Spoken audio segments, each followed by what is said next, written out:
Sean, J. Will, and Max. I just want to know if you picked up your NIL check from back in the day yet.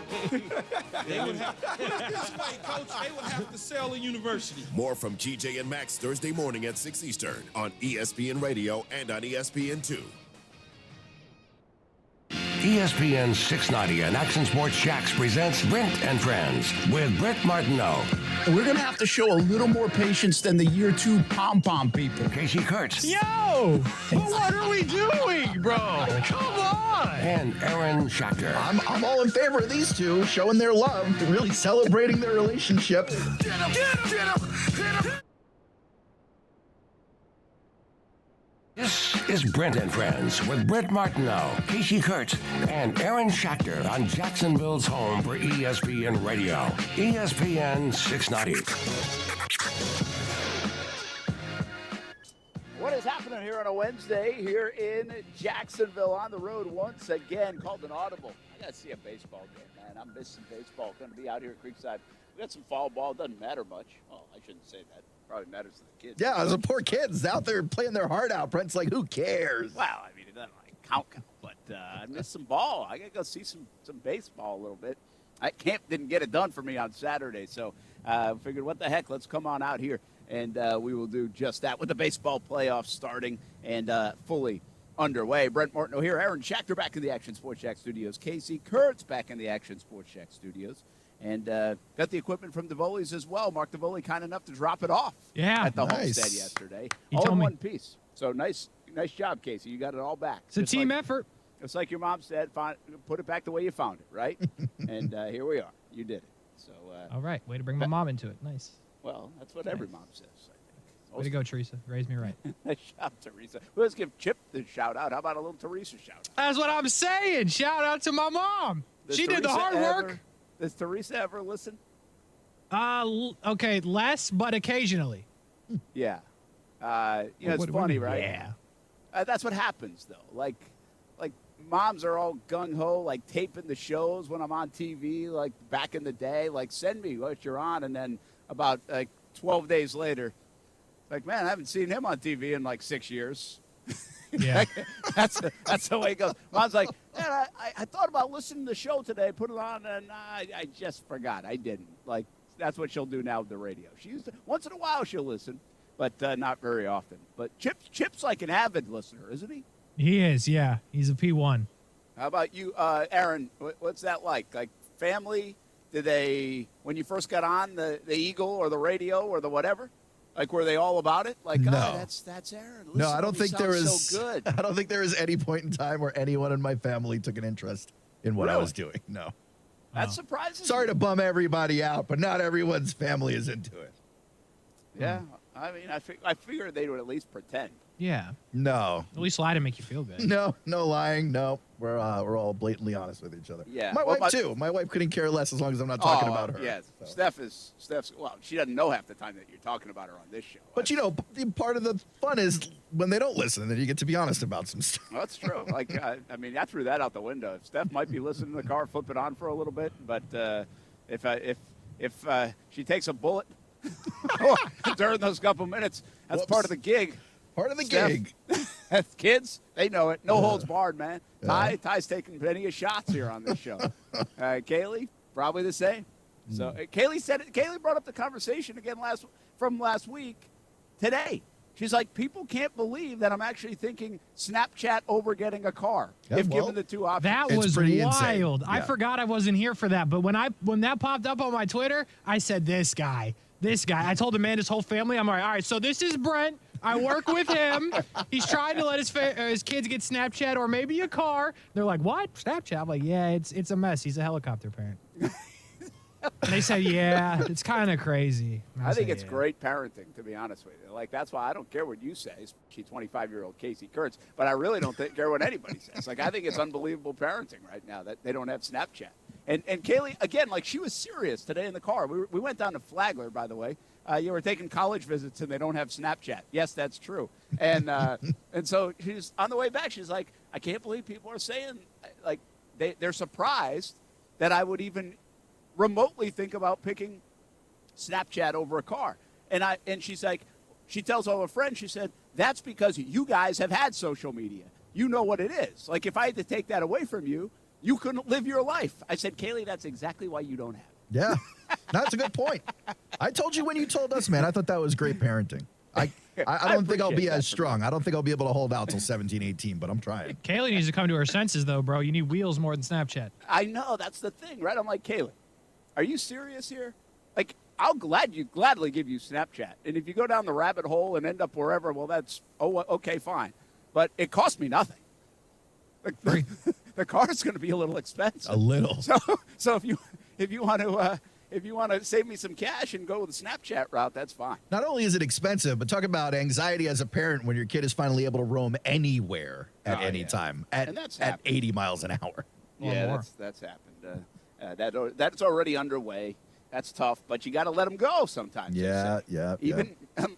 You got to let them go. You just can't let them get Snapchat. You can't let them snap their friends, but let them go into the world. Yeah, man. Nice. Yeah, that's right. Martin 101. You should write a book. Kaylee will be Wouldn't do well, though. Kaylee and Ty will be married with 3 kids. Be like, can we get Snapchat yet? Hey, the Jags, the injury stories are the big stories coming out of the Colts and the Jags right now. It looks like Foley Fadakasi's back at practice a little bit. We know Ben Barch is out for the season now, which was kind of the rumblings, and Doug Peterson confirmed that today. So they've got Tyler Shatley. They brought in John Miller, who's got some experience. They also have Cole Van Len. And I think that's an okay spot. I mean, I wanted to see Ben Barch develop, so it's too bad for him. And I think he was playing okay. But I think that's a position you can find some replacements at, and I think you feel okay at. So I'm not sure this is going to hamper the Jaguars immensely. Meanwhile, on the other side of things, the last time the Jags played the Colts, guys, they didn't have Pittman. They didn't have Leonard. They didn't have Pierce. They did have Jonathan Taylor. This time around when they play the Colts, they might not have Jonathan Taylor. I mean, who knows? We'll see where it is. They are very quiet on whether it's a high ankle sprain for real. That was the initial report, but have been very quiet since then. If it's a high ankle sprain, there's no way he's playing this week. Yeah, you don't recover from high ankle sprains in 10 days. The latest from Indianapolis was that Taylor was at practice but not on the field, working on the side. And he wasn't the only one. Like, there's a whole list of them. Yeah. And so I just retweeted it a short time ago, so let me make sure I've got this correct. Where is it? Nyheim Hines and Taekwon Lewis in red non-contact jerseys. Remember Hines coming off the concussion? That looked pretty ugly too, right? The head injury the other night. I can't imagine he plays given everything that's been going on lately around concussions. Kwity Paye, no boot. He's watching, but no boot. Ryan Kelly working off to the side, the offensive lineman. No sign of Shaq Leonard, Jonathan Taylor, Julian Blackmon. In the first practice of the week for the Colts. Like, that was the Wednesday report out of Indianapolis. And then I think you might have seen something later that Taylor was out there, but not practicing. So they're banged up. They're banged up. And if they don't have Jonathan Taylor or Nyheim Hines, I mean, it just kind of gutted their offense, didn't you? Yeah, they certainly have struggled to throw the ball, though Alec Pierce has come on as of late. I think Matt Ryan's getting a little more comfortable with him. But between Pittman and Pierce, that's a handful. But outside of that, I mean, are you worried about Mo Alley Cox? Not as much. Not really. Not really. Used to be worried about every tight end that ever played the position, but not anymore, I don't think. That hasn't been that much of a topic. That's actually been a cleaned-up topic, hasn't it, Casey? Yeah. Yeah, we don't even talk about it. I'm out here trying to play tight ends in fantasy, a little DFS. I can't even play the person against the Jags. What a world this has become. Yeah. Seriously, Jonathan Taylor can't go if he's not 100%. They are banged up. They are not right anyway. They're 2-2-1 in some incredible fashion. But they're not a good football team at the moment. All you have to do is watch the Thursday night game. We watched them here in Jacksonville. We've seen a couple of their games now, like in its entirety, and they're just not very good. To be honest with you, their defense is keeping them in games, kept them in the Houston game. The Jags kind of ripped Gus Bradley's defense apart, but they still only allowed 24 points. And other than the one big run to James Robinson, they did a good job stopping the run. In fact, the Jags and the Colts are, I think, top 5 against the run in the NFL right now. So the defense is keeping them in it. They kept it in them against the Colts, against the Broncos the other night too. But this offense is just anemic, and Matt Ryan can't get it done, and he also can't get blocking. Everybody thinks this offensive line for Indianapolis is good. Everybody thought that going into the season because it's been pretty good the last couple of years. Not the case, guys. He had 21 sacks. They lead the NFL in sacks allowed. Them and the Rams, surprisingly. 21 sacks for those two guys. And not surprisingly, Matthew Stafford, statue Matthew Ryan, statue. Can't do it in today's NFL unless you've got a really, really good offensive line. Yeah, the offensive line on the Colts, I know everyone isn't the biggest believer in PFF, but it's the easiest way to see grades on guys. That offensive line in Indianapolis, according to Pro Football Focus, doesn't have a guy over a grade of 68 on it. Yikes. I mean, they bottom out at 50.4 on the right side, 55.8 on the left side. No wonder Matt Ryan is getting blindsided every other minute. The Jags just have to throw the kitchen sink at this guy, don't they? Just got to bring everybody. Yeah, I think, but they also don't have many people that can beat you. I mean, Pittman can be a big play, Casey, but it's not Tyreek Hill. So I think you kind of keep everything in front of you and see if they can, go 30 yards, 40 yards, too. I think there's an element of that, but the Jags will bring some at times. I mean, because you're right. If they get that back there quick, Matt Ryan's got nowhere to go. Nowhere. But they might feel like they can beat them with 4. I guess that's what I'm getting at, because that offensive line hasn't been great. And so you kind of hope the Jags, with those PFF grades, with the way they've played with 21 sacks allowed, that the Jags can handle the Indianapolis front. And really, if Taylor isn't 100%, or especially if he doesn't play, I mean, who's their game-breaking guy, Casey? It's just Pittman, right? Yeah, I mean, Alec Pierce has been okay, but I'm not going to give him that title. But to the point you were making, don't get it done with 4. Blitz, bring the boys, because here's the situation. They're going to have to score on defense to win. I'm not going to sit here and tell you I feel good about anything after what happened last week. No Taylor, no whoever. Great. Bring the house, make some plays, scoop and score, do what you need to do. But, yeah, outside of Pittman, especially without Jonathan Taylor, I'm not worried about anybody breaking it. And with that offensive line, I'm not even really that concerned about Matt Ryan having the time to get Pittman an opportunity to break it. So bring the house. Bring the house. Yeah, bring the house. How much confidence have you lost in the Jags offense? I just said they need to score on defense to even score, so I'm not feeling great, Brent. Aaron, you feel the same way? Not as deeply hurt as Casey, but it's definitely so much pain. It's a far cry from what you saw against the Colts the first time, or even against the Eagles, coming back and scoring all those points to be in that game. You haven't seen it in 2 weeks, so it feels like it's been a very long time. If you don't see it this week, you're going on a month since you've seen any real work from that offense. Crazy. Well, here's the deal. I haven't lost that much confidence in him. And the reason I say it is twofold. One, they misfired on a lot of plays against Washington. They should have scored 35-plus in that game. Then they go and they scored 24 and shut it down in the fourth quarter. They would have scored more, I think.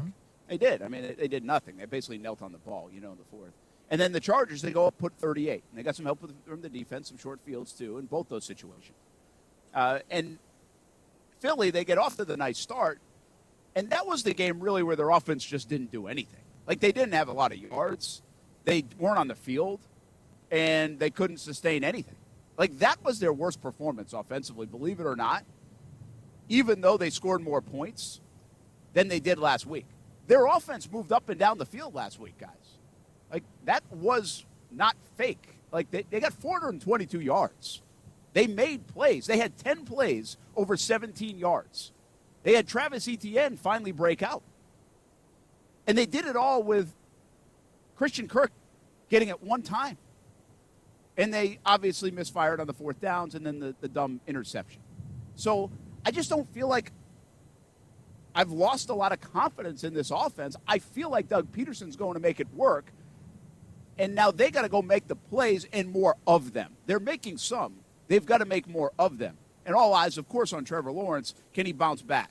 Because I'll get into that in a moment, but I think there's something you got to keep an eye out for. So I get the 6 points. I understand that. That was almost like the 5 turnover, one-off type thing. Doug Peterson couldn't even remember a time when he put up 422 yards and didn't score a touchdown. The Jags had never had it happen in their franchise history. And I've seen some bad offenses around here in Jacksonville. So I don't think the Jags offense is broken is what I'm getting at. But you guys are a little concerned it might be. Well, really, I'm concerned about Trevor's ability to get the team back on track without help from the sideline. So in the thick of things, obviously in the huddle, getting things turned around and not letting it get to his head. You said they moved the ball, and they did. But obviously when you get to the red zone and you can't punch it in, it's a significant problem. I think there's a broken nature to it. I do believe that to be true. But at least he's been good against the Colts before. You know what you're going to get. Mm-hmm. You had your best performance, arguably, as a pro against them a few weeks ago. So not much has changed since then. So if there was reason for optimism, I could see it. Don't get me wrong. But, Brent, I'm be honest with you. I know 400 yards is a lot of yards. 700 yards is a lot, too. And if you still score 6 points, you lose the game. So, we need points. Yeah. I think it's fair to say their red zone, big play, money downs appear to be broken. That's been consistent.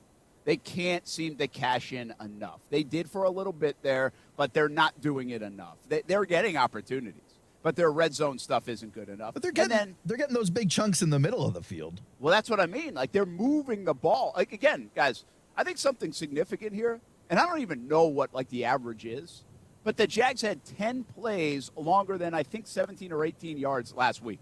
In a game, they scored 6 points.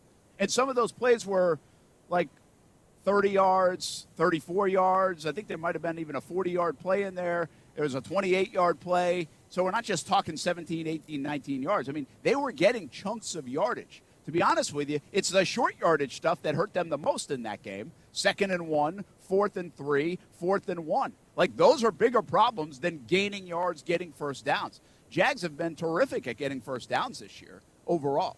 So I'd say if there's a broken part of their offense that still needs to be fixed and that you would be like, I don't know what to expect out of it, it's the red zone. It's the big moments at the end of the game. It's those kind of, but specifically the red zone. They're just not scoring enough.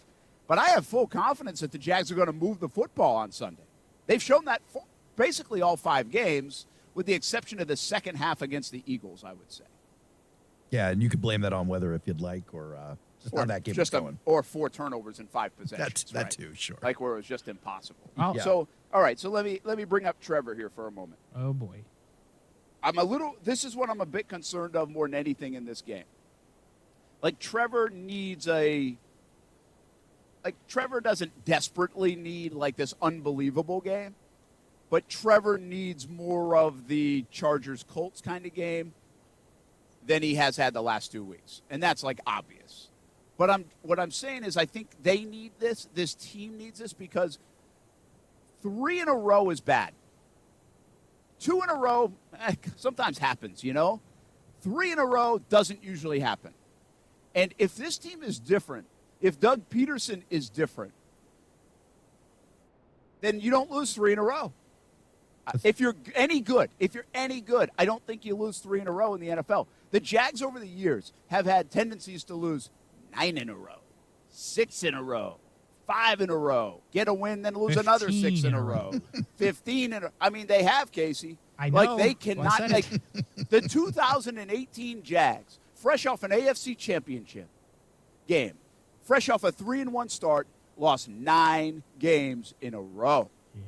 I mean, that's ridiculous. Like, you don't do that. You don't do that if you – and they got destroyed by injuries that year as well, so it all went down, and the quarterback went in the tank that year. So this does go hand in hand with the quarterback. If your quarterback plays a decent game, there's a really good chance you're not losing 3, 4, 5 in a row. If the Jags think they are good, which they do inside that locker room, and think they're at least better and are taking a step, you don't lose 3, 4, 5 in a row. You just don't. And so if the Jags had come out of the gates, they lose to Washington, and they had lost to the Colts, better team than them, at least everybody thought at the beginning of the year. They lost to the Chargers. They lose to the Eagles. And they went 0-4. You know what? That was a stretch where you could be like, well, they messed up the Washington game, and then the schedule got tough. If the Jags lose to Kansas City, Baltimore, and let's just say the Raiders, is that what they have in a row? I know it's not in that order, but don't they have those 3 in a row? Yeah. If they lose those 3 in a row, or even if Denver's playing better and they lost 4 in a row, guys, like, you could see them playing decent football but still not winning games at the end, and you're like, well, that's part of trying to turn this thing around. And that's really good competition. Potentially they're playing, depending on how the Raiders and Broncos are playing. Mm-hmm. So, like, you could see it. Not this stretch. No, not this stretch. The Eagles, okay.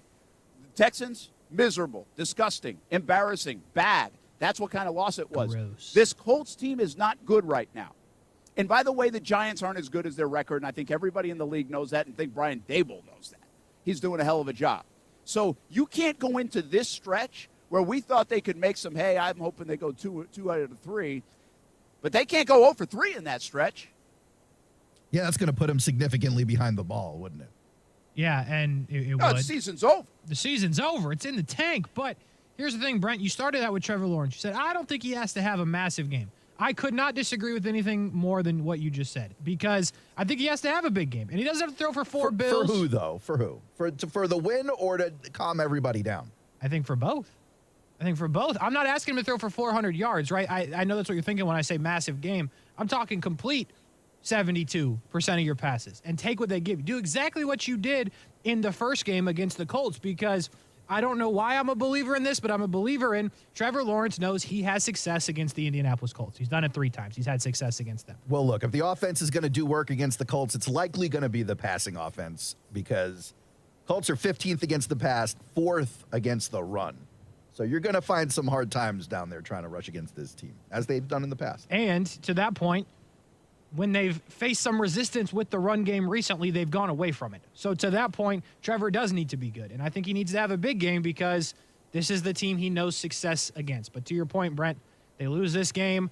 I tell you what, Giants might not be as talented. They winning, and I don't feel good about that one either. So you need to win this game, and if you don't, we're in the tank. What's interesting to me is you got to win them in different ways. Right? Like the Colts, the Colts, if the Colts win against the Jaguars, they're doing it differently than if the Giants win against the Jaguars. If the Giants win the game against the Jaguars, it's very likely not because of Danny Dimes and the wide receivers. It's because Saquon goes off or something, or their defense is just absolutely shut down defense. I don't think that's the case with this Colts game at all. Yeah, and I agree with you. They are different ways. They're different styles. And the Jags, I think we said this going back a couple of weeks ago, guys. Even when they were 2-1 before the Eagles game, you have to learn to win different style games. You have to learn to win close games. You have to learn to win ugly, rainy games. You have to learn to win just games where your offense isn't clicking or your defense isn't clicking and winning a shootout. The Jags haven't proven that. They couldn't last week prove it, that they could win the football game even though they played a C game, especially on offense. You know, they just couldn't find the way to make the play. And for that reason, they're the same old Jags. And that loss was so meaningful because it sets this in motion. The Indianapolis Colts, I thought the Jags were going to lose to the Colts this time around. That was even after they whitewashed them 24-0, you know? And they just crushed them. So they've got to be able to win these games, one of these games. They can't go 0-4 in this stretch. So we'll see if it happens. We'll take a break. We'll come back. Brett and friends on ESPN690. Live at Creekside High School. Got a little baseball game going on back here. We'll be right back. More Jags talk. More NFL talk. A little Major League Baseball talk. Braves game is delayed, by the way. Oh. Yeah. I think they're not starting until I think it was supposed to start at 4:35, and now it might not start until a little later. I think weather. Stuart Weber's there. Maybe he'll give us a report from there. Oh. We'll be back on ESPN690.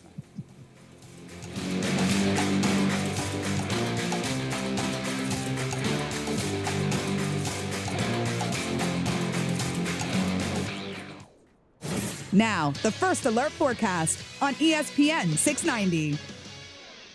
Thickening clouds through the day and into the afternoon with some sunshine mixing in. A few showers break out, especially this afternoon and into the evening. Highs reach the low to mid-80s today, overnight down to 70 with some scattered showers. From the Action News Jax First Alert Weather Center, I'm meteorologist Garrett Biedenball.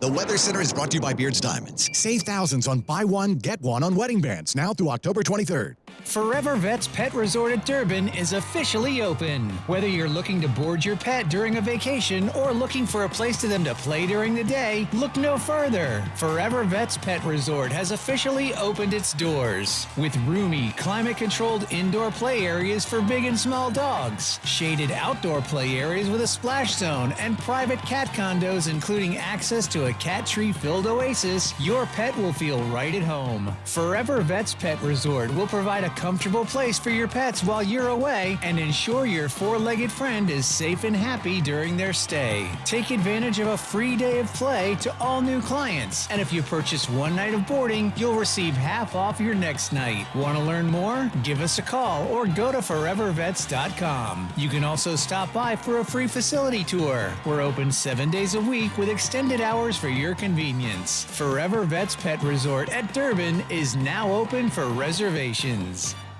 Best Bet St. Augustine's grand opening will be on October 15th and 16th. Best Bet will be celebrating its newest card room and sports bar located at 800 Marketplace Drive in St. Augustine, Florida, with exciting giveaways, special commemorative items, food and drink specials, and more. There will be thousands of dollars in high-end promotions and $500 drawings every 30 minutes for players with a Best Bet St. Augustine Players Card. Celebrate Best Bet St. Augustine's grand opening on October 15th and 16th. View details at bestbetjacks.com.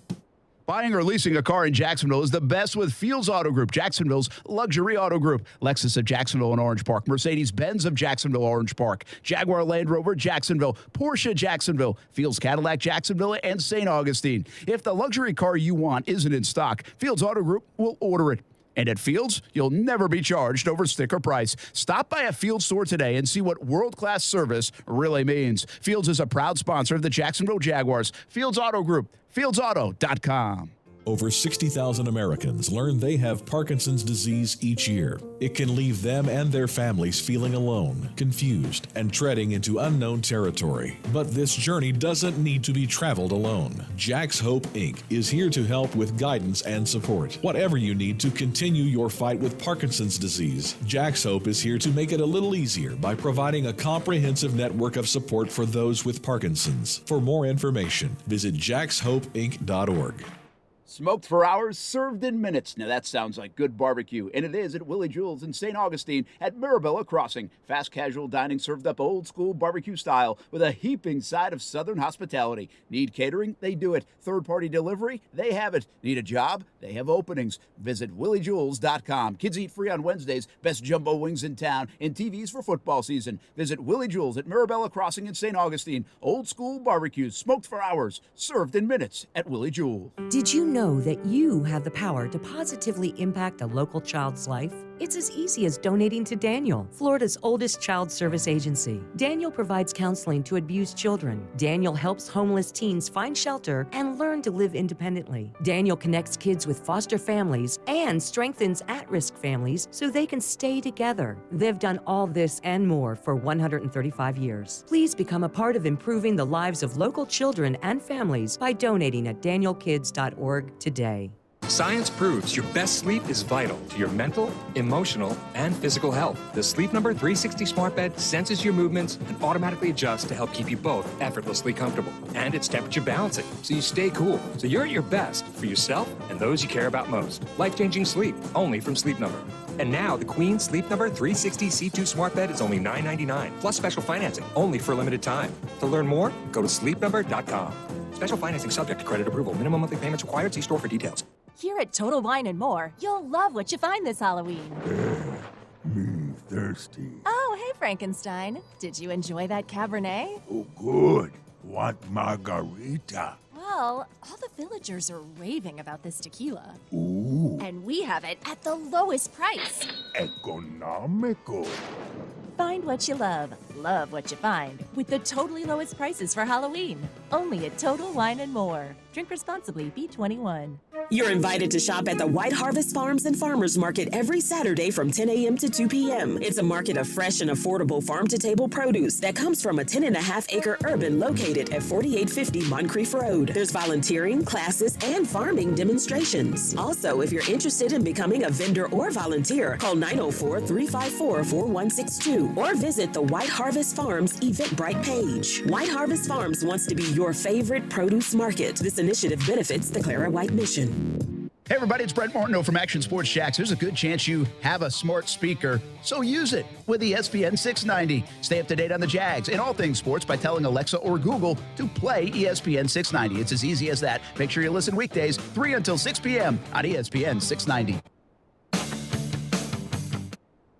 I was about to get traded here. It was a big deal for me because I was like, damn, like the first time they tried to trade for me was in the season. I told my agent, like, man, not right now. I don't know, not right now. Because, you know, when people presume, when you outside looking in, this was before, like when we had Halloween in the season, they had went to the playoffs. But I was like, man, I don't know about Buffalo. Yeah.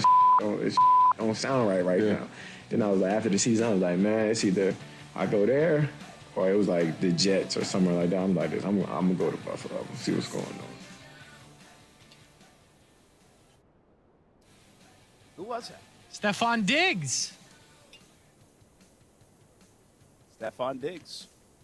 Yeah. You know, I saw who was it the other day? He didn't want to go to Buff. Clark? Yeah, a lot of people don't want to go to Buffalo. That was for that weather. That was for Aaron Schachter, though. You know what I'm saying? Like Aaron was listening. He's too stunned to speak when he heard another team, another highlight player turn down the New York Jets. It's old hat by now. Nobody. Everybody the Jets targeted were like, who else do we have offers from? Who else, please? Well, you remember a couple weeks ago, I think we were talking about this. Christian Kirk, like Josh Allen was talking to him about Buffalo, and he's like, no way, man. It's cold. And then, that's a real reason, though. Hey, like, and then after watching Kirk against Philly, I was like, okay, I see why I don't want to go to Buffalo. Yo, I saw this thing on Josh Allen. It was on TikTok, so it could be fake. But it was like this guy that breaks down the taxes that these athletes pay. Yeah. Oh, yeah. If this guy's right, Josh Allen's paying like $28 million in taxes. So then I look at Tyreek Hill, and I'm like, I get it, bro. Over what amount of time? Because that's what it is. On the like 45. Is he breaking down the entire contract? Or No, just per year. Okay. No, he's paying 28 on 45 million. That's what he said. Again, like I trust it, but It's at the a same bit time, off. it's TikTok, right? It's a bit off. He's not paying more than 50% of his contract in taxes. Maybe it's 23. Well, here's the deal, though. Either the way, one, bro. Here's a like dirty little secret. You guys probably know this, but I'm Bet you're not sure rich, we everybody knows it. Yes. Outdoor fireplace and such? Yeah, I pay $28 million in taxes myself. Not shocking. But so I feel for him. Enough from you. And by the way, that's with no state income tax. So built different. Yeah, that's right. But you know that when they go play in California, so it could depend on the schedule. Like Josh Allen, when he played that opener against the Rams, he's got to pay California taxes for that game. No way, really? Yes. That's wild. That's so messed up. Yeah, so you've got to pay, like baseball guys and stuff. They got to pay in different cities No and states and where way. they play. We'll That's ask Clay real? Harbor. We'll ask Clay Harbor when he comes on about it. But yeah, there's like I don't know the ins and outs. I'm not smart enough for that. But that's a thing. Yes. That's awful. So That's like why they were saying I don't a lot know of what these the tax is called, but that's why they were saying a lot of these guys were considering doing this hybrid crypto versus cash payment because those are taxed differently. So like if we go to the Super Bowl, do I have to give my show check in taxes in Arizona? you don't have to. But they Is it because do. I'm broke? Well, that's rude. I think it's because you got to. There's something to do. I don't know. I'm making stuff up now, but I think it's got to do with the entertainment. Probably. I'm assuming it's like this for a musician, Aaron. Like when they play in a concert venue in Florida versus North Carolina versus New York. Yeah, I've never been know? on that side of the finances with the musicians. I just pay them. I don't do the book, so I wouldn't know. But I'll tell you this: when I moved to Jacksonville, it was in April, and then at the end of the year, I'm doing my taxes for 2003, and I had moved from New York, which does have a state income tax. Also has a city income tax, by the way. You are old. Yeah, thanks, Case. And I actually had to pay New York taxes for the 3 months I lived and didn't work there. Huh. Wow. Yeah, I'm going to ask Clay about this, but because I just don't want to give bad information. But Taxes there's are something. wild. Yeah, it's crazy that they've got to do that. So, hey, I've got a couple comments. That's Stat Boy, my man Dan. How much confidence have you lost in the offense of the Jaguars? Dan says none at all. He's more with me than he is with you guys. But then he's not with me on this other one. I'd say if the Jags lose 4 in a row, 3-4 in a row, their season's over. And he's like, that's dumb. What? Which he might be as dumb. He asked me if I was canceling Jaguars All Access and JRL, which I appreciate that he knows the shows exist. But no, we wouldn't cancel them. But there have been times over the years that I wish we had. So wait a second. What's this guy's theory? If the Jags are sitting at what's the record? 2-3. Yeah, they're 2-3 right now. So if they go 2-5, so at 2-7, you're thinking there's still hope left? No, let's go. Not go to 2-7 yet. I painted the picture of they would lose to Philly, they lose to Houston, they lose to the Colts, and then they lose to the Giants. I see what you're saying. These so four. now Okay. they're 2-5, and so he's saying, hey, relax, man. They're 2-5, but they still got XXX.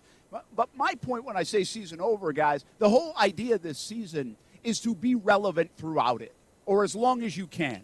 How much can you hold the rope, right? How much can you be there in mid-December and still have a chance? Even if you're not the front runner, can you have a chance? And that changed a little bit when they were 2-1. You're like, holy cow, now they might be the front runner. Everybody started to pick them as the favorites to win the AFC South. Well, that's fun. not the case right now. Yeah, that was fun. But that's my point, is how much can it be fun for? Like 6-7 wins, okay, it's somewhat acceptable. Is it acceptable after the 2-1 start that we saw, the capability that this football team might have? I'm not sure that is anymore, 6 wins especially, maybe 7. But if you're 2-5 and your next 4 games, in case you just check me if I've got the schedule right, but I think it's Denver and London. You come back against the Raiders at home. You go to Kansas City, and then you go to or you play Baltimore here. That is correct. And if that's your next 4, well, come on now. If you're 2-5, that could be 2-9, right? What happened, Aaron? I just like the way he said, come on now. It tickled me a little bit. I was like, did I say something He said, funny? come on now. Sorry, you distracted me. Go ahead, Brett. So 2-9 or 3-8? Yeah, that's ugly. It's over. It's ugly. It's over. Like you can't. You're not gonna. I don't. You still got the Lions, the Jets, who are terrible. You got the Texans. Best fourth quarter team in football right now. Hey, man, good thing they play the other 3. Holy cow. I mean, I don't know if you want to call it the Jets do the other 3 playing. But okay. that's the thing, right? It's just that you don't feel relevant in that stretch. And You're right. And that's I guess what I'm getting at. And by the way, at 3-9, it's kind of hard for your team to sit there and go, all right, let's get geeked up to go out there again to play the Cowboys in mid-December. Well, we've lived that enough, right? We know what that feels like around here. And yeah, there's still things to be done and growth in Doug Peterson's. They could win 4 out of their last 5, and then it would feel better. I don't disagree. But let's be honest. If they were 3-8, what would that be with 6 to go? They could win 4 out of 6, and they never had a chance. But then you'd be right back to where you were in the preseason going, I think the Jags can win 6 games. I just want to see them be competitive. Yeah, I think the key here is to get to 5-5, 5-6, 6-5, right? But 6-5 might be asking a lot, but 5-6. Can you be 5-6 after 11 with 6 games to play, and then let's see what happens? Like, that's all people are asking for, I believe. And we've had to reset our expectations a couple of times this year. Yeah. But that's really what I'm getting at. Which is the annoying part, right? Like, here's the thing. I want the team to win, don't get me wrong. But they goofed around and made us think that they were good. They did. So then we reset it. I sat here and in there, and I said how good they were, and now I'm like, have to come back down. They got to stop playing with us like this. Either be good or bad. One or the other. Pick a side. No, don't. No, don't pick a side. At least give us back and forth is fine. But the fourth has to come now this week. Like I just said, I was just talking to somebody. 2-4 facing the Giants. I think the Jags are going to beat the Giants. I actually think they're going to beat the Giants regardless of what happens in Indy. I was literally going to say that. I'm with you on this, Brent. I really do think the Giants are due and the Jags are the one to do it. But here's the deal. If they're 2-4 and have lost 3 in a row, and depending what it looks like against Indy, there's not a lot of faith in this town that they can beat the Giants, who are now 4-2 or maybe 5-1, depending on what happens. You're right, but if that's what happens, if they're down 3 in a row, and it's been a weird 3, depending on how it happens with the Colts, but they could have won that Eagles game, they should have won that Texans game. If that's a situation they're in, doesn't it seem like the kind of game where they get up and just punch somebody in the mouth? And it might. They might. That would be the one they have to do it in. I thought they were going to punch the Texans in the mouth. I thought they were that pissed off, and it didn't. They didn't work that way. Now I think they're pissed off again. And can they punch them in the mouth? Can they do that? Can they get mad? Can they be angry and channel it into success? I would think they would be more mad after the Texans game than the Eagles game. I would too. They were. I was in both locker rooms. They were. Nice flex. They were way better. I mean, way better. Way more angry. Yeah, way more angry. I mean, that was the angriest I've actually seen a football team, like right after a game in Jacksonville, probably since 2018. Because, again, they have this expectation like they're pretty good. The last 2 years, the team did not have this expectation. They didn't know if they were any good, and they soon found out they weren't very good. Now, I will say this about the comment I just made. The last 2 years, we haven't been in the locker room a lot. True. It just sunk in. Okay, but like in a vacuum, you go from scoring 22 to 24 to 38 to 21, and then you get to the Texans game and you put up a 6. I imagine they were really, really mad. They were. I tried to, say that on even Sunday in our postgame show and everything else, but they were. You could sense it. It was anger. Like Josh Allen, who's really great wins and losses, does a great job of staying even keel. Not happy. Trevor, you could see it. Go look at the post game. Not happy. But there were other guys. Like, that was a different way they were walking. And their face said it all, too, in that locker room. So, and I think it's a good thing. But I think it's a good thing only if you can channel it into, okay, we're never letting that happen again. We're going to play much better than that. And so we'll see if the Jags have the ability to do that. Hey, before we get to a break, Devonte Adams, what's the latest? You're our police report expert. Aaron. Well, obviously the photog filed the police report, and then charges were pressed. It's a misdemeanor assault charge, which really means for a famous person, a rich person, or a football player that you show up at the police station with your lawyer at a time you deem convenient, you sign a couple of papers, you pay a fine, and you walk out and wait for a court date, which will obviously become a settlement. Devonte Adams will never have to actually answer for this. Does anybody know how much money he's going to lose in this? Bro, I saw something, and this better be cap. It says only a $1K.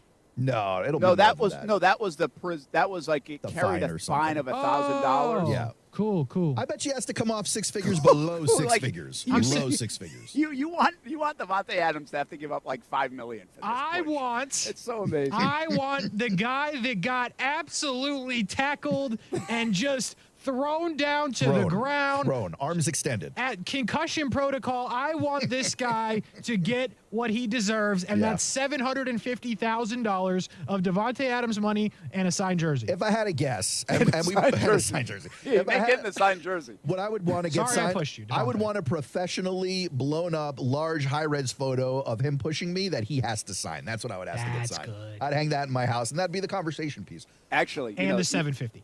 Casey just had a really good one, right? Like, I'd get something from the Raiders, but get the jersey that says, sorry, I pushed you. Like, that would be really good. Be awesome. You know what else would be good about that? Is if you wanted to get rid of that someday down the road in like 25 years, some knucklehead memorabilia guy like Casey would no. probably buy it. No, Casey will correct you right now. The personalized stuff loses value, right? As far as the graphers go, if it says to Bob from Devontae, it loses But value. don't say Bob. Just say, sorry, I pushed you, Devontae. that's true. And then people would remember the moment. You're capturing the moment. I understand what you're saying. I don't think it works that way. But for me, if it was me, I would want personalized just to own them like the man's presence in my house. Be like, yeah, this guy had to beg me for an apology. And now I'm hanging it above my fireplace. Yeah, I think obviously they're going to settle. So we're probably never going to know what that number is because everyone will sign NDAs. But I bet you it's somewhere around $100K. Yeah, I would say it's probably something. Because you're paying for the guy's silence. You're not just settling the crime. You're Yeah, paying him to sign an NDA is essentially what you're doing. How much is embarrassment worth? You know, I guess. Because I that's do it a what lot you can for free. plead. I mean, You do. Thanks for co-signing. Hey, by the way, we asked yesterday, would you file a police report if you got pushed down by Devonte Adams? And I'm so proud of Twitter. Oh. The vote, 46% said yes, 54% said no. 54% of y'all are lying. Like, there's no other way to put it. If there's six figures in front of you, you're taking it. Like, Yes. I'm sorry, I don't believe any of you. I'm gonna None ask, of you. I'm going to ask some lawyers. I got to find out if it's really six figures. I'm just not sure it's six figures. The 46% of y'all that told the truth, you're welcome here anytime. These are the same people who, like, if you asked a guy if they were getting divorced from a wife who made more than them, if they would try and take some money out of that thing, they'd be like, no, that's her money. Stop it. Stop it. The law says you can take it. You're taking it. Stop it. All right, we'll be back. Update on baseball. We got Clay Harbor joining us 4 o'clock. We're going to talk taxes for players. And we're going to talk Jags and drops. We're going to talk Trevor Lawrence. We got the Eagles. We got the Bears. We got the NFL. So a lot to come with Clay Harbor. Coming back, we'll talk and update you on the Major League Baseball playoffs. Before we head to break, hey, got to mention and want to let you know and share with you that October is Breast Cancer Month and Awareness Month. And Fields Auto Group is partnering with a group called Pink Ribbon Jacks, and that includes Fields Cadillac. They'll provide free mammograms for women in need, and they're giving tens of thousands of dollars away to Pink Ribbon Jacks by the end of the month, and you can be a part of it. $100 from every new car sold in October at the various dealerships with Fields Auto Group will go toward Pink Ribbon Jacks as well. So if you're looking for a new luxury car, go to Fields Auto Group. Help out a great cause, Pink Ribbon Jackson. Here are the different dealerships that you can find in the area, like Lexus of Jacksonville and Orange Park, Mercedes-Benz of Jacksonville and Orange Park, Jaguar Land Rover Jacksonville, Porsche Jacksonville, Fields Cadillac Jacksonville, and Fields Cadillac St. Augustine. So go out there and say hello to Barry Lamb, the GM at Mercedes-Benz of Jacksonville. And if you're looking for a luxury car, $100 will go toward Pink Ribbon Jacks. And this is, once again, Breast Cancer Awareness Month, helping provide free mammograms for women in need, courtesy of Fields Auto Group. Fields Auto Group, proud sponsor of the Jacksonville Jaguars. FieldsAuto.com. Florida State football is back on Jacksonville's home for ESPN, ESPN690. Saturday night, the Seminoles are back in Tallahassee to try to snap a 2-game losing streak against the 4th-ranked Clemson Tigers. Our coverage starts at 5 with the Florida State tailgate show. Then Jeff Culhane, William Floyd, and Tom Block have the call from Doak Campbell Stadium of Knowles Tigers. Kickoff at 7:30 Saturday night. Catch Florida State football all season long on Jacksonville's home for the Garnet and Gold, ESPN690. Today on Hey Culligan, reverse to reduce. Here's Bob. Hey Culligan, I love fresh water, but I got plastic bottles coming out. Whoa, Bob, you are not kidding about the bottles. But did you know Culligan's reverse osmosis and always-on drinking water systems provide fresh, clean, delicious drinking water and help reduce the equivalent of over 15 billion plastic bottles from landfills worldwide? Holy, fresh, environmentally friendly drinking. Hey, Bob, and we're already on the way. Let us help you out with a free in-home water test from a local Culligan water expert at Culligan.com. Here at Total Wine & More, you'll love what you find this Halloween. Me thirsty. Oh, hey, Frankenstein. Did you enjoy that Cabernet? Oh, good.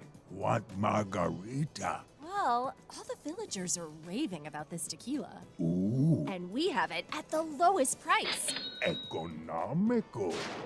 Find what you love what you find, with the totally lowest prices for Halloween. Only at Total Wine & More. Drink responsibly, B21. In Florida, it's not if the storms are coming, it's when the storms are coming. And that's why you need the Chief. Jacksonville's chief meteorologist, Mike Burrish, with a proven track record of keeping local families safe. Rain, heat, hurricanes, flooding, tornadoes. We get it all. Just more reasons why you need the Chief. Chief Meteorologist Mike Burrish, backed by the First Alert Weather Team. Only on CBS 47 and Fox 30 Action News Jax. Ready to swoop in the fall of 2022? The UNF Ospreys are ready with a lot of momentum on campus. New improvements at UNF Arena with basketball season right around the corner and tickets already on sale. The fall schedule underway in volleyball and men's and women's soccer, also men's and women's cross country. Get the latest news, schedules, results, and information on tickets for all things Ospreys at UNFospreys.com. Join the Osprey Club, attend a game or a match. Be a part of the momentum at the University of North Florida right now at UNFospreys.com. It's peak season at Fanatics, and we are hiring. Come work for a great local company you already love. Starting pay is $16 per hour. All Fanatics new hires start with 20 hours of unpaid time off, a 40% employee discount, and can contribute to their 401k. Based on company needs, new hires have a chance to be permanent employees with more benefits after peak season. All you have to do to apply is text FAN to 89743. That's FAN to 89743. Did you write that down? Apply by texting FAN to 89743. Fanatics is an equal opportunity employer. Hey, does your car still only play CDs? No Bluetooth? No CarPlay? You got an old car, my friend. You know what's better than an old car? A less old car. Get a car or truck that's new to you with a great used car loan from 1-to-1 Financial, Jacksonville's hometown credit union. Get pre-approved for a loan and shop at any dealership in town. Get a low rate and get rid of that old car today. Apply online at 1to1fcu.org. Federally insured by NCUA.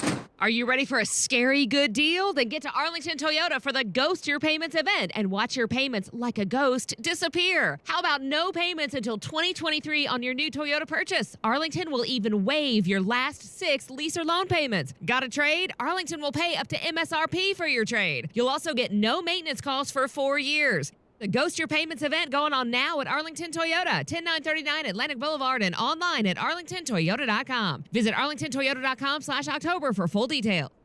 Mom, can we have some ice cream?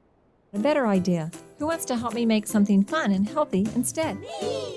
Eating smarter is easy and delicious. Interested in receiving healthy recipes and a whole lot more in your email? Then register at healthiestweightfl.com and learn more about all the small steps that you can take on the way to living healthy. This message is sponsored by the Ounce of Prevention Fund of Florida, the Florida Department of Health, the Florida Association of Broadcasters, and this radio station. The roar of our engines, the pump of our heartbeats, the pedal to our metal, the sparks that ignite us, the pistons that push us, the passions that drive us. From the feelings that move us to the places that pull us on the roads that unite us. With nearly 6,000 stores and over 17,000 auto care centers, Napa has America's largest network of parts and care, here to keep you firing on all cylinders.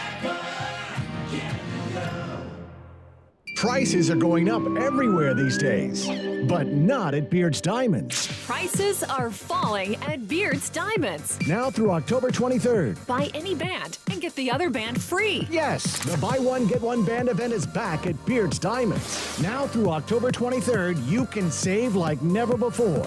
Beard's has brought in cases of inventory with the latest styles from the hottest designers just for the sale. It's the largest selection of men's and women's wedding bands in North Florida. No other jewelry store can match Beard's prices. Buy any band and get another band free. You can save thousands. But hurry, these savings won't last long. If you're getting married soon or want to upgrade your wedding bands, now is the time during Beard's Buy One, Get One sale. Now through October 23rd. Get the lowest prices in Jacksonville. Guaranteed at Beard's Diamonds. At the St. John's Town Center or at beardsdiamonds.com.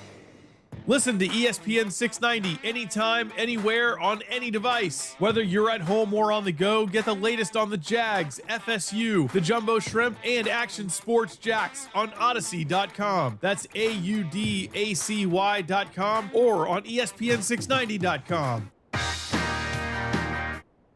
I am beginning. The Braves win. The Yankees win. I saw the Patriots win 1 million Super Bowls. You really chose violence today, Casey. When did the Mets get their chance? When? The DeGrom is gone. Diaz is gone. He is. Nimmo's gone. Yep. Everyone's going to be gone next year. True. And this was the only chance. This is their only year. But it's just gone. Gone. Wanted to get that in earlier in the week, but I still think it applies, man. That was me a couple of days ago. Frank the Tank having a rough time. Fans are the best. Are they? They are. That one's for you, Aaron. Mets fans are more sad than best. Poor guy. I don't feel like the Met fan took this. Did you just not hear that man crying? Hard. Oh, that guy's doing it all the time. He takes like a weekend series against the Braves. You know Frank the Tank? Wait, Yes. Can we get back to Brent thinking that Mets fans didn't take this hard? If the only reason like they it. could have underwhelmed you with their sadness and anger is because we saw it coming since June. Well, that's probably it, though. Maybe you guys talked yourself into it, and you were glad that at least you were around to be a part of it for as long as you were. Bubba, no talking needed. This is just how they do every year. Every year. I said it to Casey in what? It must have been May. It really was. Or April. It was well done by you. I was like, talk to me in June. You should have bet on it. Like, you should have bet on it then that the Mets were going to lose the wild card series. That could have been my my Derek Carr bet. Well, yours would have paid off.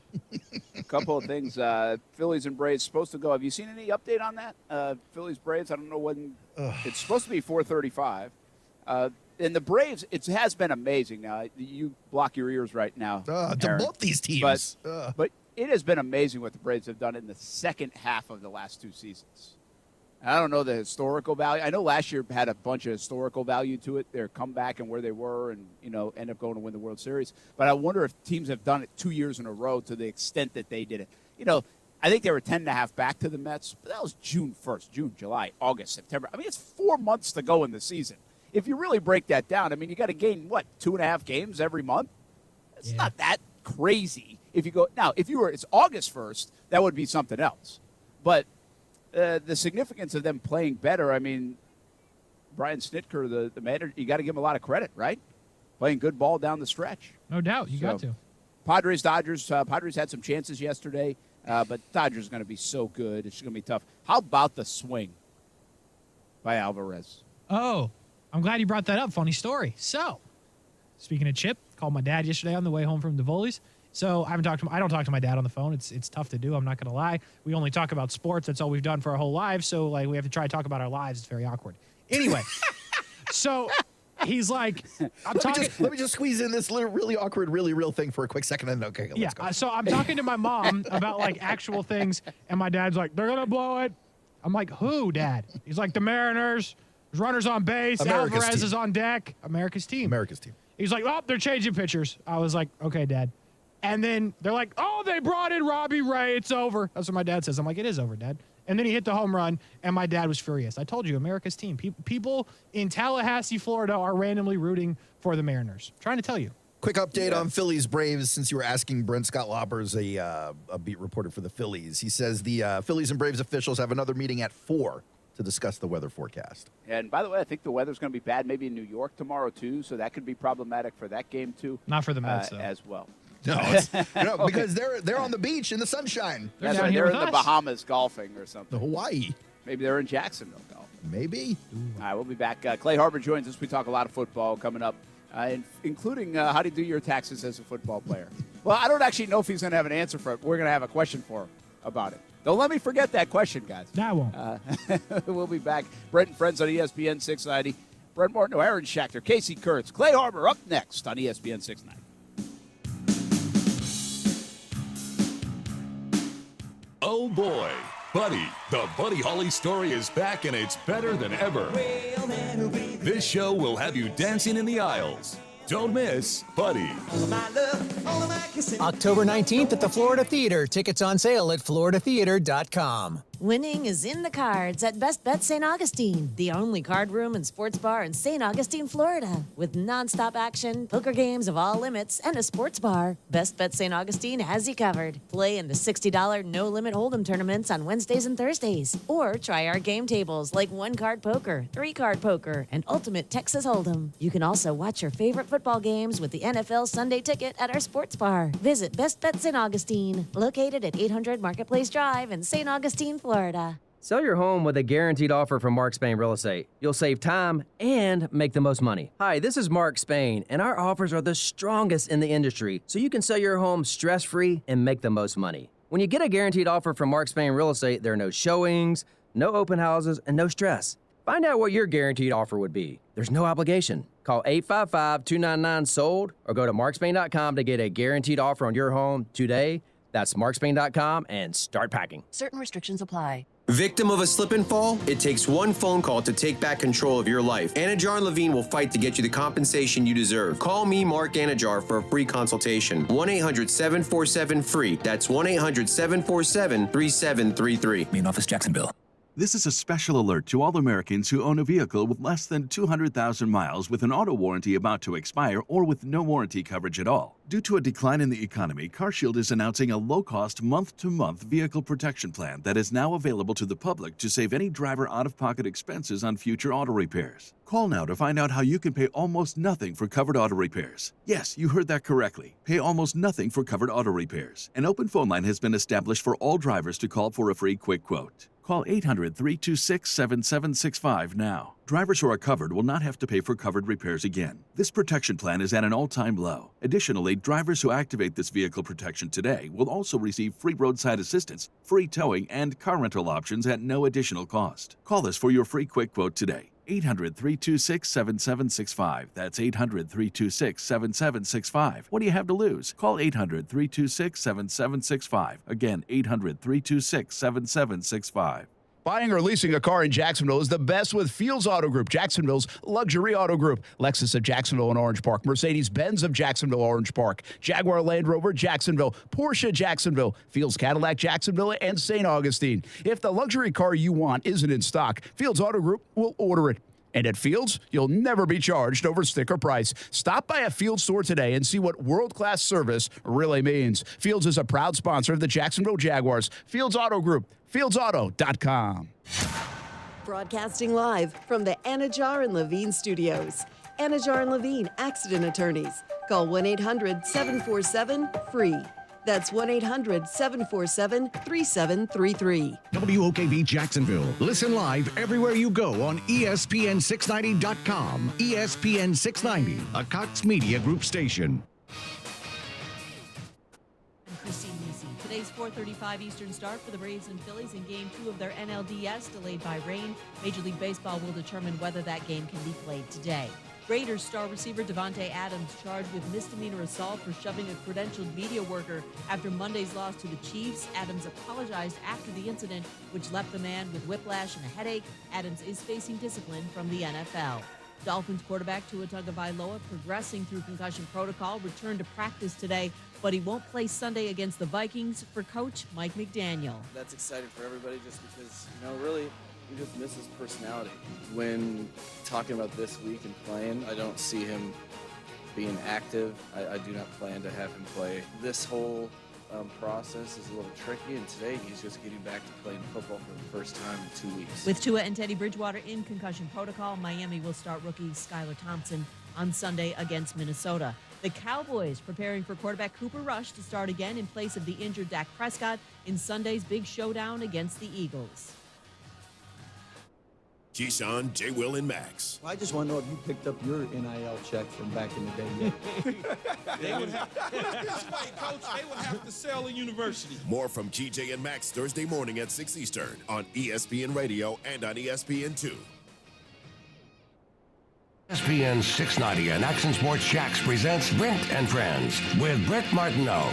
We're going to have to show a little more patience than the year 2 pom-pom people. Casey Kurtz. Yo! But what are we doing, bro? Come on! And Aaron Schachter. I'm all in favor of these two showing their love, really celebrating their relationship. Get him! Get him! Get him! This is Brent and Friends with Brett Martineau, Casey Kurtz, and Aaron Schachter on Jacksonville's home for ESPN Radio, ESPN 690.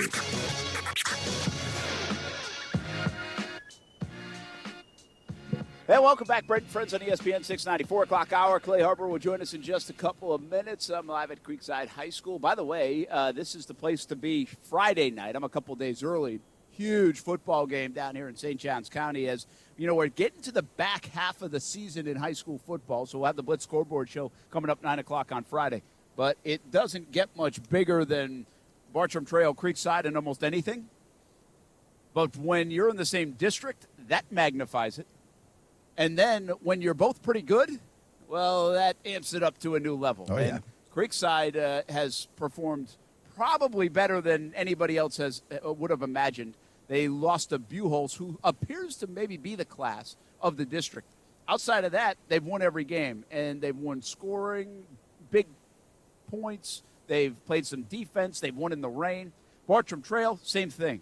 They're undefeated, and they can shut you out and win 17-0 like they did last week against Fleming Island, or they can go put up 59 and beat St. Augustine like they did a couple weeks ago. So it should be electric here at Creekside High School on Friday night in just a couple of days. It's a big one in the high school football ranks. It's actually not our game of the week. My kids are like, why isn't it the game of the week? It's a good question, You're Brett. hyping it up. Yeah.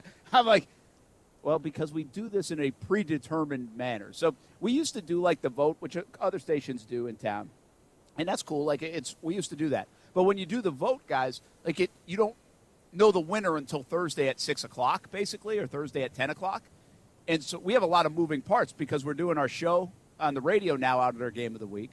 And we're also partnered up with Jaguars Prep and Whataburger and others on our Friday night Blitz coverage. And we have like our radio stations going out and U.S. Army. And so we have all these kind of moving parts to get in line, where if we did that at like 8, 10 o'clock on Thursday night, it would never work. So now we do our like a established game of the week where we can really spread things around. We've been everywhere, as you guys know, on Fridays. And if the NFL can flex, so can Brent Martineau, right? Or yeah, no? well, you got to be a little careful to flex because, it's on the schedule.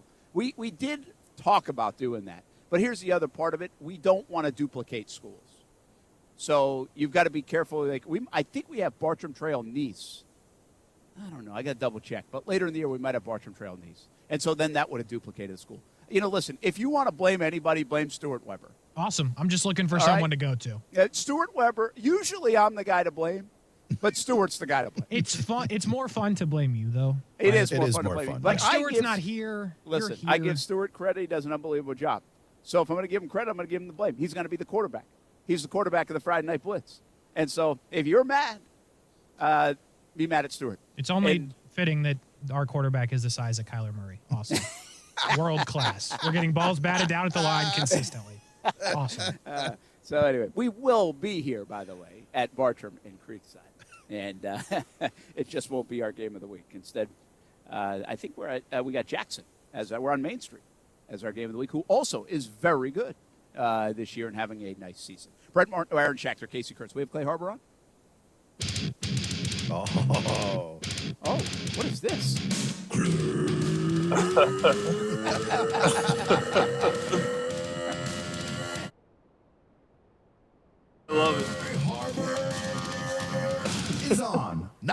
Yeah, Clay's on. Love it. What an introduction, man. That is by far the best introduction I've ever gotten. I appreciate that. That's even better than when I walk in and my dog's been at home for a couple hours by himself and he's so excited to see me. Like, that's great. You should. I don't know if he's busy. I assume he's not. But the hype man that used to travel with the Mighty Mighty Bosstones, you should hire that guy to carry around a big boom box and then play that whenever you enter into a room. He's got to be a couple of feet in front of you and just announce your presence with that song. I think that'd do well. Like, maybe going into a bar, I'd probably be married by now if I had that, forever. You'd be like, wow, this guy must be important. Jeez. How many conversations usually revert back to you being married, maybe, almost? All of them. Well, it's more than they should be, especially when I'm talking to my mom. I feel like she could be calling me about anything, and it always reverts back to if I'm getting married yet. I go, Mom, I haven't decided to get married since 2 days ago when I last talked to you. So, but I know The Bachelor has an accelerated time frame, but I mean, come on, Mom. Hey, you went to, was it Dwight High School in Illinois? Yeah, that's pretty impressive. You know that. It's a very small school. Is it impressive or scary? Which one? So if you went to Dwight High School, what was like the Friday night coverage? Did anybody go to your games? Was it a big deal? Was it the scene good? I mean, I don't know. Does Chicago cover high school football? It's such a big market. Brent, I'm telling you, man. Like, I'm from the sticks. My entire town has 3,000 people. I graduated with 60 kids. We had 3 high schools that came together to form one school that was a 3A school.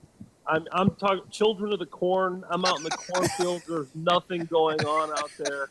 Our families, I mean, the only show in town was the high school football game. So there was no real coverage out there. Yeah, I was the kicker, the punter, the wide receiver, the safety, and the kick returner, the punt returner. It was at every position. Sounds like your time on the Eagles. I was going to say it's, and it took Chip Kelly and the Eagles to get you an outside linebacker. Yeah. Yeah. Should have called up your high school coach. I had some film. Before we talk football, we would like to talk taxes with you. That not only taxes, I also want to ask him about this Devonte Adams thing, but go ahead with your taxes. So anyway, we were talking earlier in the show, and what were you guys bringing up? Like Josh Allen. Casey saw Josh Allen. He's making like $45 million a year. I saw it. Has to pay like what, $28 million or $23 million in taxes? Is that what you saw? Yeah, I saw the same thing. Yeah. Yes. So what I was telling Casey, I don't know if everybody knows this, but athletes and some of that, like he had to play the Rams in the opener. Well, he has to pay California taxes for that game, right? You pay state tax and city tax in every city and state you play in. On top of everything, you're getting half. Every person is getting sometimes less, but you're getting half of what you make in the NFL. And there's no sheltering that. You can't, you're not a big time real estate guy, or you can show a loss. I mean, you're getting half of your check.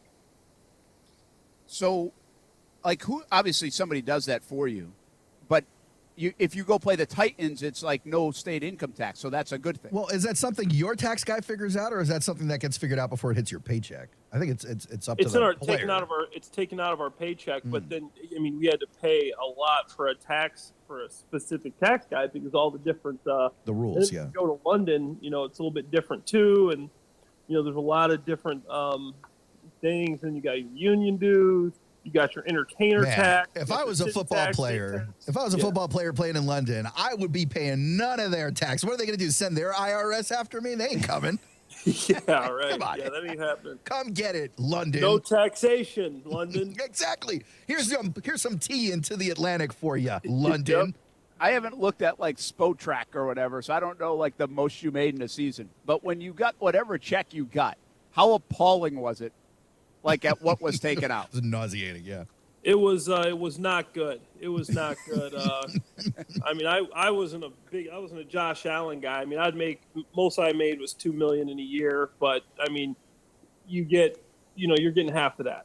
So it's pretty crazy. I didn't know about it until my first check. I didn't know what taxes were. I thought taxes were a flat rate that the people were complaining about because when they made more money, if you're paying 25%. And you make $100,000, you're paying, $25,000. Then I thought the people were complaining because they're paying $50,000 if they're making $200,000. I didn't realize it was going all the way up to like 40%. Like, wow, this is incredible. incredibly bad for you. Hell of an education. Oh, yeah, absolutely. Yeah. So anyway, now I want you to add ESPN 690 analyst, former Bachelor star, former Jaguar Eagle, and now ESPN 690 accountant to your resume. Okay. Oh, perfect. I'll update my LinkedIn. So now that we know how much you paid in taxes, I want to pivot to another question we've been arguing about for the last 2 or 3 days. Yeah. If you were the photog who got shoved by Devonte Adams, are you trying to get that cash or are you letting it go? Oh, yeah. The first thing I tweeted. There you go, Clay. There you go. The first thing I tweeted after the show, everybody's talking about Devonte Adams. I tweeted a picture of a guy in a neck brace, and I said, "This is the dude showing up to work tomorrow." You guys probably don't remember this, but Dennis Rodman kicked a cameraman. Yeah. Back in the 97 Chicago Bulls. Right in the jewels, I think. It wasn't a big kick, and he hit him in the leg. And the next day, you see on the news, this guy's walking around with a neck brace on. I go, you got 3 crutches, and he's got a surgical boot, a neck brace on. This is incredible. I can't believe Dennis Rodman's that strong. Yeah, bank account is strong. It gave him whiplash. But hey, Clay, here's what I said about that though. Devonte Adams doesn't have a history of it. Rodman had a history of doing all those stupid things. Like this was just. I would not have done this, filed a police report. I guess I'm not in the minority. I did a poll. It was like 50-50. But these two guys, they just want his money. Listen to Brett lie. Money, yes. Brett. This guy's probably making $100K a year. He looks at Devonte Adams' contract. This guy just shoved him on the ground in front of everybody. National TV, embarrassed. Yeah, you go to the hospital. You have your girlfriend maybe break an arm or a rib or something. I don't know. And you take this guy to the bank. Come on. Yes. How could you do? This is a guy, by the way, that played between the lines. Like he gets it, Brent. He gets it. He gets it. You really were trying to get more Instagram followers from The Bachelor, weren't you? Oh, absolutely. Any means necessary, Brent. Any means necessary. My man Clay is speaking the truth right now. Hey, are you? I actually am. Once I saw this, I'm a little surprised some of this frustration doesn't boil up. There are a lot of people on the NFL sideline and in end zones and in the way. Yeah. And I'm a little surprised that it doesn't happen more often. Aren't you? Oh, people get run over all the time, but it's not like a vicious attack like Devonte Adams. Guys walk into the locker room, but he was pretty close to him, obviously, after a loss. Like, the camera's in your face. Like, I don't condone it, but it's like you understand in the way they lost. Sure. He caught the ball. He's bobbling out of bounds. He thought he had the catch. He scored 2 touchdowns.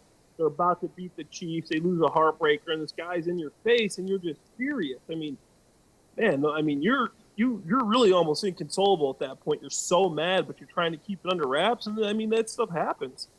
It shouldn't, but yeah, I'm a little surprised it doesn't happen. I don't remember too many instances like it. I'm waiting for like the guy to throw the football in celebration and just like Marsha Brady, the security guy. Like now, is that guy suing him? I don't know if the security guy probably.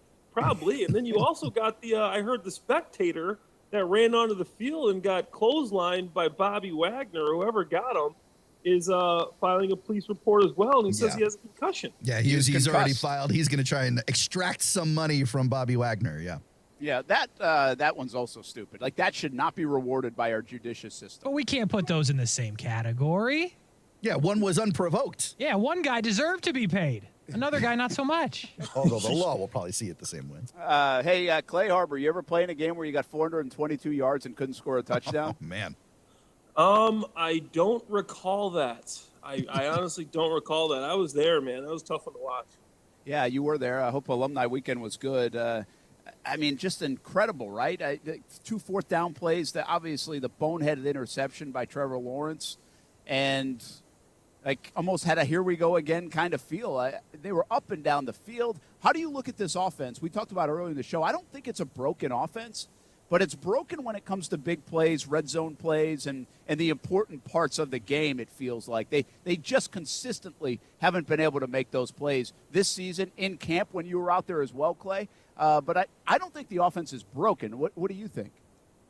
Yeah, I don't think it's a broken offense. I think Doug is going through a little bit of a rut. I mean, people are looking back to Philadelphia. I'm kind of throwing that game out the window because that was a downpour. That's tough to play in.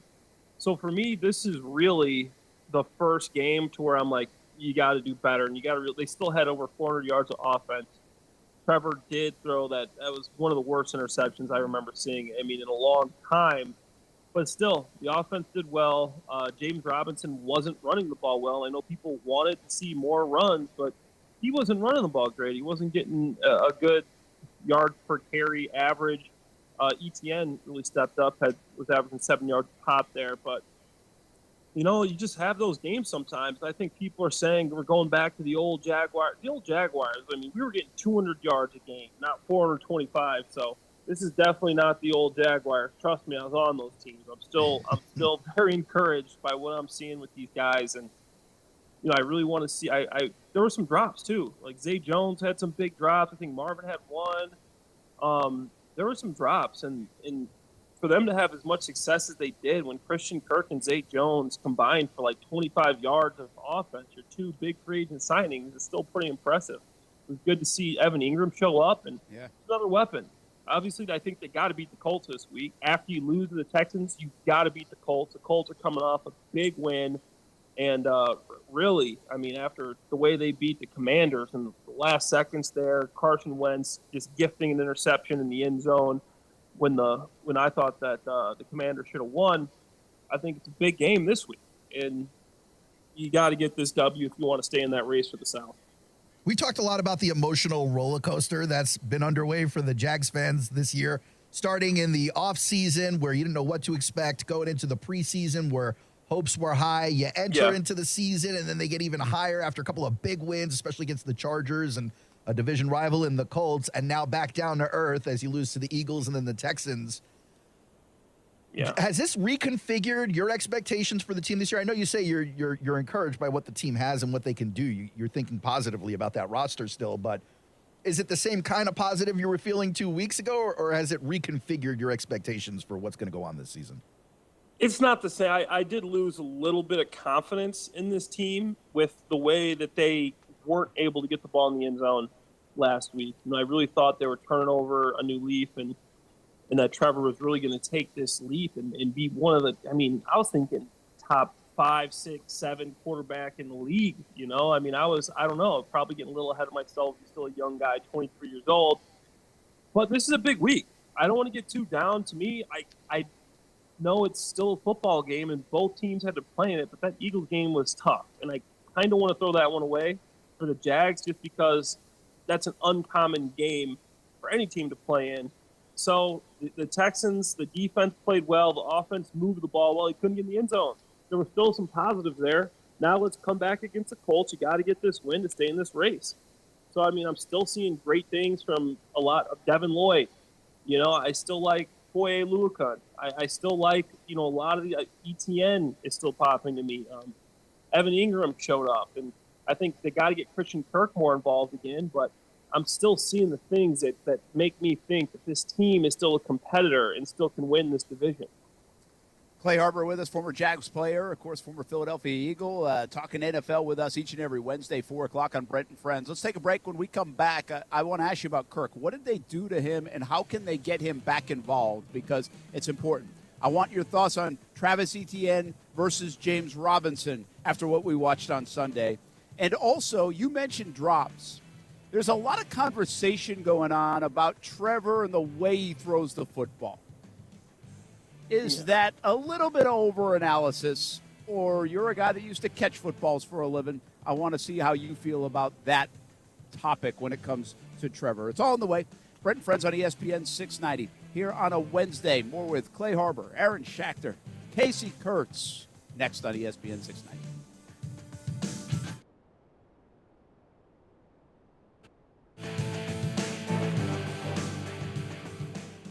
Now, the First Alert forecast on ESPN 690.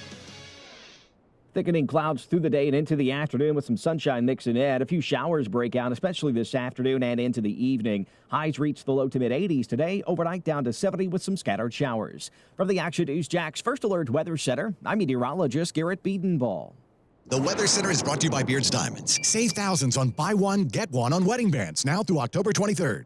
Hi, this is Keith Gurr, president of American Window Products. We are Jacksonville's oldest replacement window company. We have been providing excellent service for over 38 years and still have an A+ rating. At American Window Products, we have helped over 36,000 homeowners, and we don't use subcontractors. Right now, we're offering a free installation on 6 or more windows, as well as a free energy package. Go to AmericanWindowProducts.com and click for an estimate. That's AmericanWindowProducts.com. American Window Products, we are the window professionals. Ready to hit the road this fall? Maybe a trip to the mountains or over the river to Grandma's? Then listen up, because you need to rent a Toyota from Arlington Toyota. If you've tried to rent lately, then you know rental companies are short on inventory, but not our friends over at Arlington Toyota Rent-A-Car. Arlington has 2022 and 2023 models in stock and ready to rent at a great price. Plus, to try it before you buy it. Go to arlingtontoyota.com, reserve your rental, and discover just how good Toyota Rent-A-Car can be. It's where I take my family to play golf, and you can take yours as well. The Golf Club at Southampton. It's the home of the Action Sports Jax Dream 18, and it can be your golf destination. Enjoy your golf experience by calling 287-PLAY, 287-PLAY. Play some golf or maybe practice some golf at one of the newest facilities in the area. Grab some lunch or dinner, too. Southampton has it all. 287-PLAY. For tee times and more. The Golf Club at Southampton, the home of the Dream 18. My home course. Make it your home course, too. Do you make a purchase just because it's cheap? Never, right? So why would you ever purchase a do-it-yourself security system just because it's cheap? Right now, some companies say you can buy a refurbished one for a whopping $206. Refurbished means the last family found it unacceptable, and now they want to pawn it off on you. And that's more upfront money than SafeTouch security charges for their Advantage package, which includes a two-way communicator. And the SafeTouch system includes free installation by SafeTouch professionals. After all, you're the least experienced security installer you know, right? SafeTouch gives you 24/7 UL-approved monitoring in their very own central station right here where you live. So the do-it-yourself system has cheap, non-professional equipment, comes with no Florida license, and wholesale who-knows monitoring. SafeTouch Security comes with the finest equipment available, certified installers, and monitoring right here in Florida, with a lifetime warranty on parts and labor. Call 888-723-8682 or visit safetouch.com today. State license number EF0000233. What defines a hero? Dedication, loyalty, courage. Every day at AMCO, we serve heroes. For over 60 years, we've repaired and maintained the most critical public service vehicles. From complex transmissions to simple brake jobs with flexible financing and the extra safety precautions we need. The heroes we serve don't all wear uniforms. They're people like you. At AMCO, we're proud to serve all of you. AA MCO. Money tight? We can finance almost anybody. Find the AMCO transmissions nearest you at amcojacksonville.com.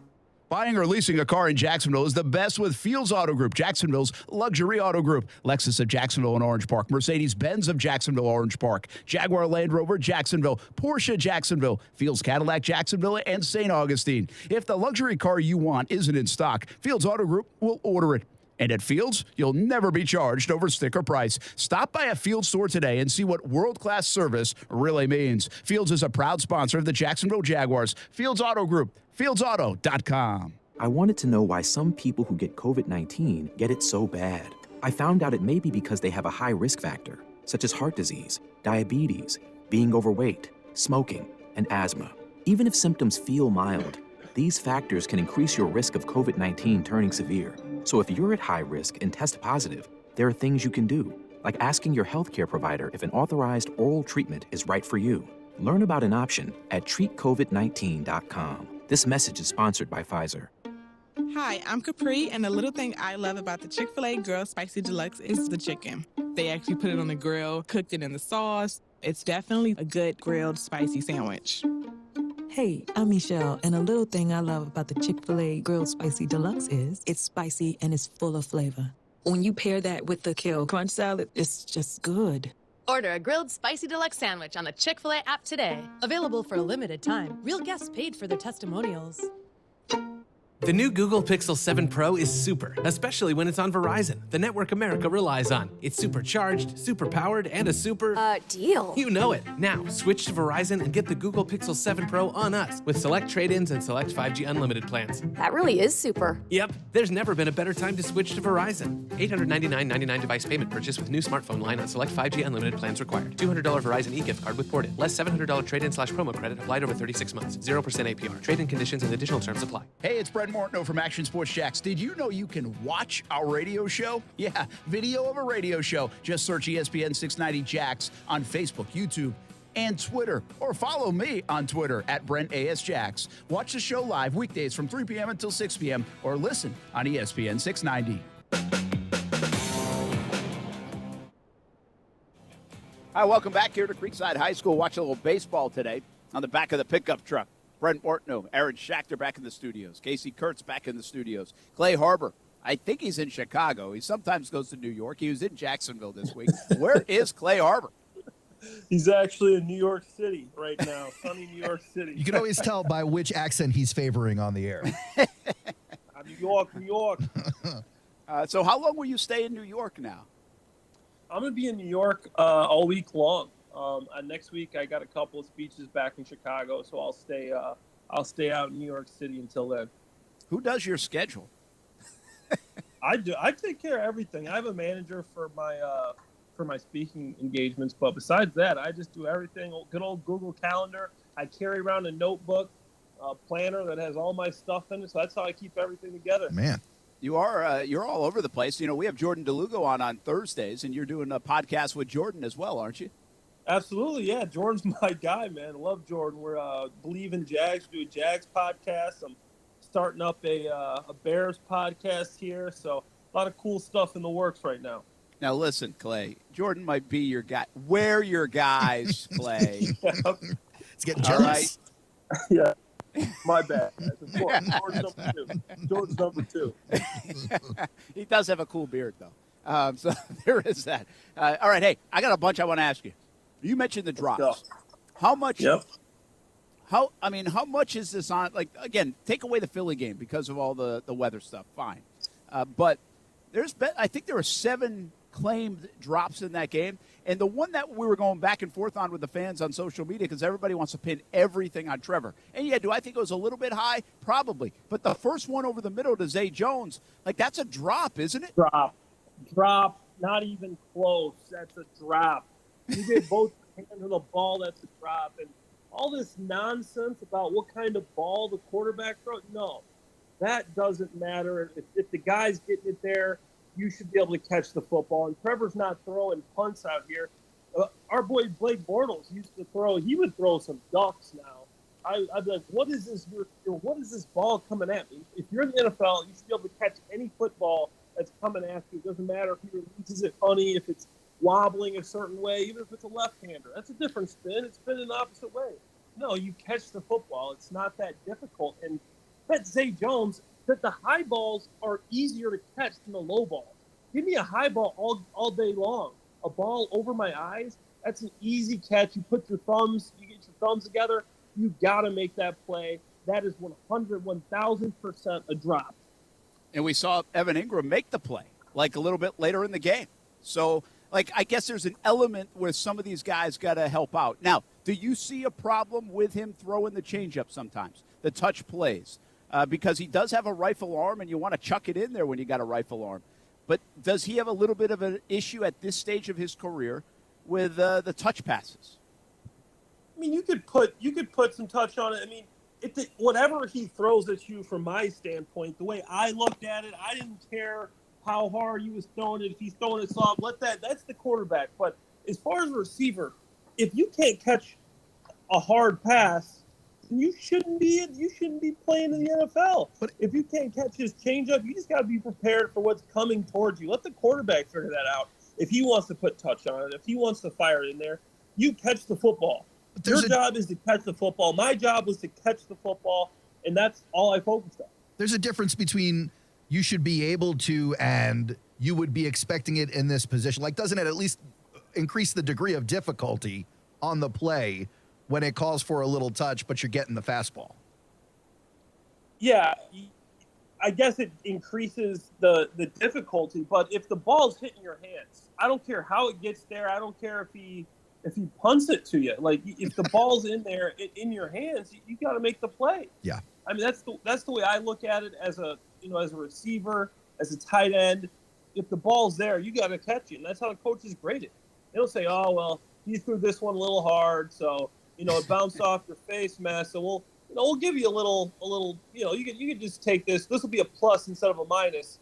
You threw it too hard no. You got to catch the football." Yeah. Well, to that degree, the Jags receivers have to help him out a little bit more. He has to do better. He can't throw that pick. He has to make better decisions. But they've got to also help him out is certainly a thing. And I guess to go along with the receivers, they got to get Christian Kirk going again, man. He had 6 catches the first 3 games. Each of those games, he's got like hardly anything happen in the last 2 weeks. What did you see from Christian and how they defended him? And I got to believe if that works so well, other teams are going to try it from time to time throughout the year. Lovie Smith has typically been a cover two defensive guy, and early in the season he was playing a lot of one high safety. I know against the Bears he played a lot of one high safety early in the season. I think he popped, I don't know the exact numbers, but I saw a lot of cover two man, and a lot of different things going on in the Jaguars game. And the first thing is you only got Kirk 3 targets all game long, 1 catch for 11 yards. Like, that's all we can do. Get him a couple screens, get him open, and yeah, they covered him well. They're doing a lot more press and covered him tightly. But I think that Kirk is still open in some of the plays, but so are other players. Honestly, they just got to execute. You take away those 7 drops. I mean, maybe you have 1 drop instead of completing 25 passes. Trevor's completing 32 passes, 31 passes, and now you got a complete different ball game. And instead of having a completion percentage around 50, he's got a completion percentage around a little under 70. So I think overall you just got to get more targets to Kirk and Zay Jones. Zay Jones actually had a good number of targets. He just dropped a couple of them, and especially that one over his head. I definitely say that was a drop. Yeah, and that could have really got him going early in the game. That's what it was like a tone setter kind of play, and it just didn't happen. So the Jags have to do better. I mean, Trevor has to be better. This isn't like an excuse segment on Trevor. He's got to be better. He can't make the pick. Like, we all know that. But we can't ignore the receivers the last 2 weeks. And I think it's been lost in the shuffle of Trevor's poor play. And the receivers are not stepping up either, and they've got to do better. They were really good in the first 3 weeks, and they've got to get back to being really good. All right, the guy who was the best offensive player for the Jags on Sunday was Travis Etienne. And it popped. And what does that mean now, Clay? When you see Travis Etienne look the way he looked, what does it mean going forward? What does it mean for the balance of him and James Robinson? We've had a lot of conversations over the last couple of days. Are we about to see a little bit of a rotational flip from Doug Peterson and how he's using his running backs? I think you do. I think you split it more to a 50-50 for now, and then you give them an opportunity and say, okay, who's going to be more effective, efficient? Against the Colts, maybe we go 50-50 snaps. Etienne, when he gets the ball, is averaging a whole yard more, almost. A yard more per carry. You can see how much quicker he is than it seems like than everybody on the field. So it seems fast. like he's running at a different speed. Yeah. It feels like he is just at a different speed than everybody on the field. And the last couple weeks, he showed me he's not just a speed guy. He'll put it in there. He's not scared of contact. He will deliver a hit, and he will run hard. So I love Etienne, and I think he can be a very special player. And then in the past game too, he was a big time receiver last week. He was third on the team. He had 3 catches, 43 yards, 5 targets. So he's a weapon. You got to have him on the field. And I love James Robinson. I love the little thunder and lightning, but James Robinson didn't have a great game. He had 10 carries for 2.7 yards per carry and 27 yards, and most of those were 1-yard runs. I'm not saying it's his fault on some of those, but Etienne's more productive. To me, you got to give Etienne the ball more. Clay, we were talking a lot about thunder and lightning yesterday specifically. I was looking at some stats about James Robinson, how many carries he needs to have his James Robinson kind of game versus how many carries he's been getting and the performance we've been seeing. But the more I think about it, the more I'm thinking that Travis Etienne it works against him to be good in this thunder and lightning just because Etienne is such an X-factor player. He doesn't need to be in the backfield to make a play, or at least he doesn't need the handoff to make the play. So while James, I think, needs to consistently get fed to the tune of 20 times a game, which is what we saw in the stats when we looked at it, when you got a guy like Etienne out there, it's almost impossible to get him that amount of carries, don't you think? I don't think it's impossible, but I get what you're saying because you don't want to just sit there and hand the ball off to him. And I agree that he's not the guy. Talking to some of the Jags coaches when we were at camp, I'm talking to him like, what do you think about Etienne? I'm talking to guys like around the organization like Mark Pollard. I say, hey, we got two great backs here. James can run the ball in the middle. He loves an interior run. Etienne's a guy that likes to run outside. He likes to run around people. So that's what I was expecting. Etienne to be a running back that hit light contact, with quick scat back, catch balls off the backfield. To me, Etienne's not afraid of contact. He's gonna put it in there, and he can do it all. I think that Etienne should get, to me, he's the better playmaker. He's averaging more yards when he touches the ball, and he's averaging more yards receiving. He's got better hands. To me, give me more of Etienne than Robinson. Robinson's going to have to figure out how to be successful, how to be productive with 10 to 15 yards, 10 to 15 carries per game.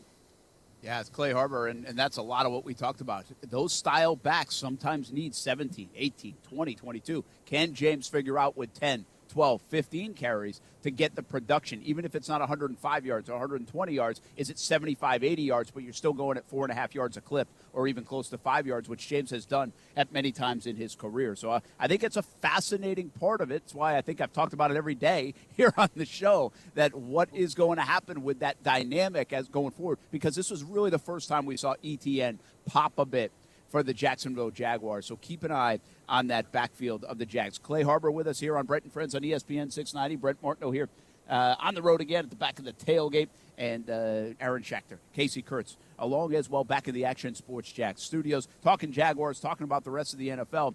And speaking of the rest of the NFL, Clay, the Eagles win again. I was impressed. I thought Kyler Murray and the Cardinals might get them last week. I thought they were kind of ripe for a loss. How long can the Eagles keep going undefeated? And are we looking at like a 15-2 or 14-3 kind of season for Philly? I think you are. I think this team's the real deal, and it starts with QB1 over here, and that's Jalen Hurts. This guy's incredible. He had another good game. No touchdowns. He only had a 90 rating, but the guy can get it done on the ground. And that's what we saw at Jacksonville, too. He had 15 carries for 61 yards, 2 touchdowns rushing. This guy is basically a running back at quarterback. He's strong. He's fast. He's quick.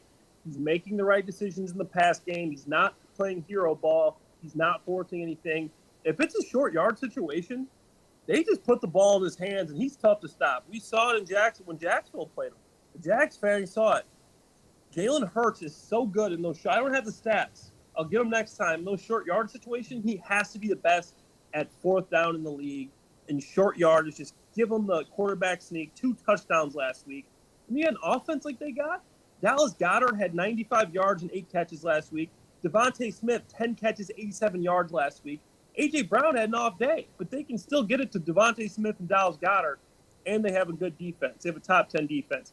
To me, this team, I don't know who's going to beat them. And as long as they play the way they're capable of playing, I think they're the team to beat in the NFC. And besides the Buccaneers, if Tom Brady pulls that team together, maybe the Packers, I don't see anybody else in the NFC that can beat them. The Rams aren't playing like the Rams, so to me, they're going to be the team to beat in a possible Super Bowl run for the Eagles this year. All right, Clay, jump in and stop me when they're going to lose a game. Casey, you too, and Aaron as well. So here we go. Ready? Week 6, they get the Cowboys. Anybody? Win. That's a tough one, but it's a win, I think. Cowboys got a good defense to win. I can't imagine you're picking Week 8 Steelers. That's a win. No. Week 9 Texans. Doubt it. Doubt it. Win. Week 10, Commanders. Doubt it. Week 11, guys, at the Colts. By that time, could they stumble? I think that's a win, too. No. Not with that defense, man. All right, here you go. Week 12, Packers. It's possible. It's at home. In Philly? I'll say no. It's in Philly. Yeah. I'm taking Eagles, but I'm saying that one I could see Aaron Rodgers. I'm still worried about it. So far, that's the game, yeah. Yeah, Week 13, Titans. And by the way, the Eagles going 17-0, 18-1 odds right now. Wow. Not super long. That's a good bet. Yeah, I'll bet on it. Yes, you will, Casey. Oh, they have a wager in Vegas. I got that. Hold on. He's like, hold hold my on. beer. In the commercial break. Get on that app, Casey. All right. Hey, when we come back, a little bit more of a trip around the NFL with Clay Harbor and who's getting the final rose here on this Wednesday. We'll be back. Brent and Friends on ESPN 690.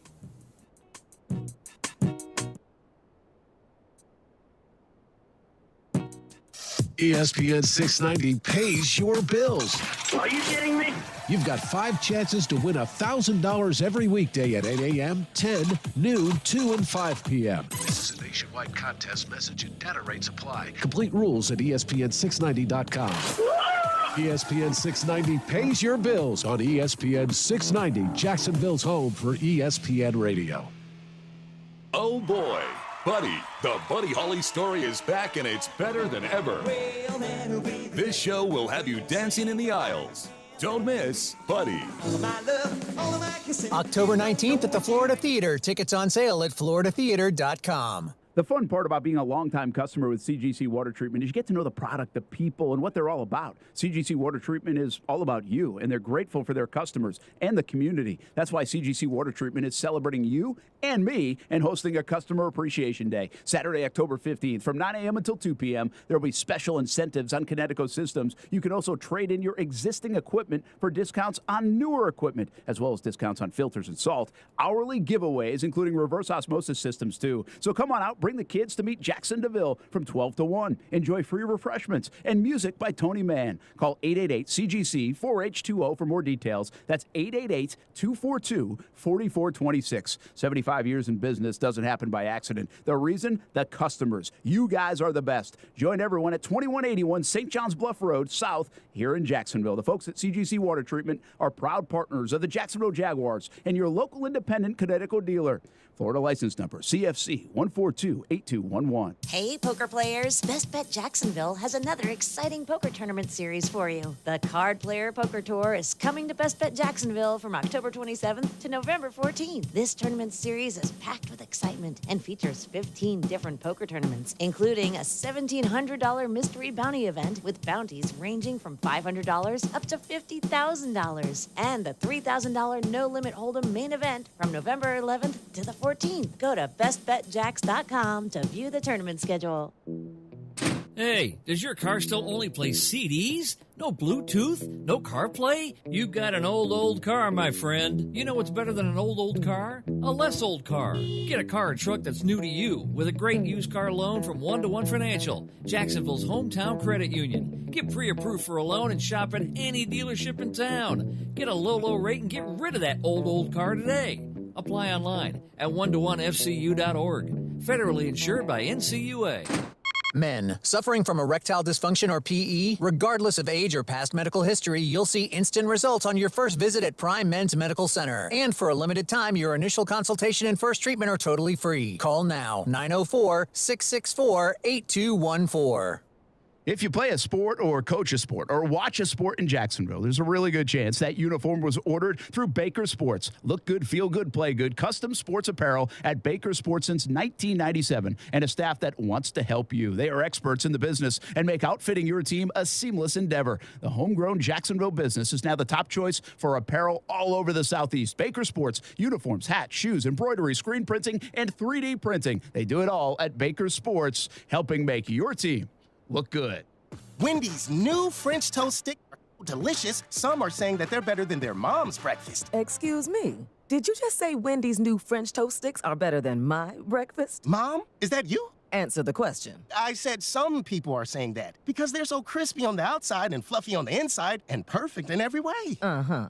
And what do you think? I think it's time to tell people to choose wisely. Choose Wendy's new sweet and crispy home-style French toast sticks. That's still not an answer. At participating U.S. Wendy's during breakfast hours. When you download the Home Depot app, taking on big or small projects starts with a tap. It's your pocket-sized toolbox for getting more done. Image Search helps you find what you need with a snap. Store Mode pinpoints exactly where to go to get what you want while you're at our store. Or just tap to arrange for easy curbside pickup, all from the palm of your hand. It's the app that's made for doing. The Home Depot app. How doers get more done. Action Sports Jacks. Watch, listen, subscribe. You can watch us on CBS 47 and Fox 30. You can listen right here on ESPN 690, and you can subscribe to our YouTube and podcast, Action Sports Jacks on ESPN 690. Action Sports Jacks. Watch, listen, subscribe.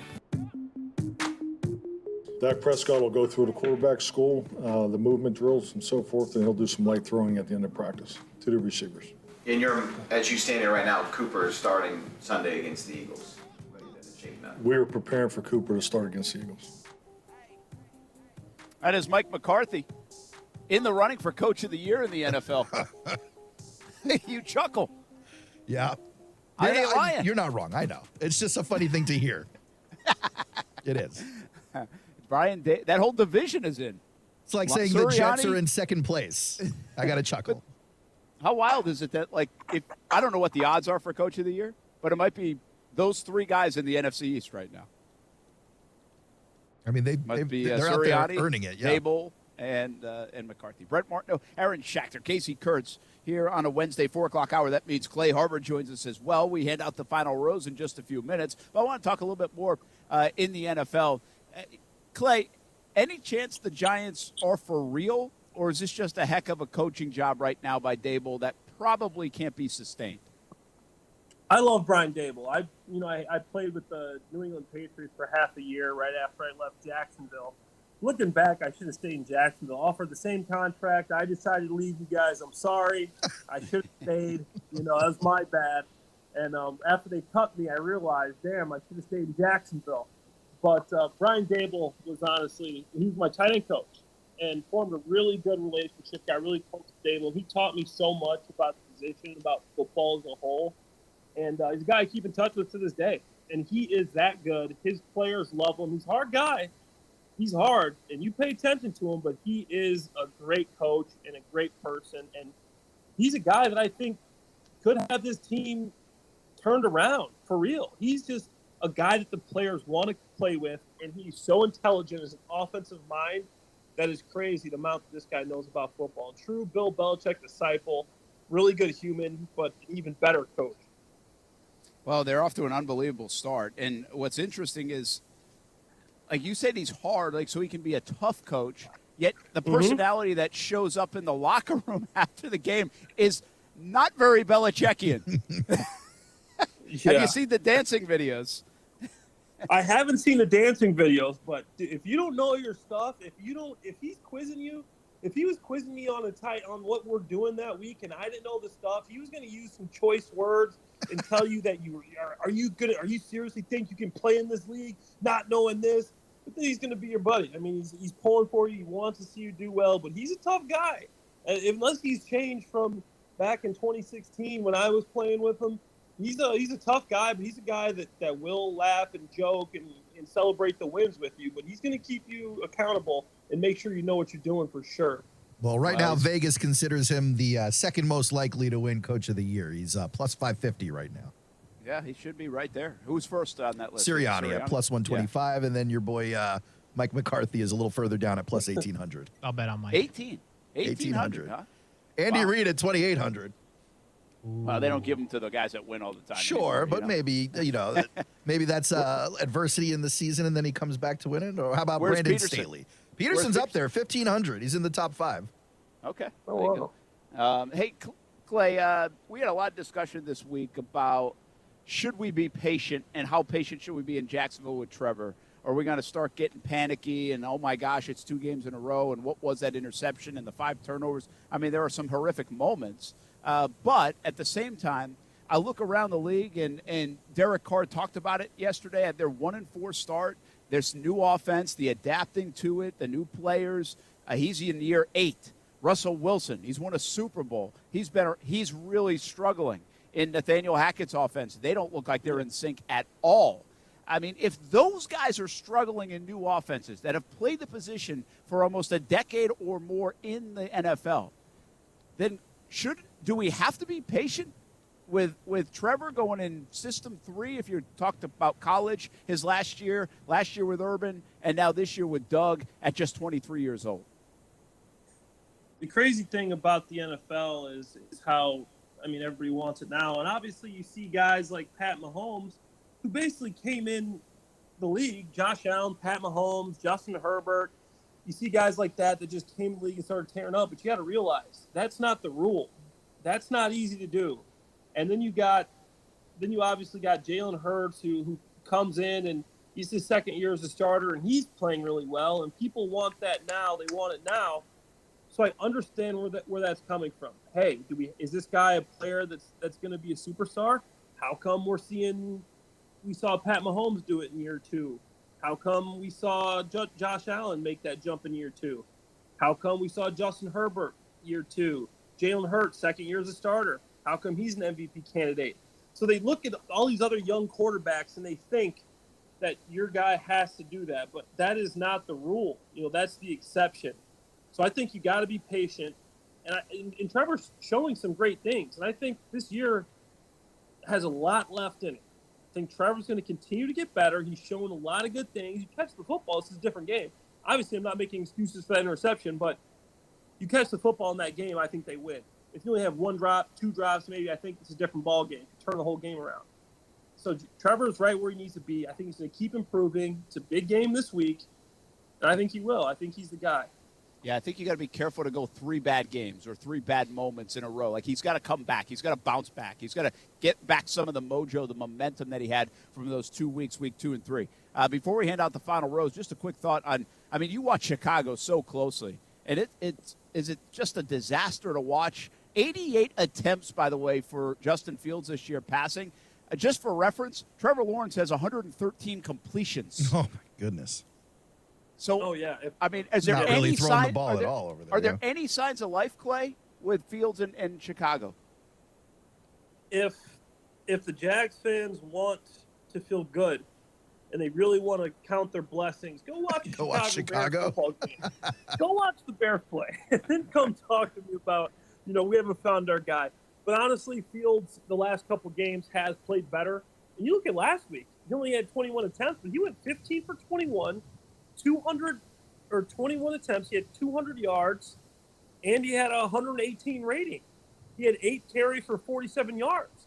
So he had a couple called back. So Fields had a really good game for Fields, obviously, and he's never going to be the guy that slings it 47 times or how many ever times Trevor throws the ball. But he had a good game, and I think Fields is improving.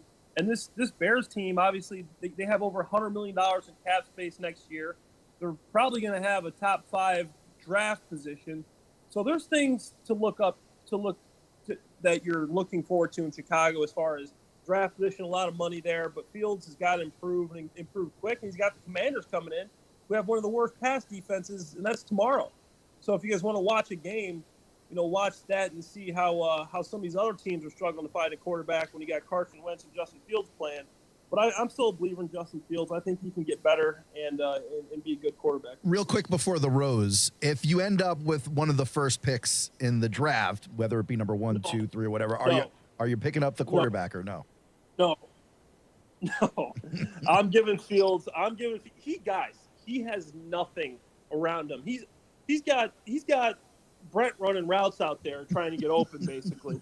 Besides Mooney, this isn't good. There is nobody getting open, and this O-line is probably the worst pass blocking offensive line in the league. He's got pressure in his face as soon as the ball snaps, and he's got to be quicker delivering the ball. But some of these plays, as soon as it snaps, he's getting tackled. Clay, so I think you got to overcome it. You undervalue me as an athlete. Yeah. Yeah, he's losing weight now. He's getting a little bit more athletic as he loses the weight.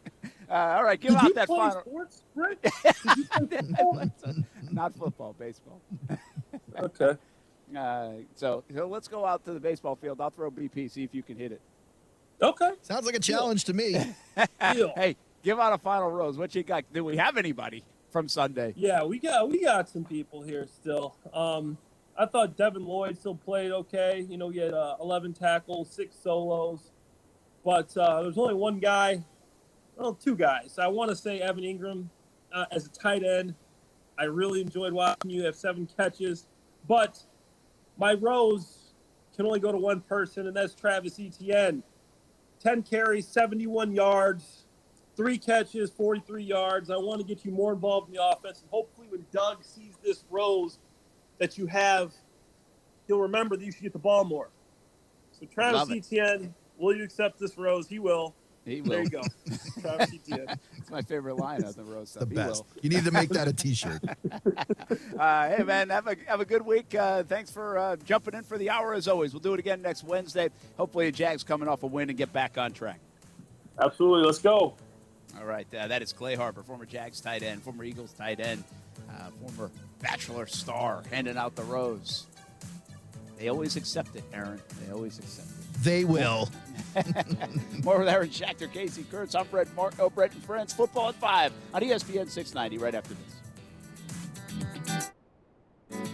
Buying or leasing a car in Jacksonville is the best with Fields Auto Group, Jacksonville's luxury auto group. Lexus of Jacksonville and Orange Park, Mercedes-Benz of Jacksonville, Orange Park, Jaguar Land Rover, Jacksonville, Porsche, Jacksonville, Fields Cadillac, Jacksonville, and St. Augustine. If the luxury car you want isn't in stock, Fields Auto Group will order it. And at Fields, you'll never be charged over sticker price. Stop by a Fields store today and see what world-class service really means. Fields is a proud sponsor of the Jacksonville Jaguars. Fields Auto Group, fieldsauto.com. Firefighters, paramedics, police officers, they take care of us, and at AMCO, we're proud to take care of them. For over 60 years, we've repaired and maintained the most critical public service vehicles. As an essential business, we work on every kind of car repair with flexible financing and extra safety precautions. Essential, reliable, trusted. That's the men and women who are there for us, and it's our honor to be there for them. AA MCO. Money tight? We can finance almost anybody. Find the AMCO transmissions nearest you at amcojacksonville.com. On the go? You own it. At Community First Credit Union, you can own it all. There's nobody quite like you. So be yourself and bank your way at Community First. Get free checking with rewards, your paycheck deposited a day early, and other benefits like Zelle. An easy way to pay family and friends for complete control of your money. Go ahead, own it. Add an account at justbeyourself.com. Community First Credit Union. Just be yourself. Federally insured by NCUA. Terms and conditions apply. Do you make a purchase just because it's cheap? Never, right? So why would you ever purchase a do-it-yourself security system just because it's cheap? Right now, some companies say you can buy a refurbished one for a whopping $206. Refurbished means the last family found it unacceptable, and now they want to pawn it off on you. And that's more upfront money than SafeTouch security charges for their Advantage package, which includes a two-way communicator. And the SafeTouch system includes free installation by SafeTouch professionals. After all, you're the least experienced security installer you know, right? SafeTouch gives you 24/7 UL-approved monitoring in their very own central station right here where you live. So the do-it-yourself system has cheap, non-professional equipment, comes with no Florida license, and wholesale who-knows monitoring. SafeTouch Security comes with the finest equipment available, certified installers, and monitoring right here in Florida, with a lifetime warranty on parts and labor. Call 888-723-8682 or visit safetouch.com today. State license number EF0000233. If you're the victim of a car crash, never rush to settle with the insurance companies and never settle for just any attorney. Demand Anajar and Levine. Call 1-800-747-FREE for a free consultation and take back control of your life. Main office, Jacksonville. Is your digital marketing strategy keeping you up at night? Do you have more questions than answers? CMG Local Solutions can help you take all the guesswork out of digital marketing. Let CMG Local Solutions create the best marketing plan for your global, regional, or local business. CMG Local Solutions has the right tools to fit your business's marketing needs. Learn more at cmglocalsolutions.com/Jacksonville. That's cmglocalsolutions.com/Jacksonville. Broadcasting live from the Anajar and Levine studios. Anajar and Levine Accident Attorneys. Call 1-800-747-FREE. That's 1-800-747-3733. WOKV Jacksonville. Listen live everywhere you go on ESPN690.com. ESPN690, a Cox Media Group station. This is SportsCenter. I'm Christine Lisi. The start of Game 2 of the NLDS between the Phillies and Braves has been delayed by rain. Major League Baseball will determine whether the game will be played today. NFL Raiders star receiver Devonte Adams charged with misdemeanor assault for shoving a credentialed media worker after Monday's loss to the Chiefs. Adams apologized for the incident, which left the man with whiplash, a headache, and possible minor concussion. ESPN's Marcus Spears. It's just a bad situation for Devonte that he probably didn't think much about, and he didn't think all of this would come out of it. It's a super unfortunate situation that should have been handled better first by Devonte Adams. But also, I'm sure that the NFL is going to look at protocol when these dudes are exiting the field now as well. Marcus Spears on First Take. Dolphins rookie quarterback Skylar Thompson will make his first career start against the Vikings on Sunday as Tua Tagovailoa and Teddy Bridgewater remain in concussion protocol. Miami optimistic receiver Tyreek Hill will play despite a foot injury. Cowboys preparing for quarterback Cooper Rush to start Sunday against the Eagles. Dak Prescott expected to miss his 5th straight game after thumb surgery. Keyshawn, J. Will, and Max. I just want to know if you picked up your NIL check from back in the day yet. They would have, put it this way, Coach, they would have to sell a university. More from TJ and Max Thursday morning at 6 Eastern on ESPN Radio and on ESPN2. Oh boy, Buddy, the Buddy Holly story is back and it's better than ever. This show will have you dancing in the aisles. Don't miss Buddy.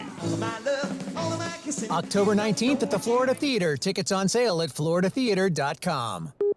Now, your chance to win $1,000 as ESPN690 pays your bills. Fueled by Celsius Essential Energy. Essential Energy. Live fit. Are you ready to go? 3, 2, 1.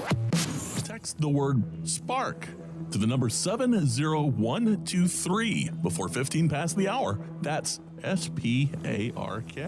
Your next chance to win is tomorrow morning at 8.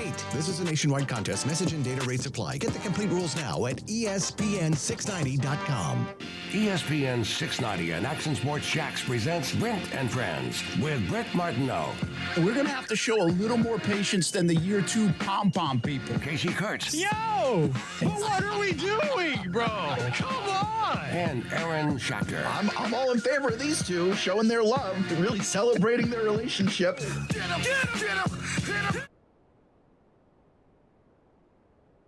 This is Brent and Friends with Brett Martineau, Casey Kurtz, and Aaron Schachter on Jacksonville's home for ESPN Radio, ESPN 690.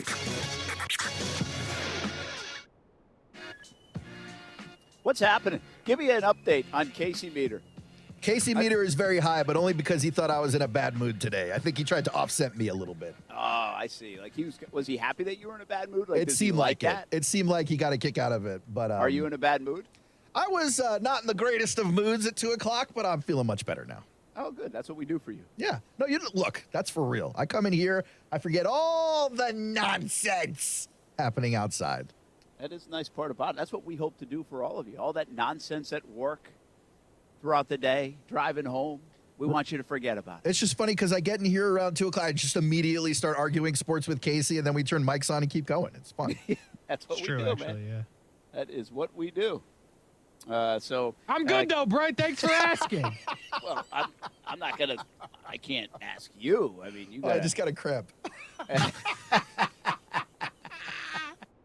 That hurt. You got one of those side cramps, Yes, right? Yeah, a he's little got a stitch. side cramp. Yeah. Little Ah, that stitch. hurts, Right in man. the rib. He's massaging Yeah, it right hurt. now. Look at that. That does hurt. That was funny, though. What does that mean? Did you not drink enough water today, or is that gut just a little too uncomfortably big? Probably a little bit of column A, a little bit of column B. Everybody knows what we're talking about. Most people, I would say, at least. Brent Martineau, Aaron Schachter, Casey Kurtz, Brent and Friends at ESPN 690. This guy, did you just hear that ESPN Sports Center update? This guy, whiplash and a possible concussion. Listen, he's a regular dude. He's not some sports superhero. He could be hurt. Oh, my gosh. What a joke.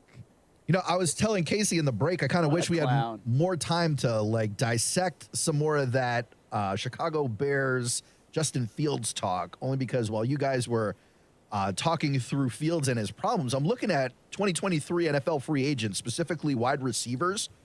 You're talking the top of the heap is Nelson Aguilar and Sterling Shepard. DJ Chark, I guess, is a free agent again next year. Randall Cobb, Marvin Jones. Help is not on the way at wide receiver, certainly in free agency. It'll have to be through a trade or something else. It's former Jags and Sterling Sharp. Nice. Or Shepard, my bad. Different dude. Different Sharp might have been good. I think it's going to have to come in the draft, right, for a lot of teams. And a lot of people question whether the Jags will come in the draft. Or do you make a run at DJ Moore, as we were talking about? Casey loves DJ Moore. Oh, man. So what an where's the DJ opportunity. Moore stuff settled? Have you seen any more of that? Like Jags still high on Jags Twitter or fans? Or Yeah. people want DJ? I think if you don't, you just don't know ball is all, frankly. Just such a quality receiver. At the moment, you don't have to pay him a lot. You will. I understand that. Calm down, people. But, I mean, just a guy worthy of getting paid, putting up over 1,000 yards on the Carolina Panthers. Yep. Okay. You should be excited. It's not going to happen. The but only Twitter drama I'm seeing today is this OBJ story. Are you guys following along with this? Basically, some Rams YouTube guy was on Twitter saying, hey, OBJ, come home. The Rams could sure use your help. And then Odell actually responded to the guy saying, well, if they could use my help, how come their offer was so low? Nice. Love OBJ. So I love when these guys air out the dirty laundry on Twitter, man. It's the best. Guy on Twitter is like, hey, they could use your help. And then the guy on Twitter is like, well, I didn't negotiate the damn contract. It's not my money. I just love how this random YouTuber on Twitter suddenly becomes the centerpiece of the negotiation between the Rams and Odell Beckham Jr. I don't know, OBJ. Like, you're coming off a torn ACL like 7 months ago. Maybe that's why they offered such a low rate. If I'm OBJ, I'm done with football. I'm pulling. Here's what I'm doing. He's not. He's not Pat McAfee. Right. But he is entertaining. He's entertaining, but he's not like a media conglomerate. Yeah, but he could be. OBJ could be huge. Trust me. He's probably still got another couple of years playing. I know, but trust me, he could be huge. Didn't we have the conversation a lot last year, like when OBJ was on the block? Like, why don't the Jags go get him? They could use some help. Yes, we did have that. This might be why. It's a like personality not now, issue. though, right? No, now, sure, why not? You're going to get OBJ now? Dude, OBJ is good still. How do you know? Trust me. He was good in the Super Bowl. Listen. Okay, in a game, yes. Coming off the ACL, all right, I'll give it to you. I don't know because I haven't seen it. But I do know that they buried him on Cleveland, and he goes to the Rams, and he works his way in, and then all of a sudden you get to the Super Bowl, and he's your number one receiver. I saw enough in that game to think, you know what? Let's give it a try. Why not? Kick the tires. Well, here's one thing: the Jags don't have a lot of money, right? I mean, they're not sitting there with them. Now they could start deferring money and pushing stuff in the future a little bit. They could do that, but they don't. They're not sitting there with a bunch of cap space. I think they still could maneuver around and make a move, but I just don't think that's the one. Like, if you were going to make one move for the Jags, it would probably be, I would say, on the interior. If you were going to do something by the trade deadline, I don't think it's a receiver coming off an ACL. Probably not. Listen to a couple of these grades from our friends at Pro Football Focus on I love OBJ. how much you like pro football. Well, if you're paying for a subscription, Brent, you get your money's worth. You might as well. Listen, everybody loves it now. OBJ on the Rams, right? Week to week, putting up grades of 64, 61, 68, pop to 75, 53, 68, 59, 63. Come on, man. Like, this isn't 2014 OBJ. This isn't. What do you get in the Super Bowl? I'd have to look up the exact game to get you a grade. Torn ACL is what he got. I guarantee you the playoff numbers are much higher. This is not OBJ he was good in the playoffs. from 10 years ago. This is a guy who has had a rough time for multiple years now. I'm still with that's it. True. I don't care about the numbers. I don't know. Hey, how's Robert Woods doing? He scored the other day. I don't think he's lived up to what they expected. I mean, they were looking to replace A.J. Brown. Let me check. He scored the other day. I just got to support my Robert Woods when everybody was like, oh, my gosh, they got Robert Woods. Okay, listen, if we're going to sit here and blame Robert Woods for playing with a terrible quarterback, then I'm sorry, but they can't figure out how to get him the ball. He's got 17 catches, 204, 12. One touchdown. One touchdown. That was as the guy. One touchdown. 12 yards per catch, which is actually about what he had all kind of in his career. He's coming off a 45 catch, 556. It was the 3 years prior where he's really good. 1,200 yards, 1,100 yards, 900 yards. Then playing across from Cooper Kupp. Yeah, and Brandon Cooks. He got injured with the Rams too, though, right? He was out for a bit. He had a knee thing, I think. Which is why he only had like 500 yards last year. But it's also pretty apparent, right? Like, he's not replacing A.J. Brown. A.J. Brown. No, not even close. Yeah.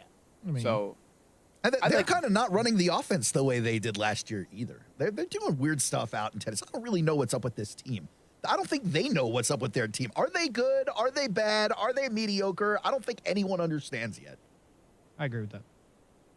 Yeah, I don't think so either, and I think they just know how to win. And that's been the case a lot over the last couple of years. They're just not a sexy team, and they know how to win. All right, speaking of not knowing how to win, the Jags. And they don't sometimes, but they seem to against the Colts. How much is this game going to be different, guys, when you got the Pittman coming back and Pierce will play, Leonard could be out. Let's assume Taylor plays, even though right now he didn't go to practice, if you're just getting an update on that and haven't heard yet.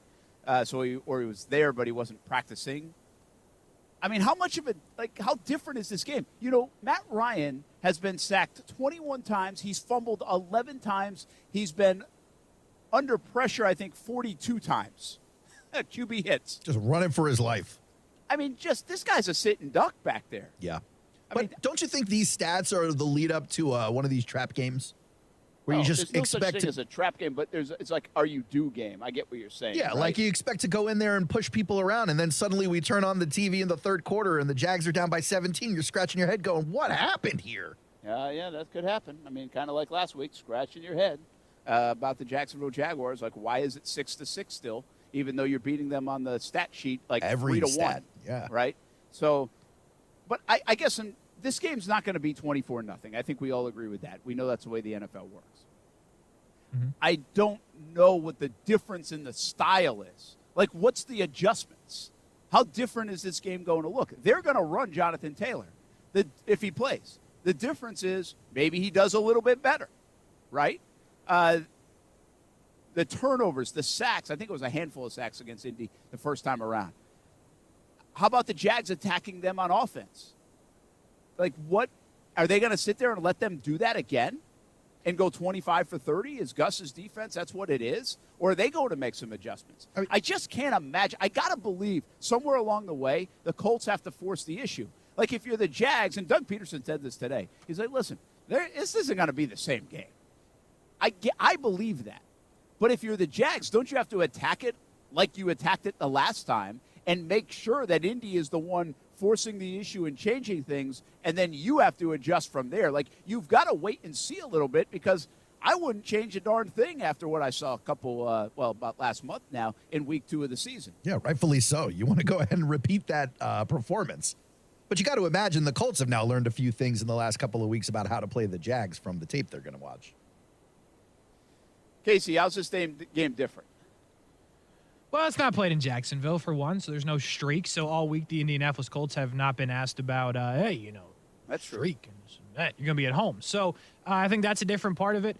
And the other part of it is the opponent that you are playing, if you're the Indianapolis Colts, just lost to the Houston Texans, a team that did not win a football game. So they have nothing going. There's no momentum there. The Colts, as ugly as it was, momentum off a long break after playing on Thursday night. So I think all of those things play in.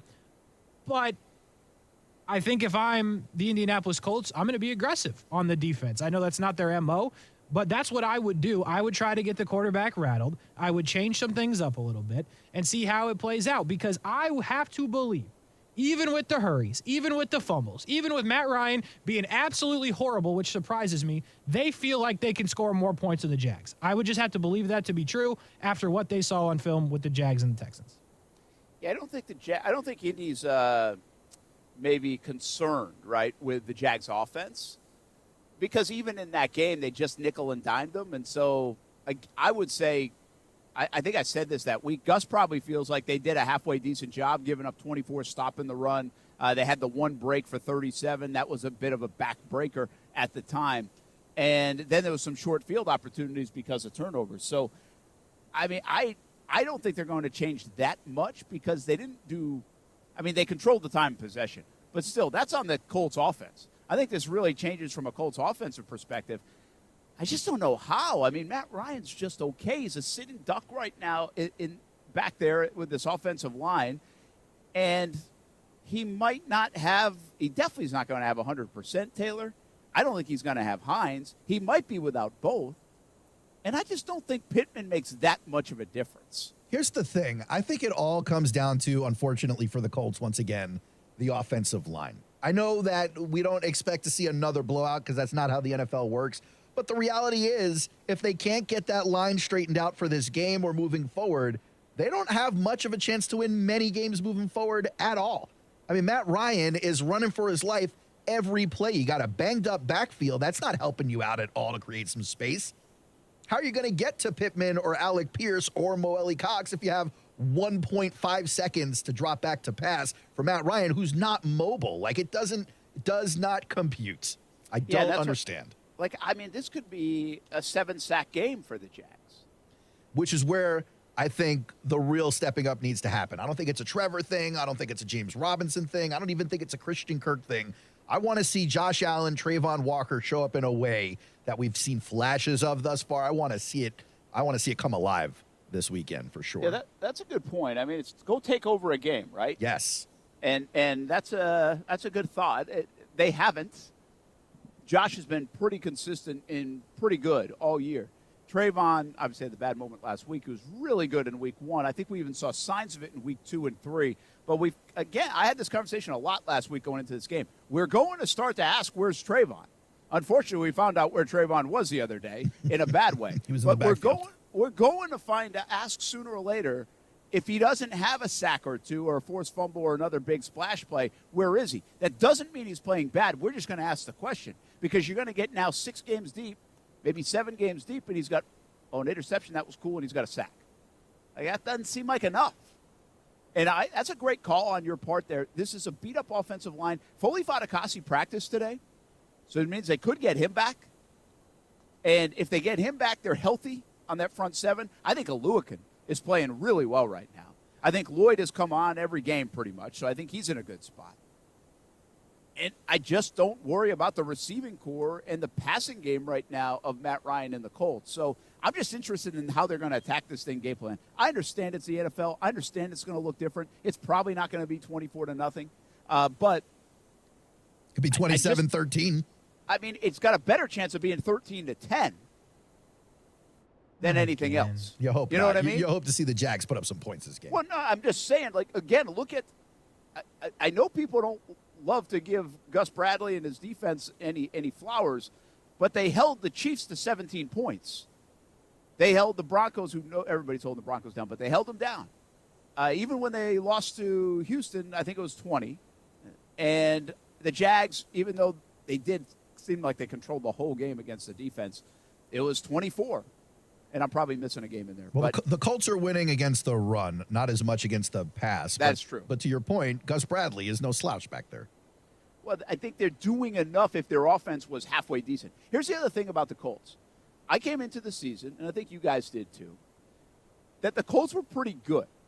Now, a lot of people thought Matt Ryan was going to elevate them and escalate them to the playoffs. I was one of them, I yes. also was one of those. And I did not think that he was going to be that big a difference between the Phillip Rivers experiment, Carson Wentz, and Matt Ryan. But I still thought they would win the AFC South, guys, and be talented enough to do it. So we can have varying opinions about the QB and how good they would have been, but they were supposed to be good. Yeah. They've been awful. Awful. Like, even against Kansas City, it was a good win. But just it was looked a ugly. weird game. Like, it wasn't like, wow, here come the Colts.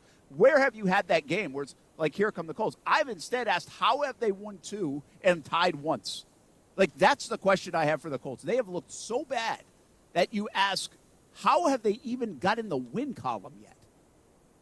And they shouldn't have last week. Russell Wilson threw that game away. And there were some mistakes by Kansas City that allowed them to go down and win the game late. And so, I mean, the Jags, again, I feel like are better, but right now the Jags are in a weird spot, too, that it's hard to say that. Let me ask you this. If you believe the Colts are worse than the Jaguars, certainly, than a lot of other teams, outside of the Texans, who's worse than the Colts? Denver. I don't believe that. I do. Well, here's maybe a better question, or at least something we could answer a little more succinctly. Who has the upside the rest of the season? Because that's what I was getting around with the Colts. Like, are we going to see this game where, it all comes together?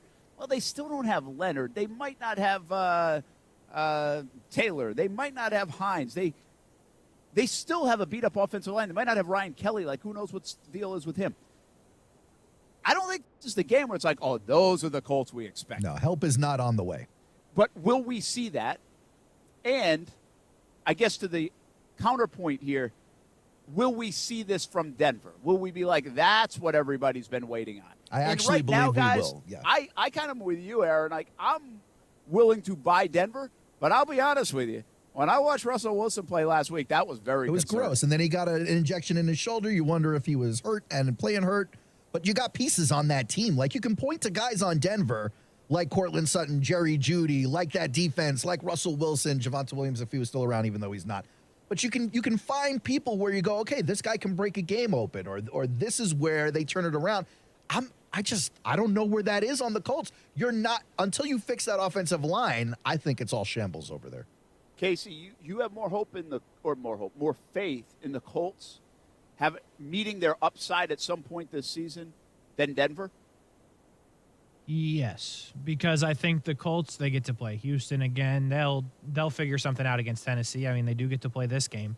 And I think Denver, they will play tougher games. And to be honest with you, I'm on the Pete Carroll train. I think this was all Pete Carroll. Get out of here with that Russell Wilson. Let Russ cook. Don't let him cook nothing. He'll burn it. So I'm very confused about Denver. I'm very confused about Russell Wilson. But truly, I think the Colts are going to have an easier path to do it, to where Denver's going to have to beat like good teams, like teams that are actually we know are good, or at least like the Raiders. I don't know if they're going to figure it out, but they're talented enough to put up 30. Listen, I know we're going to go to break soon, not to bore you with the Broncos schedule, right? But once you get past, but you're going to do it anyway. Yes. Once you get past the Chargers on Monday night, you got the Jets, you got the Jags, you got the Titans, the Raiders, the Panthers. Then you do Ravens and Chiefs, Cardinals who are up and down, the Rams who are beatable, Chiefs, and then Chargers again. That doesn't sound that fun. It's not the toughest schedule. You could see 6 wins in there. Yeah, but like here's the thing. I think nothing of the Cardinals,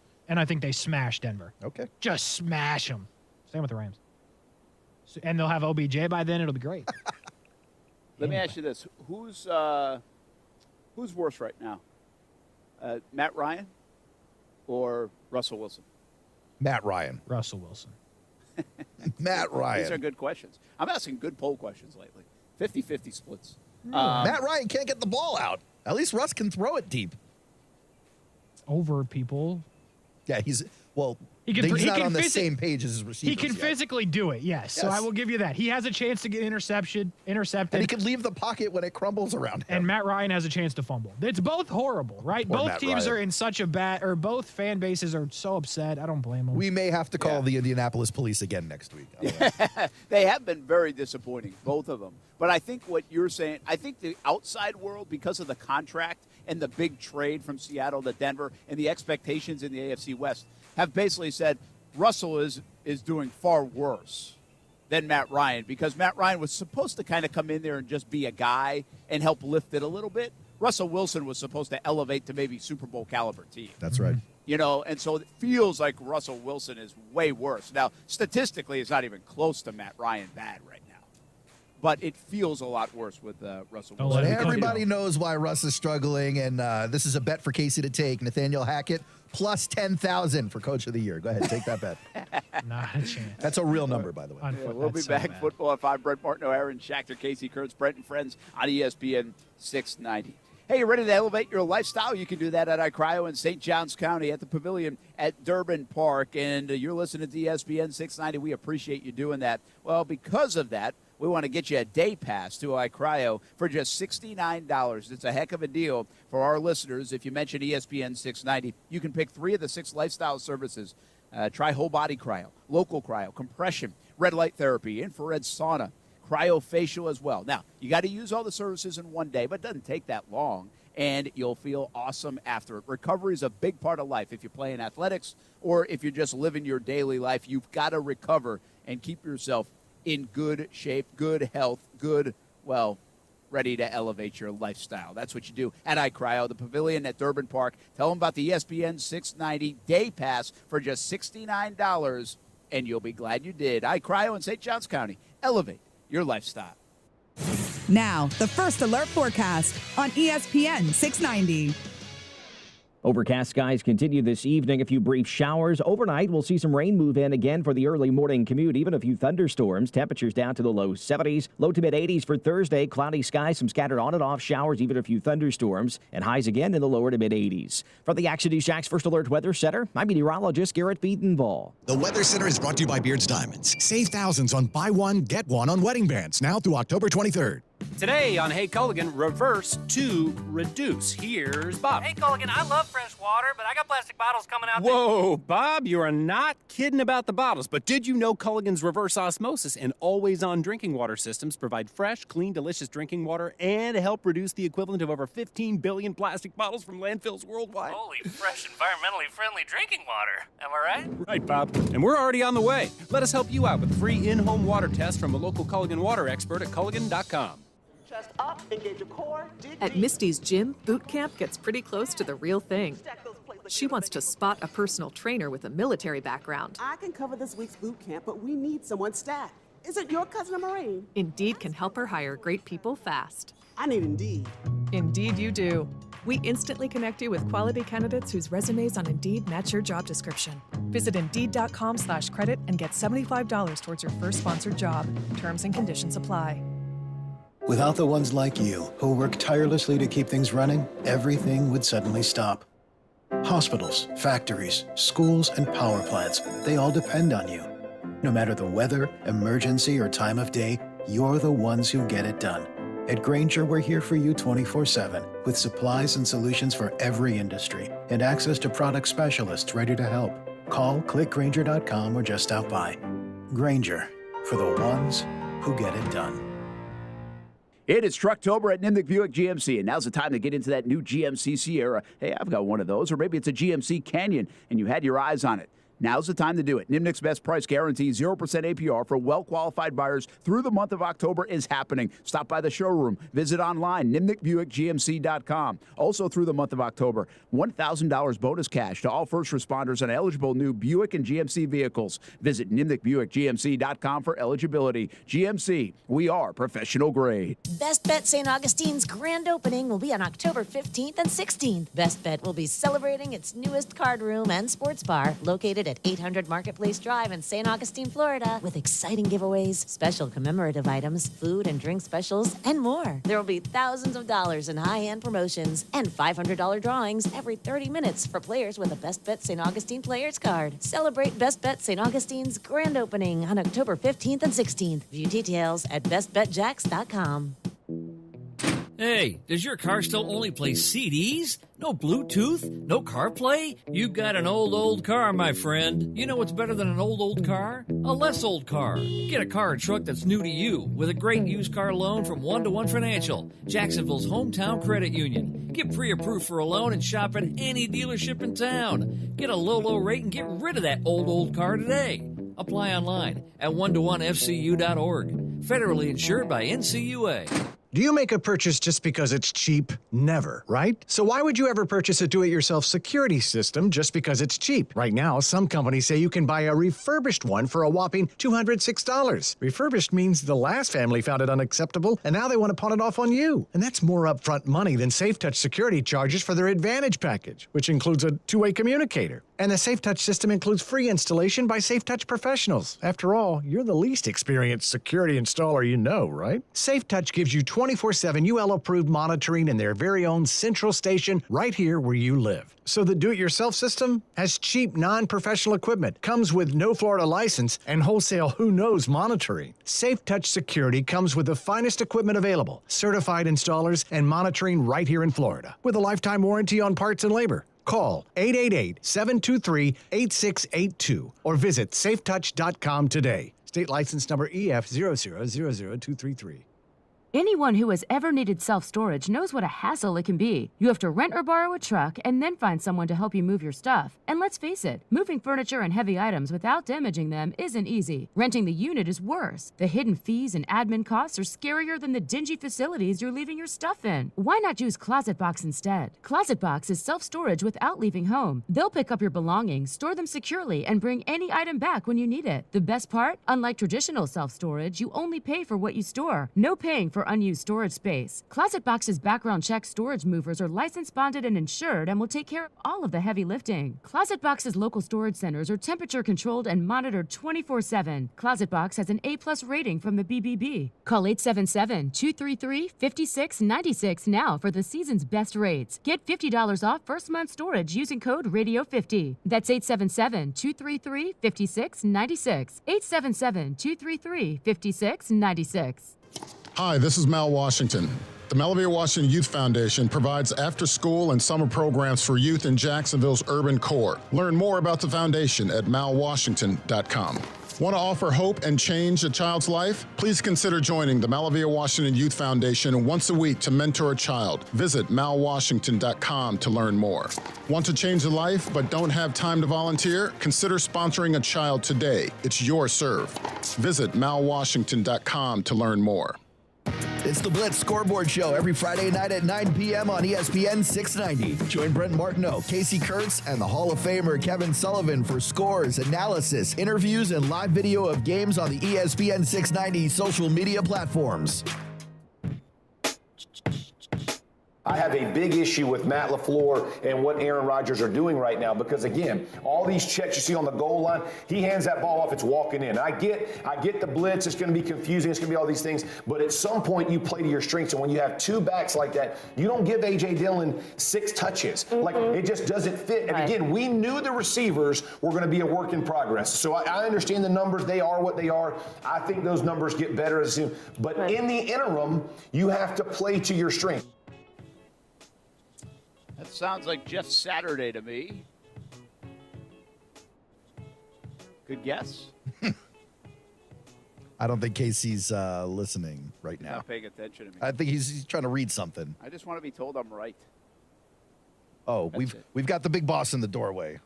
Oh, Brent Martineau, Aaron Schachter, distracted Casey Kurtz. Here on Brent and Friends Football at 5 on ESPN 690. Hanging on the back of Don't the be tailgate. mad, Casey. I'm mad now because, like, what? Jeff Saturday, bro. Yeah, that's it. That's all I was asking. That's all you got to do, bud. I just wanted a little pat on the back and say, Brent, you're right. Dude, I'm so sick of the Brent pat on the back thing. Wait, because I said I was right about Matt Ryan? I mean, one thing, you can't handle it. Like, no, you can't handle it when I'm right. You're barely right, bro, and you're just, like, beating the heck out of your pat on the back, man. It's just, if I'm barely right, then I need to pat myself on the back when I'm right. I'm just saying, bro. I mean, it's twice in, like, the week. That's pretty good. It's a new record. Got to celebrate those things. Yeah, we really do. I mean, you're going to get on your show overtime, Kurtz and Middleton, and sit here and say everything that, like, you might have been right about over the last 6 Literally months. playing audio from 18 months ago. I Yes. said this. Yeah, you don't pull audio when I'm right. Never. Nah, can't do it. Didn't pull my JDL audio last week. I was right about that. Jordan DeLugo, that is, by the way. DeLugo will join us again tomorrow at 4 o'clock. He'll be out at String Sports Brewery. We also got Duck tomorrow. We got Ducky tomorrow. Ducky's making a return. We're working on a bunch of guests. Brent and Friends. Duck is part of it. We like it. What's going on in the baseball? The Braves now, guys, are pushed back till 7 o'clock-ish, I think. Nice. Did you see this? I did not. We don't have do we have any of the baseball tonight? We do not. So Phillies and Braves, they're in a delay, and I think the last I saw was around 6 o'clock or so. They are going to think about when they can play again, and it looks like 7:30-ish could be the possible time. Padres, Dodgers, scheduled to go tonight. I don't think rain will be a problem out there in L.A.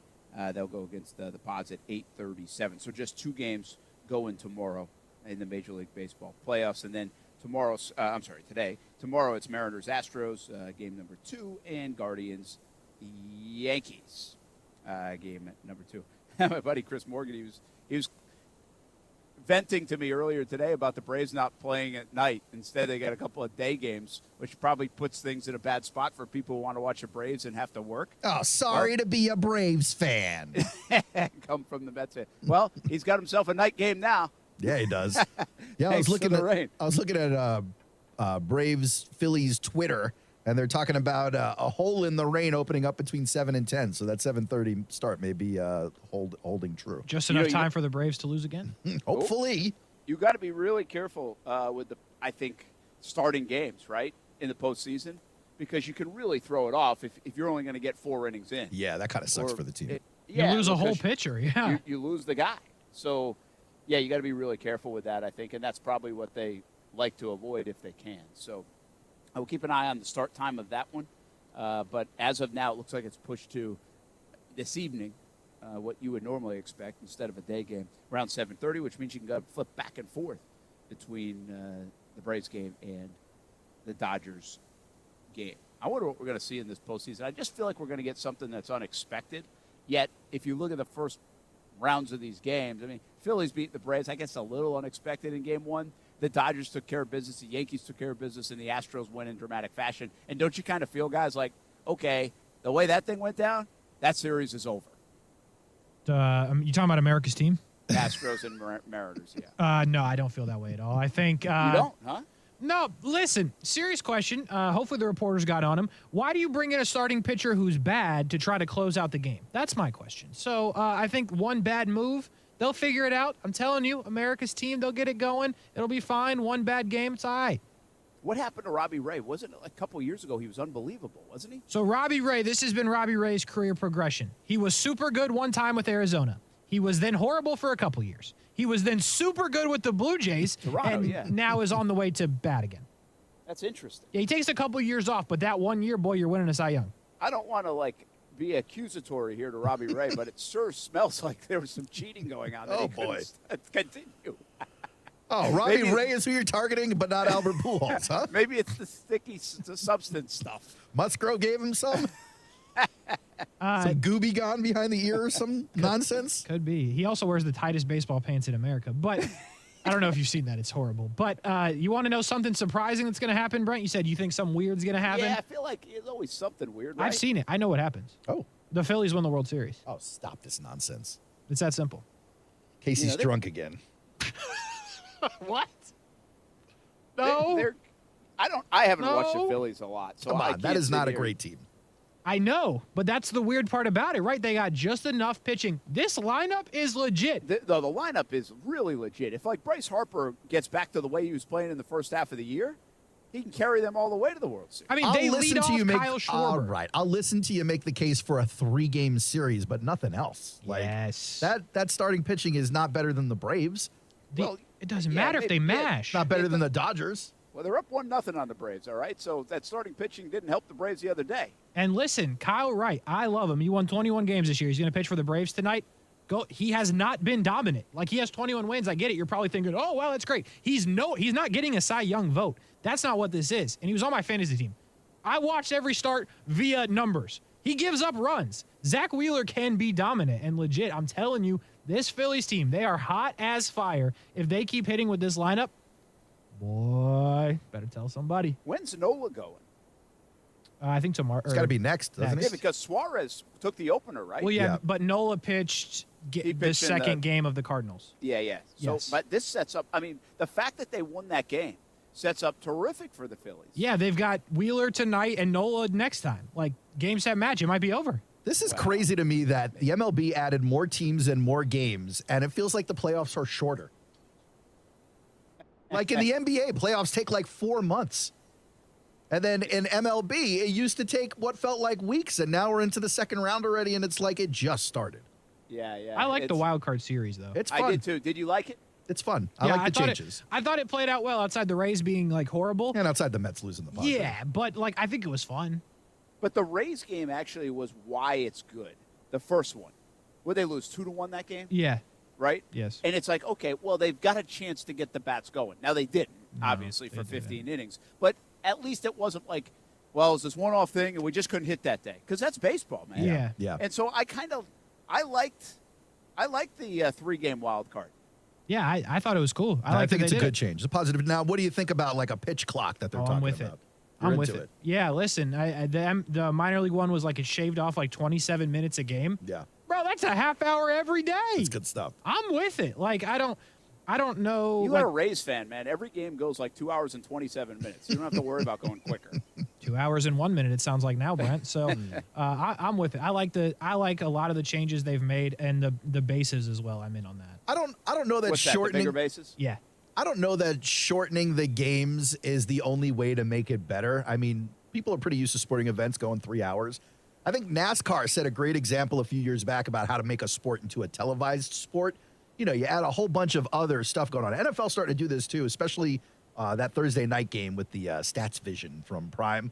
Like, you just give them, go ahead. You give them stuff to look at and think about in between the walk back to the mound or the dancing around in the box. But I think baseball could really benefit from that. Like, if they had mic'd up players, but you had like these numbers where it's like, this is why they're changing the pitcher, right? Because I think like if you're not super into like, oh, why are they taking this guy out or why are they bringing Edwin Diaz in the 7th inning? Like, I think if you put that like where the fan can see it and understand it and put it into better terms, I think that would play well. And in for a baseball. sport like baseball where it's so much numbers, like it's great to break some of that down, especially some of the sports science or bat speed or ball speed off the bat or probability based on where in the strike zone. Like, I love all of that. I'd still be in on a 3-hour game if they gave me that in between this stuff. That's a good call, guys. Like, first of all, the mic'd up players is becoming more and more popular, and credit to Major League Baseball and the networks and everybody else. But the teams, or if they're agreeing with this, or maybe it's the MLBPA or something, but or Players Union, I guess in this case.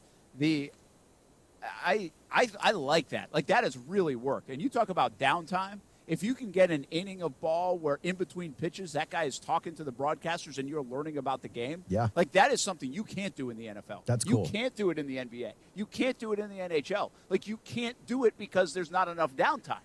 So take advantage of the downtime in terms of what you were just saying, Aaron, the television production part of it. The other part is, I know they tried like the A-Rod stuff. I didn't watch that, like the Manning cast-esque. But in the regular broadcast, to your point, maybe it's not just numbers, but somebody to explain the damn numbers and what the hell they mean. Yeah. Because there's so much in the analytics. So much. It's just not home runs, RBI, hits, and walks and strikeouts anymore. And so what is spin rate? Like, if they had a guy that was an expert in the analytics in the booth the other night when Musgrove was pitching, and they said, listen, his spin rate is up, but 100 RPM, whatever it is, isn't that much, considering the fact that he's averaging 3/4 of a mile faster on his fastball because he's amped up than he normally would. He's pitching the game of his life, yeah. You know what I mean? Yeah. So, like, if you had somebody explaining that instead of us trying to all figure it out on Twitter, then isn't that beneficial to the viewer, to the consumer? Because here's the thing. One thing we forget about in sports and in broadcasting, I think a lot, is, okay, you're delivering the product. That's one. You're entertaining to a degree and helping that entertainment through conversation. But then there's one other element of this, is you're educating people. The more, like, I always feel good in a show, like whether it's TV, radio, when I feel like we might have educated somebody on something. Like, you learn something. Heck, man, I learned something. Well, that happens a lot. Well, it just happened with Clay Harbor. He told you about the taxes. You learned something today. That's true. I know. So, like, that's what I mean. If we That's could do that awesome. every time we watch a baseball game, then I think you're right about it. So that's a fascinating part of it. One other thing that is just a mind-blowing, old-school baseball, can't get used to it thing. You said Schwarber's leading off. Yeah. He hit 46 home runs for the National League this year. Mm-hmm. He's leading off. Aaron Judge hit 62. He's leading off. Trying to get these guys at bats, man. The two guys that led their respective leagues in home runs are the leadoff batter. But also for Aaron Judge, he almost led the league in batting average as well. So, the guy's going to hit the ball. And he doesn't pitch. But, like, it just makes sense. Like, I don't understand why you wouldn't lead off your guys ever, because you're only leading off once. You're leading off to start the game, And that is true. and then next time you're hitting after the 9-hitter. That's where, like when we grew up playing the game, your 3-hole hitter was your best hitter. Now, the big bopper, the guy that got all the attention, was the 4-hole hitter. Sure. Right? Everybody's like, who's batting cleanup today? 3 was the guy getting the business done. But yeah. 3 was the guy that was probably going to get the extra at bat because he was definitely hitting in the first inning, and he was your best hitter overall. Oh, yeah. Well, then recently they moved that up to number 2. Your 2-hitter, and Judge would be in the 2 spot. Trout hits second a lot. Trout, right, hits second. But only because you got so many of these guys now swinging for the fences. Your 4 is kind of like your 3 as well, and your 5. They're all alike, to your Yeah, point, yeah. right? Well, Casey, are they officially moving that now to the 1 hole, or still, like you were saying, Trout still hits number 2 in the line? No, it's a It's moving to the 1 because it just makes too much sense. If you're going to get one more at bat and you're down a run, why would you rather it be some guy that's fast or Kyle Schwarber? He might strike out, granted, but he also might hit it over the fence, which your normal leadoff hitter is not going to do. Yeah, see, like, analytics gets crushed a lot, and I'm do part of the crushing at times. You really do. Because you just take all the feel out of the game if you just strictly go off it. But I like that. That makes sense. There's common sense involved with that. Like, they put the computers together and like, hey, why are we doing this just because they used to do it like this in 1920? There we go. So that's fair. Now, that's a good use of analytics. Yeah. And it makes sense when it's logical. Some of that other bull, whatever. Whoa! Like, yeah. Hey! We'll be back. We'll be back. Brent and Friends on ESPN690.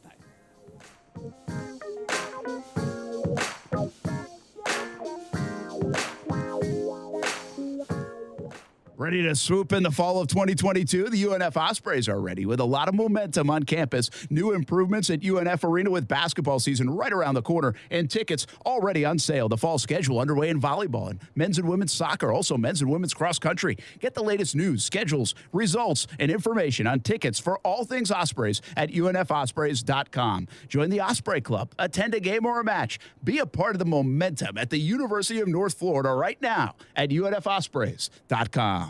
Hi, this is Keith Gurr, president of American Window Products. We are Jacksonville's oldest replacement window company. We have been providing excellent service for over 38 years and still have an A+ rating. At American Window Products, we have helped over 36,000 homeowners, and we don't use subcontractors. Right now, we're offering a free installation on 6 or more windows, as well as a free energy package. Go to AmericanWindowProducts.com and click for an estimate. That's AmericanWindowProducts.com. American Window Products, we are the window professionals.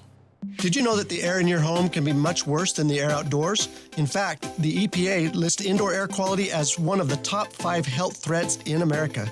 Zero Res can help. Cleaning air ducts is all about power. The more power you have, the more air you can move, and that's how you clean air ducts. Our truck mount system moves over 1,500 CFMs to pull out all the dirt and debris out of your home. Right now, Zero Res is offering $50 off the cleaning of your air duct system. Zero Res, spelled forward or backwards, it's the right way to clean. Do you make a purchase just because it's cheap? Never, right? So why would you ever purchase a do-it-yourself security system just because it's cheap? Right now, some companies say you can buy a refurbished one for a whopping $206. Refurbished means the last family found it unacceptable, and now they want to pawn it off on you. And that's more upfront money than SafeTouch security charges for their Advantage package, which includes a two-way communicator. And the SafeTouch system includes free installation by SafeTouch professionals. After all, you're the least experienced security installer you know, right? SafeTouch gives you 24/7 UL-approved monitoring in their very own central station right here where you live. So the do-it-yourself system has cheap, non-professional equipment, comes with no Florida license, and wholesale who-knows monitoring. SafeTouch Security comes with the finest equipment available, certified installers, and monitoring right here in Florida, with a lifetime warranty on parts and labor. Call 888-723-8682 or visit safetouch.com today. State license number EF0000233. If you play a sport or coach a sport or watch a sport in Jacksonville, there's a really good chance that uniform was ordered through Baker Sports. Look good, feel good, play good. Custom sports apparel at Baker Sports since 1997 and a staff that wants to help you. They are experts in the business and make outfitting your team a seamless endeavor. The homegrown Jacksonville business is now the top choice for apparel all over the Southeast. Baker Sports, uniforms, hats, shoes, embroidery, screen printing, and 3D printing. They do it all at Baker Sports, helping make your team look good. Moments like watching my grandson steal second mean a lot to me. But after being diagnosed with metastatic breast cancer, or MBC, which is breast cancer that is spread to other parts of the body, they mean even more. I take Ibrance, palbociclib.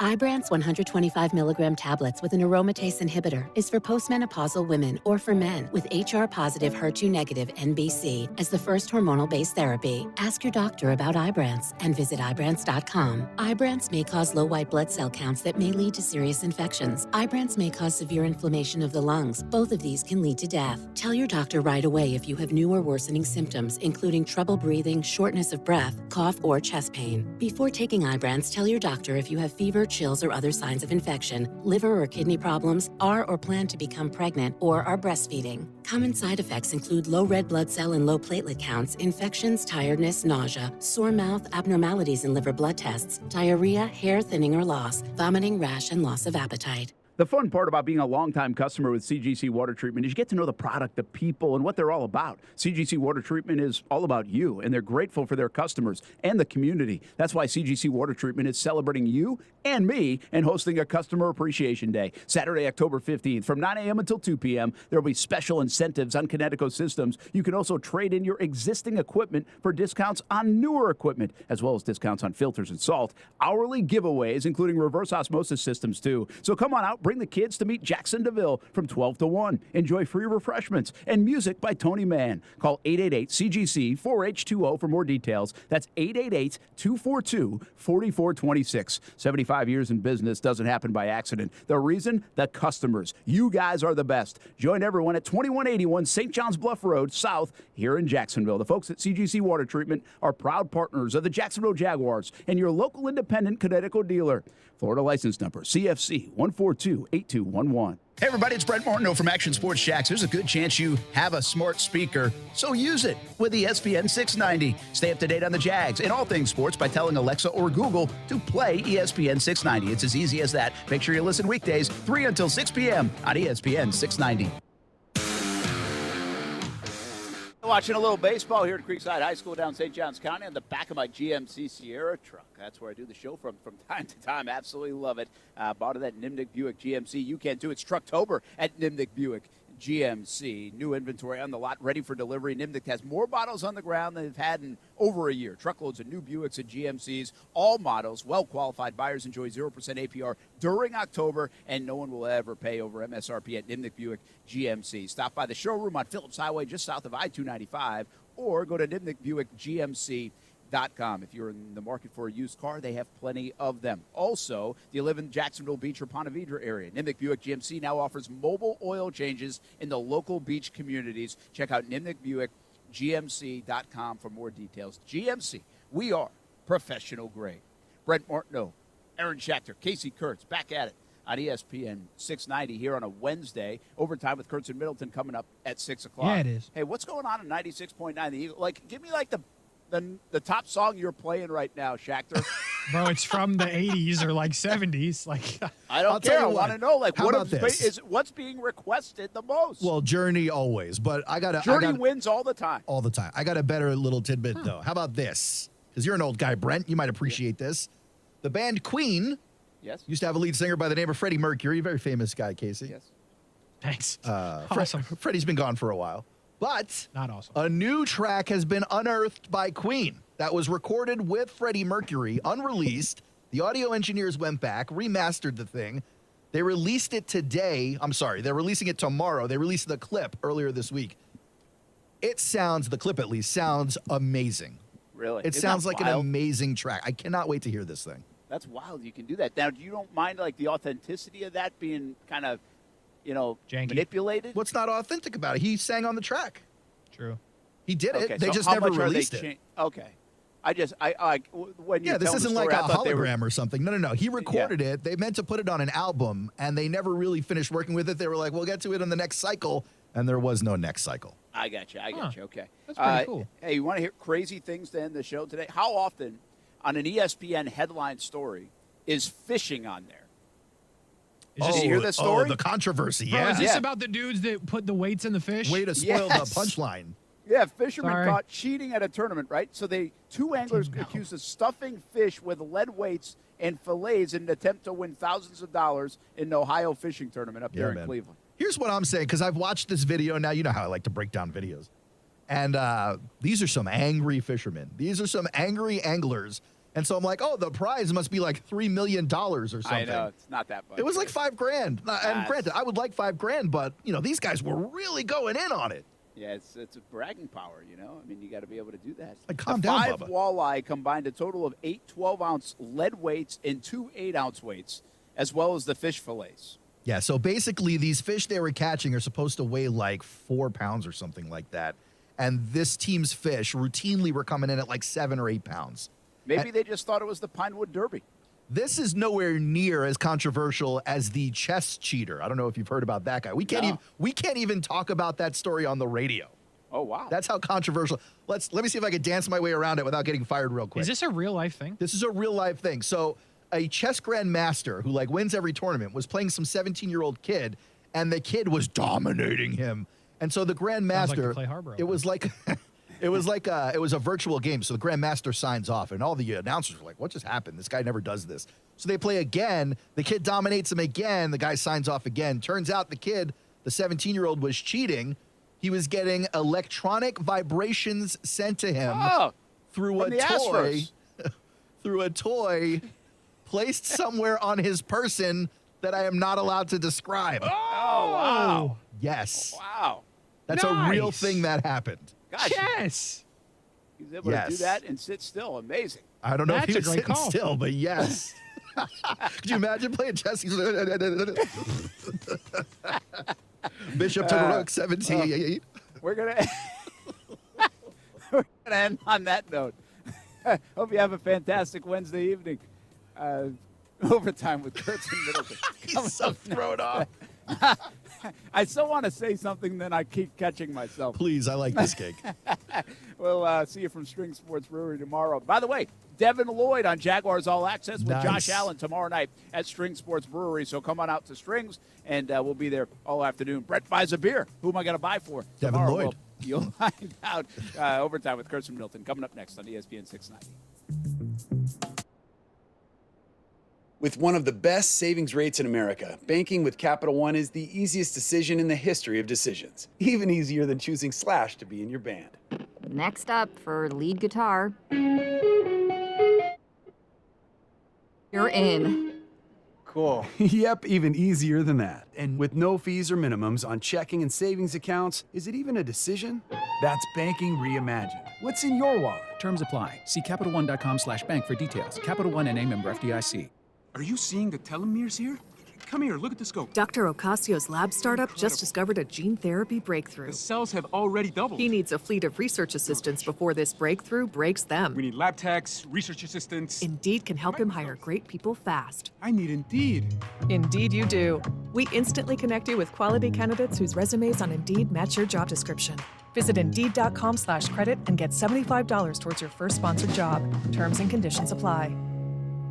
Winning is in the cards at Best Bet St. Augustine, the only card room and sports bar in St. Augustine, Florida. With nonstop action, poker games of all limits, and a sports bar, Best Bet St. Augustine has you covered. Play in the $60 no-limit hold'em tournaments on Wednesdays and Thursdays. Or try our game tables like 1-card poker, 3-card poker, and Ultimate Texas Hold'em. You can also watch your favorite football games with the NFL Sunday Ticket at our sports bar. Visit Best Bet St. Augustine, located at 800 Marketplace Drive in St. Augustine, Florida. It's peak season at Fanatics and we are hiring. Come work for a great local company you already love. Starting pay is $16 per hour. All Fanatics new hires start with 20 hours of unpaid time off, a 40% employee discount, and can contribute to their 401k. Based on company needs, new hires have a chance to be permanent employees with more benefits after peak season. All you have to do to apply is text FAN to 89743. That's FAN to 89743. Did you write that down? Apply by texting FAN to 89743. Fanatics is an equal opportunity employer. It is Trucktober at Nimnik Buick GMC, and now's the time to get into that new GMC Sierra. Hey, I've got one of those, or maybe it's a GMC Canyon, and you had your eyes on it. Now's the time to do it. Nimnik's best price guarantee, 0% APR for well-qualified buyers through the month of October is happening. Stop by the showroom. Visit online, NimnikBuickGMC.com. Also through the month of October, $1,000 bonus cash to all first responders on eligible new Buick and GMC vehicles. Visit NimnikBuickGMC.com for eligibility. GMC, we are professional grade. Anywhere fans go to cheer on their team, there are behind-the-scenes MVPs, ensuring everything is game day ready. We see you, Joe, fixing seats so every fan can enjoy every game. And Allie, who keeps her stadium running smoothly from the moment the first game starts to the last play of the season. At Grainger, you're our MVPs, and we're always here for you with supplies and solutions for every industry and 24/7 customer support. Call, click Grainger.com, or just stop by. Grainger, for the ones who get it done. Let me guess. Unknown caller? You could reduce the number of unwanted calls and emails with online privacy protection. The latest innovation from Discover. We'll help regularly remove your personal info, like your name and address, from 10 popular people search websites that could sell your data. And we'll do it for free. Activate in the Discover app. See terms and learn more at discover.com/online privacy protection. Broadcasting live from the Anajar and Levine studios. Anajar and Levine Accident Attorneys. Call 1-800-747-FREE. That's 1-800-747-3733. WOKV Jacksonville. Listen live everywhere you go on ESPN690.com. ESPN690, a Cox Media Group station. I'm Christine Lisi. The start of Game 2 of the NLDS between the Phillies and Braves delayed by rain. Major League Baseball will determine whether the game will be played today. NFL. Raiders star receiver Devonte Adams has been charged with misdemeanor assault for shoving a credentialed media worker after the loss to the Chiefs Monday. Adams apologized after the incident, which left the man with whiplash and a headache. Dolphins quarterback Tua Tagovailoa, progressing through concussion protocol, returned to practice today for coach Mike McDaniel. That's exciting for everybody just because, really, we just miss his personality. When talking about this week and playing, I don't see him being active. I do not plan to have him play. This whole process is a little tricky, and today he's just getting back to playing football for the first time in 2 weeks. With Tua and Teddy Bridgewater in concussion protocol, Miami rookie QB Skylar Thompson will start Sunday against the Vikings. Cowboys quarterback Dak Prescott expected to miss Sunday's game against the Eagles as he continues to recover from thumb surgery. Dallas is preparing for Cooper Rush to start in his place for a 5th consecutive game. ESPN Radio is presented by Progressive Insurance. Progressive Commercial Insurance flexes to fit your business's needs. From quick repairs to adjustable coverages and even payment options, Progressive Commercial makes it easy to get what you need. Quote today in as little as 6 minutes at progressivecommercial.com.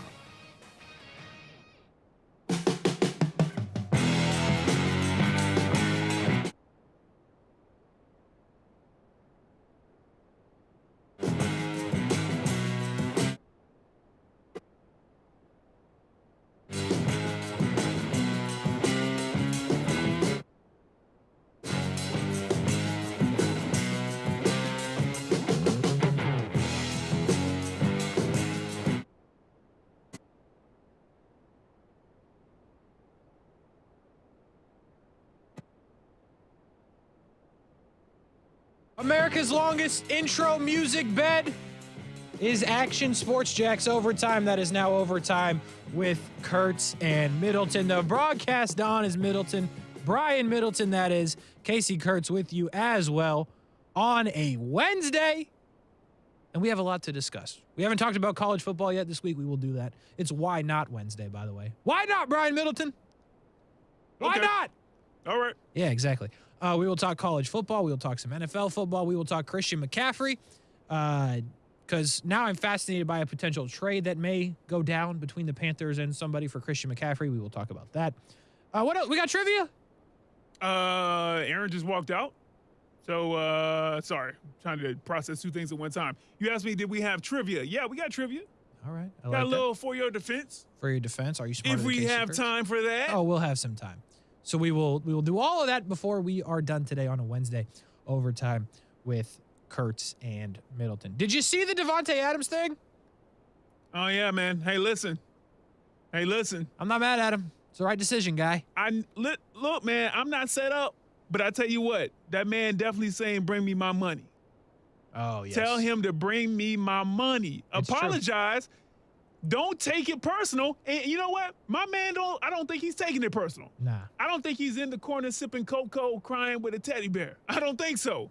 I think he's just making the move that life presented to him, the lottery ticket that he didn't have to buy. I'm saying good for that guy. Good for that guy.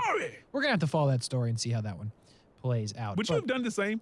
What do you think? Your favorite player is who in baseball? My favorite player. Mike Trout pushes you because Ohtani, I don't know. It may be, I don't know how, that kind of goes. But Mike Trout pushes you for whatever reason, Casey. Yeah. Down to the ground. Mm-hmm. Favorite player? Mm-hmm. Or one of your favorites? One of, yeah. Would you? Yes. Same thing, huh? Yes, same thing. Still love. Can we take a picture afterwards? Because it's still love there. It's going to be part of the settlement.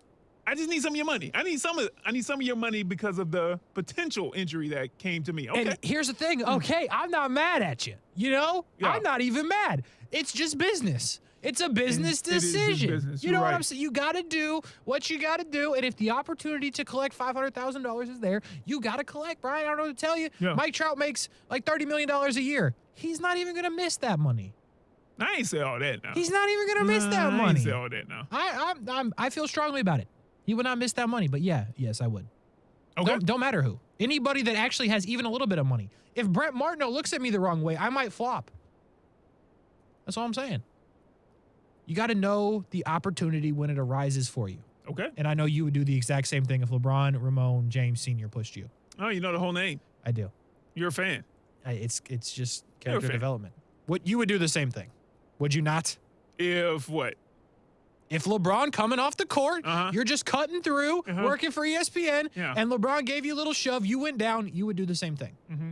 First of all, when you're a GOAT, you don't let your emotions go Come that way on. to Come civilians. on. And first and foremost, Civilians. all Good right? All one. right. But yeah, I mean, of course, right?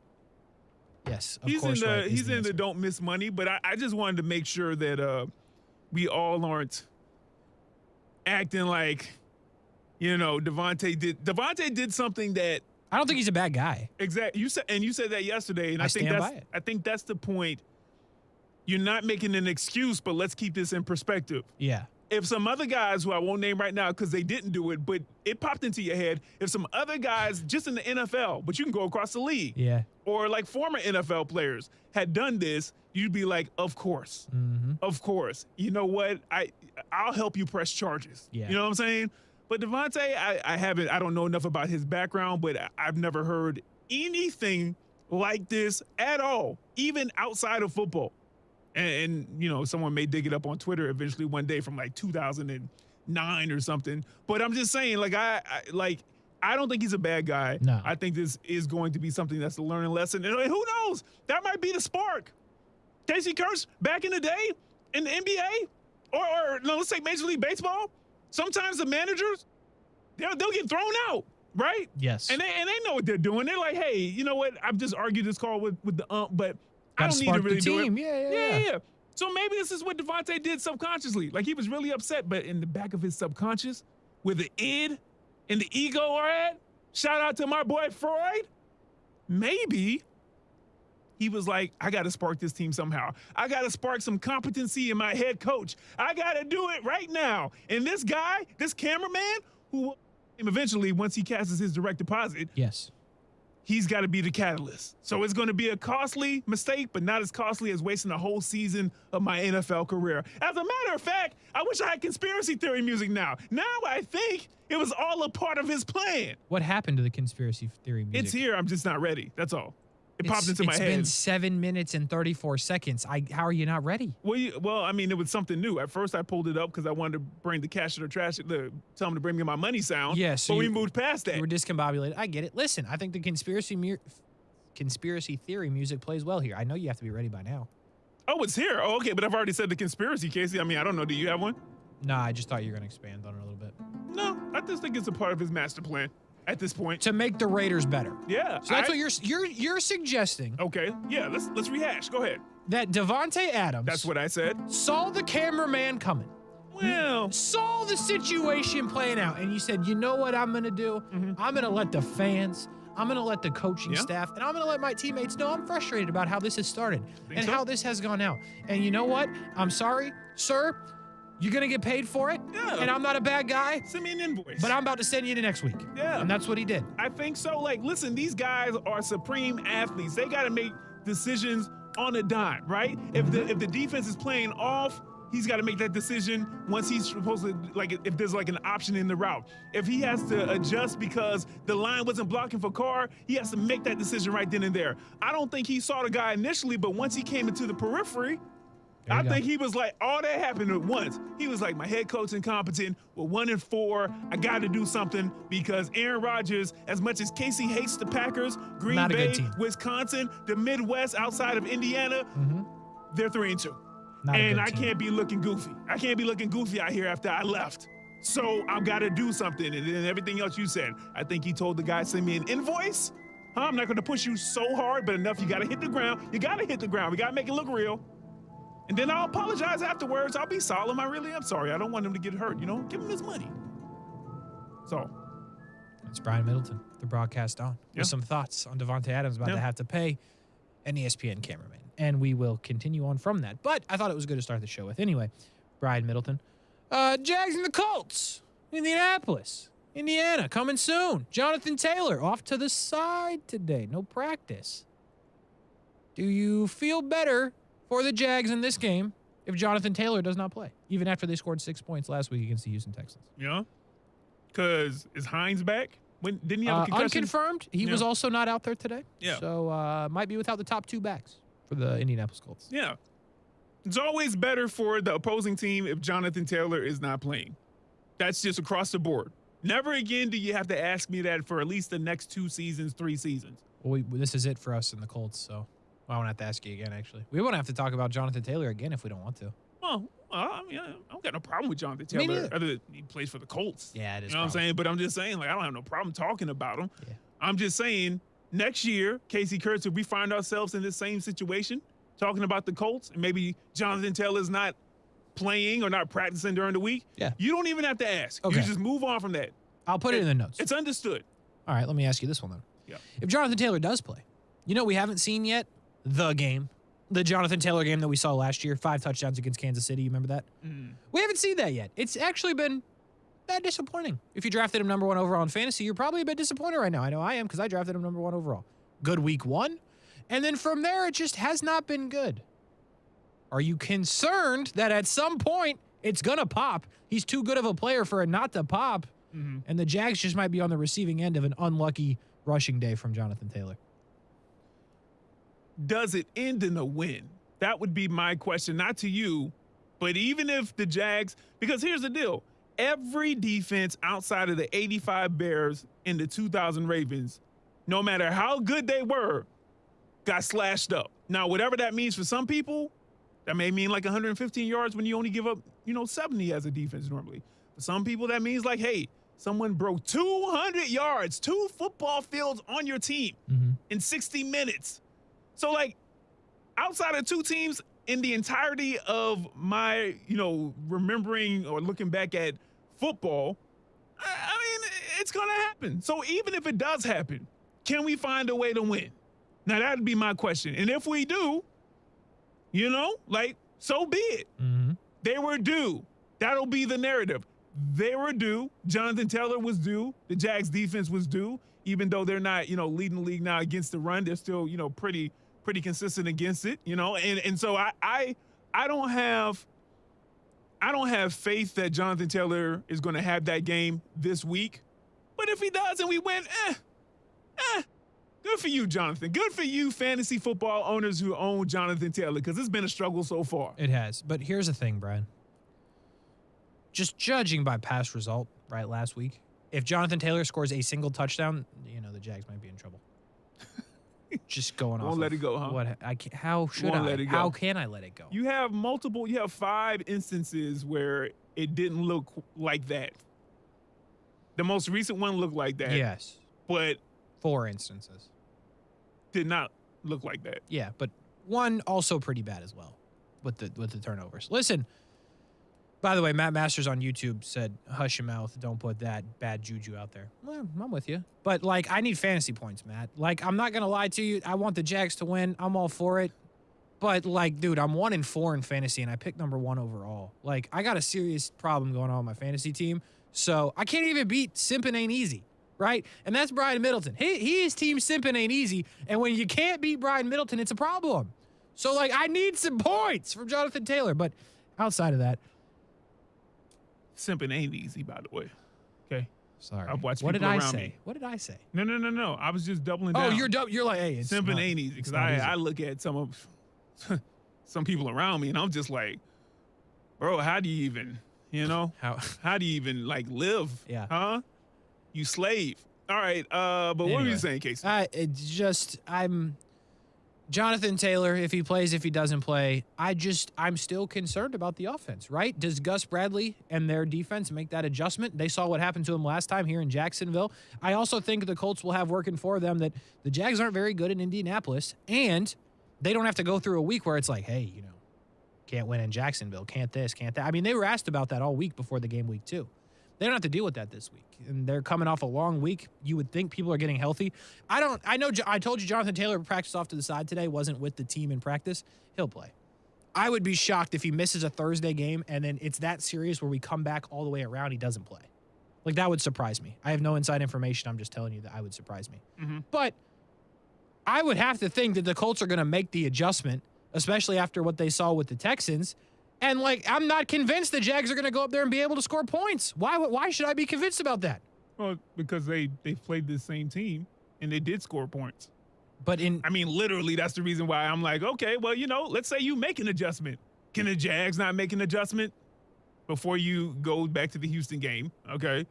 Do they not have coaches on their staff that we think have the ability to go in at halftime and be like, hey, because for a couple of these games, Casey, we've seen the Jags come out in the second half and look a lot better than they did in the first half. So, yes, Indy is going to make some adjustments. Indy has some positive momentum. Good for them, okay? But we already played them one time, all right? And we know that we can score on this team. What changed for the defense of Indianapolis so much that we can't score on them? Besides adjustments that we don't know about. Correct. Nothing. Other than... And Gus? Is that what you got? Your argument is Gus Bradley? That's okay. All right. No, not the Gus. He's a great guy. Compete. Oh, my goodness. There you go. I think it does not help that the vibes are at an all-time low for the quarterback and for this offense. They're in the mud. Like, I don't know what to tell you. So that, going with the adjustments that the Colts can make, yeah, I'm concerned about it. And to your point, I have total faith in Doug Peterson and the coaching staff. My problem is with the execution on the field. That's where I have a problem. And by the way, if we want to admit it or not, someone's going to play left guard. I get it. You're without your starting left guard. Mm-hmm. So that's going to factor in. Shatley is definitely capable of playing the position. I understand that. Don't come after me. But you are down a starting offensive lineman now. And we'll see how that plays out. But I think you can't watch what happened against Houston and feel super confident that they're going to score points against the Indianapolis Colts. You just can't. You just can't. Now, what I think is a fair thing to be confident about, I don't think they're going to get shut out again, but you can still feel good about the defense. Hey, and especially what you saw on Thursday Night Football, you could say, hey, this defense, they're going to hold them to 14 or less. I don't think they're going to shut them out again. But 10, 14, that's reasonable. But I'm not convinced that the Jags can score 15. I'm just not. Plain and simple. Interesting. We'll see. And go ahead. No, you got it. I was just going to say, I said earlier, I think this has to be a big game for Trevor Lawrence, because the one thing that Trevor Lawrence has known in his NFL career, besides dysfunction, is playing well against the Indianapolis Colts. He's beat them twice, and the game that they lost in Indianapolis last year, they probably should have won, but Trevor fumbled in midfield. He played well. So I just want to believe this. I don't know if there's any legs to this, but I want to believe that Trevor has the confidence that when he's playing the Indianapolis Colts, he can just go to that spot where he's like, you know what, I'm better than them, and I've proven it. And here's what I'm going to do. I'm going to shred it up. And I hope that's true, and I hope that's right. But it's the one team that he's consistently had success against, and hopefully that comes out this week in Indianapolis. But that's what I'm relying on. Like when we do the show on Sunday morning, ESPN690 Game Day Live, me and Brian Middleton will hold it down. We'll be here. That's what I'm going to be going off of. Be like, well, he's been good against them before. Because I've got no past experience, at least the last 2 weeks, to go off of to feel confident about. Not just with the quarterback, with the receivers as well. The only guy coming off last week that I'm like, hey, you got to feed him is Travis Etienne. And we'll see how they manage that with James Robinson. Maybe Evan Ingram. But Christian Kirk's had a couple of bad weeks. There's been a lot of bad weeks all the way around. If all you have to go on is how he played in week 2 against Indy, and that's what makes you say, okay, he has if I'm misunderstanding you, correct me. He has to have a big game, and he can have a big game because of how he's played for them in the past. Mm-hmm. Again, earlier this season, but even last season, but especially in week 2. Yes. Then why are you going to say that you have no confidence that they can put up points? Like none? I get that it's knocked down because of the Texans game, but you're like, okay, I can at least lean on the fact that he's played well against them, in the past. The Colts, Trevor Lawrence, that is, that should be the same thing you can lean on by saying they can score points against this Colts defense this season. I don't know. I'm just saying. And I'm just saying I'm not confident. Jags fans are picking and choosing, which is your right. You're paying the money, for the tickets, for the parking, for the polos, for the T-shirts, for the overpriced drinks. You know what I mean? So, listen, man, make up what you want to make up about the situation. But I will say this, Trevor Lawrence, there is a moment, right? He's played in big games where you're just like, I need to make sure that I do what I'm supposed to do. I think if he goes in there with the mindset that, hey, man, I got to make sure the past 2 weeks especially, I got to make sure that I have a big game, I think that's disastrous for us going into this game. Just go in there and do the things that Doug Peterson says do, and then and know it so well that you're not overthinking it, right? Far be it from me to tell a NFL QB how to prepare for a game. But I'm just saying, if he's not focused on these past 2 games in the way that's like, I got to have a big game now, I think that plays better for him. If he's just going in and saying, hey, listen, man, I'm Trevor Lawrence. I'm here for a reason. I got a good coach. We got a good scheme. We've been in every game so far this season, regardless of me, and sometimes because of me. And I know if I do what I'm supposed to do, I'm going to get some wide receiver drops.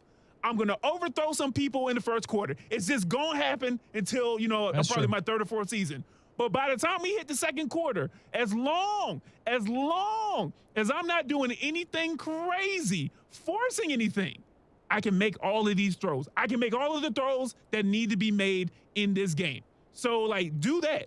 Don't think that you need to have a big game. Don't listen, not saying to Casey, but to, all the outside noise. I'm sure people are telling him that. But I'm saying, if he has the mindset where I got to have a big game, I think it's going to be a bit disastrous. It's going to lead into pressing, and we've seen what happens when he's pressed so far this season. If they lose, is the season dead? No, I was listening. I was able to catch that that part of the Brent and Friends when you guys started talking about that. No. And what is season dead? But Casey, you're talking to somebody who's like, if they win 6 games, I'm happy. Yeah, you really did stand by that. I can tap into 2020 and 2021. I can tap into that pain. That watching that and then being over in TV and having to sit and wait for them to come out and do the post-game show and listening to some guy, what I'm saying? You're talking about the sport guys come out there and just be like, oh, man, this is terrible. And even when I started working with you over there and you just be like, man, frustrated. And I'm like, man, you got to watch that, man, because, they'll send you to the doctor. Being too invested into the Jags right now, they are not a good team. So I can tap into that pain. No, 6, 7, 8 wins. I'm Gucci, like my boy Marcus Wilson say, Gucci. So you're not going to admit this season is dead until there's not a possibility for 6 wins. Is that what I'm hearing? Yes, you will take it down to the numbers. Yes, I'm sorry. Okay. Yes. Okay. Just checking. But for you, I'm assuming the season's dead. No, I'm saying we got to see how it plays out. But oh man, listen, can't lose to the Texans. This is where this all comes back to. Yeah. Because if they beat the Texans and lose the game, I'm not even talking about is the season dead. But now, Colts aren't very good. The Texans aren't good at all, and you might lose to them in back-to-back weeks. The Eagles is fine, but the season. Side note, Casey. Yeah. A great name. Tennessee quarterback Hendon Hooker. I'm just saying. Good name. Amazing name. I like alliterations, though. Hey, I don't know if you heard, the Tennessee Volunteers are going to beat the Alabama Crimson Tide this weekend. Have you heard that? No, I believe I heard that on an episode of OT with Curtin Middleton. Yeah, it's a that good was program. outstandingly wrong. But hey, way to be on the forefront. Just wait. You'll see. Wait till what, 2030? They'll all see. Come Saturday. I think it's on CBS 47. Check your local listings. Either way, Overtime with Kurtz and Middleton on ESPN 690. Don't have to check the local listings because we're coming back right after this. Now, the First Alert forecast on ESPN 690. Overcast skies continue this evening. A few brief showers. Overnight, we'll see some rain move in again for the early morning commute. Even a few thunderstorms. Temperatures down to the low 70s. Low to mid 80s for Thursday. Cloudy skies, some scattered on and off showers, even a few thunderstorms. And highs again in the lower to mid 80s. From the Action News Jax First Alert Weather Center, I'm meteorologist Garrett Biedenball. The Weather Center is brought to you by Beards Diamonds. Save thousands on buy one, get one on wedding bands now through October 23rd. I'm Tamron Hall. Doesn't your family deserve the best? Eggland's best eggs. classic, cage-free, and organic give you and your family more delicious farm-fresh taste plus superior nutrition. Compared to ordinary eggs, Eggland's Best provides 6 times more vitamin D, 10 times more vitamin E, and 25% less saturated fat. These are no ordinary times, so why choose an ordinary egg? Only Eggland's Best. Better taste, better nutrition, better eggs. Are you seeing the telomeres here? Come here, look at the scope. Dr. Ocasio's lab startup just discovered a gene therapy breakthrough. The cells have already doubled. He needs a fleet of research assistants before this breakthrough breaks them. We need lab techs, research assistants. Indeed can help him hire great people fast. I need Indeed. Indeed you do. We instantly connect you with quality candidates whose resumes on Indeed match your job description. Visit Indeed.com/credit and get $75 towards your first sponsored job. Terms and conditions apply. Today on Hey Culligan, reverse to reduce. Here's Bob. Hey Culligan, I love fresh water, but I got plastic bottles.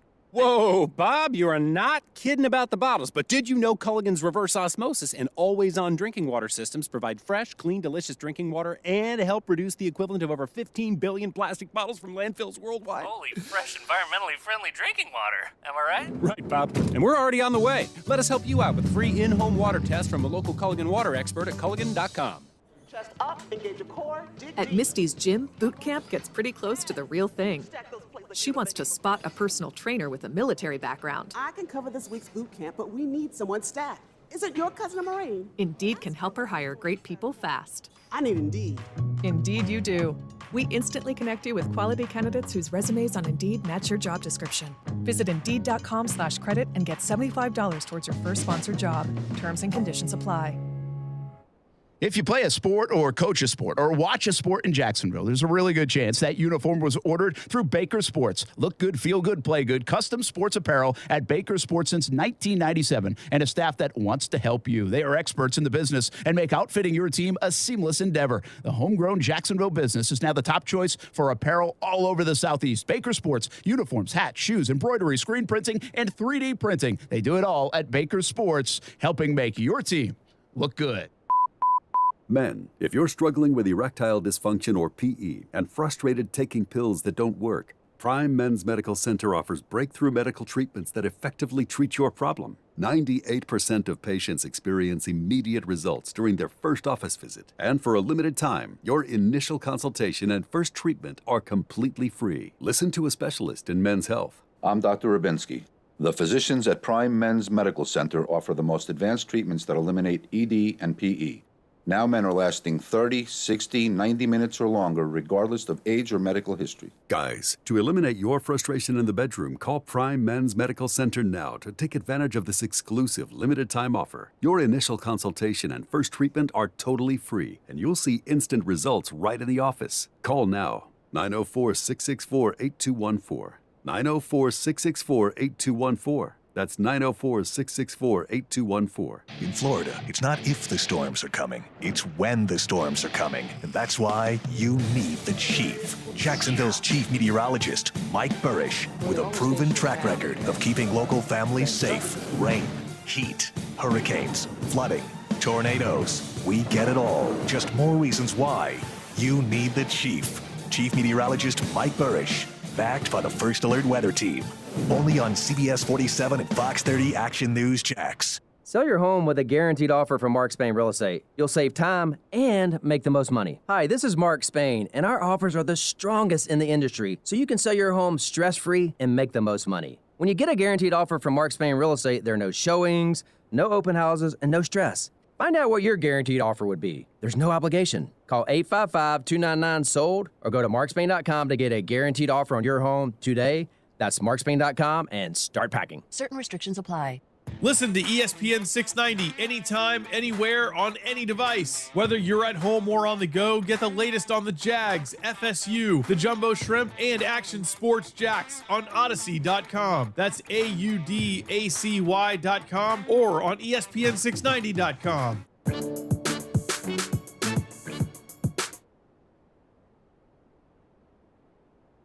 Overtime, Kurtz and Middleton, ESPN 690 on a Wednesday. Why not Wednesday?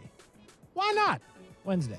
A lot of ways you could go with that. If you're watching the stream, it's on the stream. A little graphic along with our graphic as well. So that's where Why Not Wednesday's coming from. If you are on the radio, you're like, what is he talking about? Well, it's on the stream, which is on Facebook, YouTube, Twitter, and Twitch. So you can, potentially see it when you're not driving, of course. If you are in your car driving, we appreciate you listening. If you are on the stream, YouTube, Facebook, Twitter, Twitch, we appreciate you as well.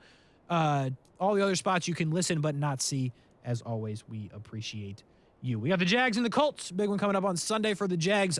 You know how big of a deal I think it is. The season may or may not be dead if it does not play out in the way of the Jacksonville Jaguars. But we got more time to talk about that. One thing we have not done this week is college football. Why have we not talked too much college football? We do that because there's a big one that's going to be on ESPN690. Actually, two of them in the noon window. A huge game between Penn State and Michigan. That one will be on ESPN690. Whoa, Casey Kurtz, I gotta interrupt, man. You know what we haven't done in a couple of weeks?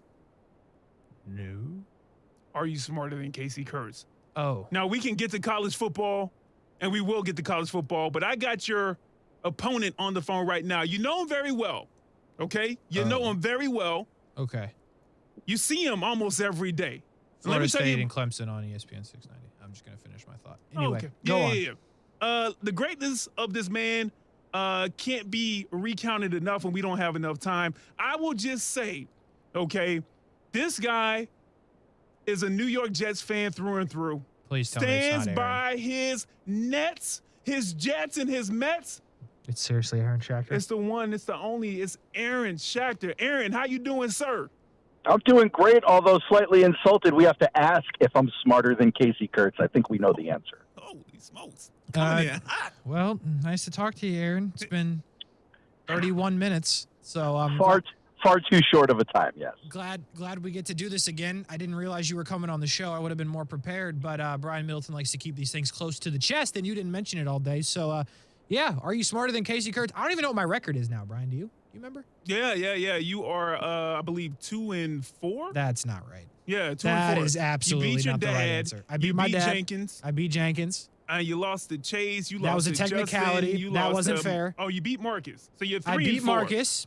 Matt Davis, you cheated. So you're 3-5. There's a few technicalities. There's some cheating. We're not the Houston Astros, but something weird was going on. Anyway, is there cheating? Someone tell me how to cheat. I need to know how to do that. I don't think you'll have to cheat right here. What?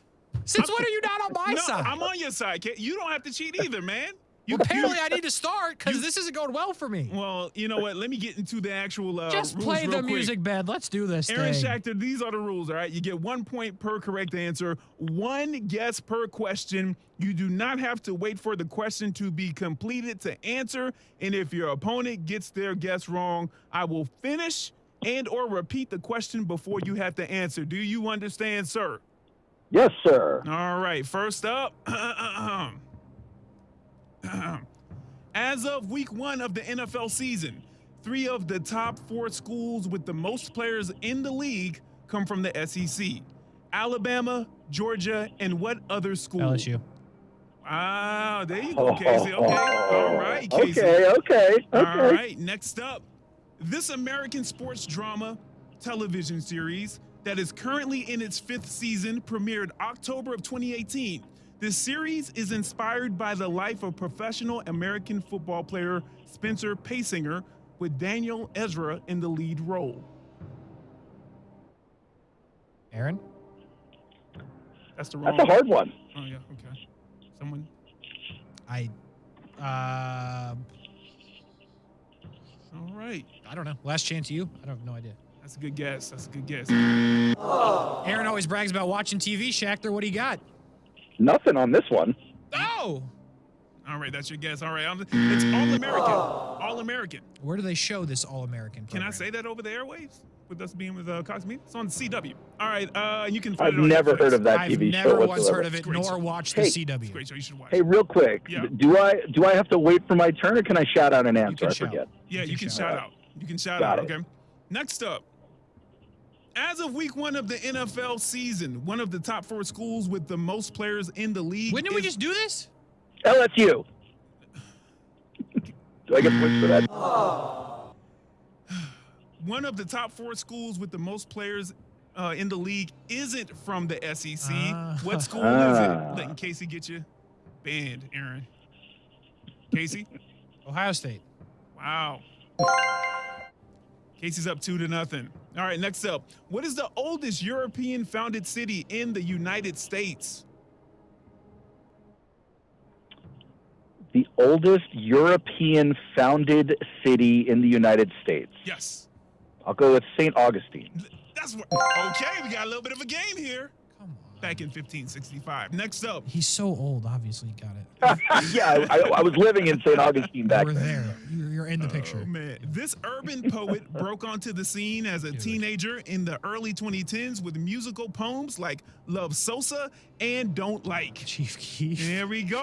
Casey Kurtz up 3-1. Next up. This well-known former New York Jets player has memorable catchphrases like "Can't wait" and Bart Scott. Bart Scott. Oh man, Aaron, he got you just a little bit. He got you by a little bit, man. It's the phone delay. It's the phone It delay. is. You're absolutely right. All right, well But then it's 4-1, 4-2. Schacter. Whoa, what? I'm 4-2. 4-2. You agreed. Don't do that Whoa, on air. what? Always deny. Always deny. This 4-2. is the cheating. This is the kind of stuff 4-2. I'm talking about. It's the Houston Astros of sports radio. Let's go. Nice. Where's my drum? Name the song where old Creole Williams helps the singer by giving him some homemade wine that gets sweeter with time. Do you need me to repeat it? Yeah, not me. Name the song where old Creole Williams helps the singer by giving him some homemade wine that gets sweeter with time. I don't even know what to say. Can we get like a genre? Country. Well, yeah. Taylor Swift.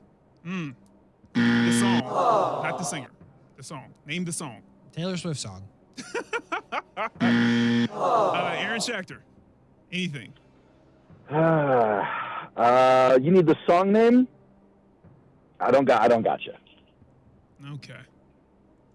It's called Dust on the Bottle. Oh yeah, that is Dust right. on the Bottle. Is that what is that like a David Lee Murphy? Is that who that There is? you go. There you go, Don't give him Aaron points. Schechter. Don't give him points. There you go. That wasn't the question. All right, next up. So in golf, if your ball comes to rest next to a cactus, you may wrap an arm or leg in a towel to protect yourself from the needles when you play your shot, but you can't cover the cactus with a towel. What is this rule known as? The cactus rule. Wow. I feel like you guessed that, and that's what it is. Yeah. Casey, what is that? 5-2. All right. Aaron, I am absolutely demolishing you, by the way. You really are. These are pretty obscure questions, though. Yeah. Yeah, so I'm proving that I'm smarter than you. Anyway, go on. Here we go. What is created when two hydrogen atoms combine with one oxygen atom? Hydrogen dioxide. No. Water. Wait. Oh, you gave Water. You gave Casey Am the I not answer. supposed to? Oh, I was kidding with that. Okay. You what? Don't worry, Aaron. The last question's worth like 86 points. So you have a I was chance, going to though. change it. I was going to be like, no, but since you said so, Casey, here we go. All right. Last one is worth, what's the score? 5-2? 6-2. I just got 6-2? I believe it's 4-3. What? Okay. Either way. 6-2, 4-3. Either way, this is it. This is worth 5 points, Aaron. If this is a New York Jets question, I'm going to lose my Since the mind. induction, since the induction of the college football playoffs, only 6 coaches have made it to the championship game. 3 of them are Nick Saban, Kirby Smart, and Dabo Swinney. Can you name? Ed Orgeron. Can you Dang name it. the other 3 coaches? So Casey, you got one so far. Ed Orgeron To go to the playoff? to go to the championship game. So that's 1. So Aaron, you got that too, I guess, because you heard. Who's the ones you gave us again? Nick Saban, Kirby Smart, and Dabo Swinney.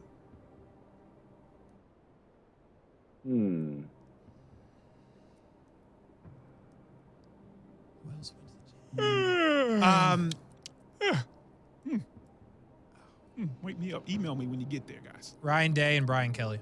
Oh, Casey Kurtz, you are off by 1. I knew it wasn't Brian Kelly. Yeah, but good job. So Ryan Day and Ed Orgeron are 2 of them. Aaron Schechter, can you get that third one?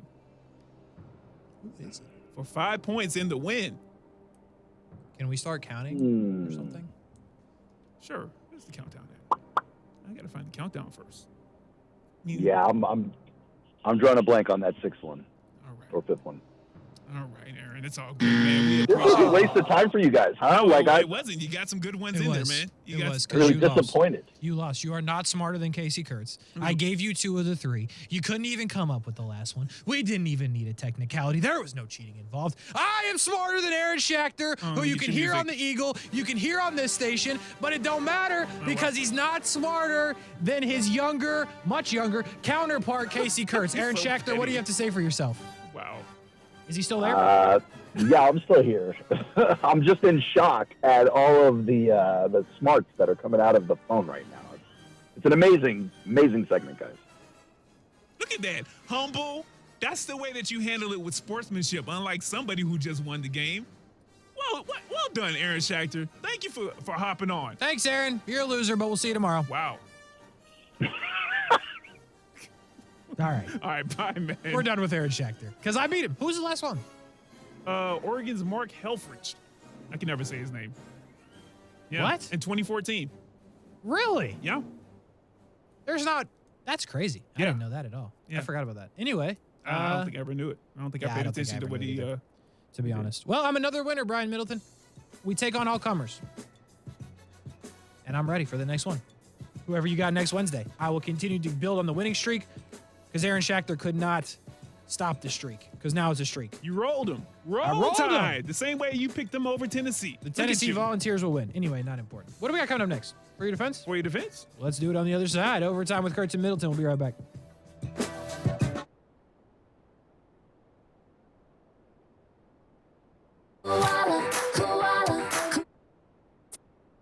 Hey, this is Bruce. And I'm Carrie. We're the owners of Koala Insulation. Fall is finally here, and hopefully so are milder temperatures. But don't wait to insulate your home. Take advantage of 20% savings off our summer rates and start saving on those utility bills now and all those hot summers to come. Give us a call and set up your free evaluation at 679-6282 or find us online at koalainsulation.com. What defines a hero? Dedication, loyalty, courage. Every day at AMCO, we serve heroes. For over 60 years, we've repaired and maintained the most critical public service vehicles. From complex transmissions to simple brake jobs with flexible financing and the extra safety precautions we need. The heroes we serve don't all wear uniforms. They're people like you. At AMCO, we're proud to serve all of you. AA MCO. Money tight? We can finance almost anybody. Find the AMCO transmissions nearest you at amcojacksonville.com. Nights of Lights in St. Augustine is November 19th through January 31st. Avoid crowds, long lines, and the hassles of parking and step on board the White Pelican with Red Boat Tours. 3 tours daily, 1 family-friendly, and 2 BYOB cruises. See our website for details. You can even book the whole boat for your office and family Christmas parties. Let Captain Tony and Miss Jennifer show you the millions of lights in the city multiplied by the reflection on the water. It's breathtaking. Book early. The season fills up fast. Go to redboattours.com. That's redboattours.com.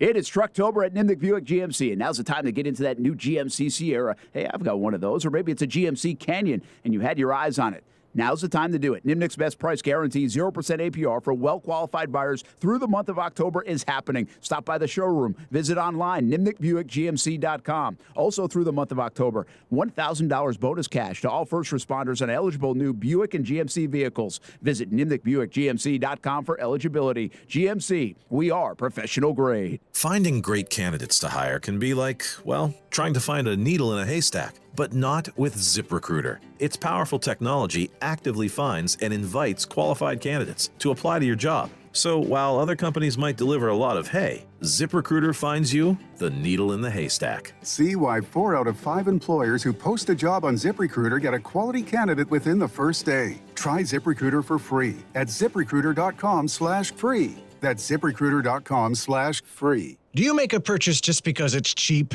Never, right? So why would you ever purchase a do-it-yourself security system just because it's cheap? Right now, some companies say you can buy a refurbished one for a whopping $206. Refurbished means the last family found it unacceptable, and now they want to pawn it off on you. And that's more upfront money than SafeTouch security charges for their Advantage package, which includes a two-way communicator. And the SafeTouch system includes free installation by SafeTouch professionals. After all, you're the least experienced security installer you know, right? SafeTouch gives you 24/7 UL-approved monitoring in their very own central station right here where you live. So the do-it-yourself system has cheap, non-professional equipment, comes with no Florida license, and wholesale who-knows monitoring. SafeTouch Security comes with the finest equipment available, certified installers, and monitoring right here in Florida, with a lifetime warranty on parts and labor. Call 888-723-8682 or visit safetouch.com today. State license number EF0000233. Never paint your house again. Hey Jay, at Rhino Shield we talk about protecting your home from the harsh Florida weather because we have seen what happens to those cracks when they get ignored. Stucco cracks are more than just superficial. Without repair, they can allow water to get into the walls, causing water damage, mold, and even wood rot. And Jay, some of our customers have been tied up in litigation for up to 4 years trying to be made whole again. Rhino Shield your home now before you have to go to litigation, and you'll never have to paint again. And after 22 years in business, our customers continue to trust us to protect and beautify their homes with the most scientifically advanced coating. With our help, you can have pride in your home again. Call us for 1 year same as cash, 25% off, and a 25-year warranty. Call 904-519-5055 or visit us at rhinoshieldjacks.com. And remember, with Rhino Shield, you'll never have to paint again. Rhino Shield. Bank how and when you want to with Community First. Get free checking with rewards and free digital tools that make managing your money simple and life simply better. Add an account at justbeyourself.com. Community First Credit Union, federally insured by NCUA.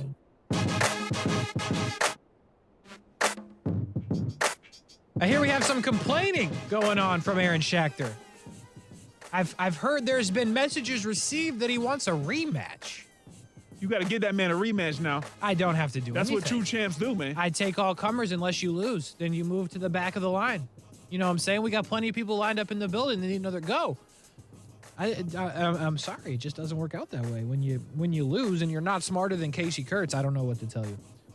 You just got to live with it. Are you shining on Thursday's show with Brent and Friends? Are you letting it be known if you're over-talked by Aaron, if he butts in, if he disagrees with your take? Are you like, Yeah, I'll bring it up. Yeah, I'll get it in there. There's no doubt about it. I will get it in there for sure. Hey, before we do For Your Defense, let me tell you about the UNF Ospreys real quick. You know my people with the UNF Ospreys. The basketball team about to get rolling, coming up in not so long. I mean, the way these days be flying by, Brian Middleton basketball going to be here as soon as you know it. Carter Hendrickson and Jose Placier earn all ASUN preseason honors. No surprise. Carter Hendrickson, his third honor, Jose's first. And by the way, UNF picked fifth out of 14 teams in the ASUN preseason coaches poll. UNF men's soccer goalkeeper Micah Gunn earns the first ever goalkeeper of the week honor after a shutout against Queens, 1-0. Queens is not in New York, by the way, if you're wondering, for the college. They do not take place in New York. And UNF soccer finally on the ESPN Plus. They have made it. They had their first broadcast of soccer at Hodges Stadium on ESPN Plus. That was last weekend in a 1-0 win over Jacksonville State. You know what to do if you want to know more about UNF, the Ospreys, the athletic program, any of that. UNFospreys.com, schedules, tickets, and results. And go check out the good people at my alma mater. Brian Middleton, Casey Kurtz, overtime with Kurtz and Middleton. We got For Your Defense, Brian? There we go. Yes, we do, Casey Kurtz. I hear that. Casey, we haven't done this in a while either. We have not. Things have been off. But I thoroughly enjoy this because of the fact that you're quick on your feet. Mm-hmm. Like you don't get shaken when I come at you with a particular topic. You're like, I'm a defense attorney at heart, and maybe in the future because they make a lot of money. Yeah. And I can make an argument for anything. So I always appreciate that about you, Casey Kurtz. Mm-hmm. And you don't need a refresher. I don't think the people listening need a refresher either, Casey. We're going to get right into it, all right? Let's do it. Where's my gavel? All right. Yep. Accused of counting his chickens before they hatch in the first degree. Defend your client, Mike Hutchinson, who caught Albert Pujols' 703rd and final career home run. But he may have lost a chance at making as much as $250,000 because he failed to get it authenticated before he left the game by the MLB. And go. Listen, he was excited, right? It was an opportunity that does not come around once. And listen, he doesn't need no dang authentication. We all saw it. As far as I understand it, the game was on TV, was it not? And you see the ball go into the stands. You see my client, Mike A. Hutchinson, come out with the ball, making the play. And I don't need the MLB to tell me that this is the ball, because it is. You all saw it happen. It's worth the same amount. It don't matter. It does not matter at all, because I'm still going to get a good amount of money for it either way, if the MLB's involved or if they are not. Fun fact, he turned down $100,000 at the actual game and looked at the fan and said, too low. Now it may be zero. That's my client right there. You know, it's not going to be zero, man. Come on now. Because you sent in an invoice for defense. I got you. Let's see. Brian Middleton, I know you're not much of a... Not at all. Not at all. Yep, not a sports bettor. But you do understand how the lines work, and if not, I will explain it to you here. USC, 6-0, the 7th-ranked team in the nation. They will travel to Utah this weekend. Utah, a team that lost to the Florida Gators, another loss as well. 2 losses on the season. They are favored by 3.5 points to a team that is undefeated with a coach and a quarterback that seem to be flying right now. Brian, I need you to defend Las Vegas and the sports book people and tell me why Utah is favored in this game when they have absolutely no business being favored. Yeah. Okay. Here we go. That's easy. Listen, Utah across the board going into the season, regardless of what USC, what kind of moves they made, what kind of transfers they had, what kind of way that Lincoln Riley left Oklahoma in shambles as far as recruiting goes. Utah had what we thought the better team. I think they still do probably. Now, by the end of the season, that may change. But because they have such a solid team, and because Vegas knows things that we don't know, and we always say that on this show, I hear you and Jenkins Jr. say it all the time, I'm going to go with Utah being the favorites, regardless of the Heisman Trophy winner possibly being at USC right now, Casey Kurtz. All right. All right, next up. Accused of being the bigger man in the second degree. Kyler Murray. Just kidding. Never, right? Never. This is a bit of a rehash, but since you were gone during the Draymond Green punch, I'm circling back like the girl Jen Psaki, okay?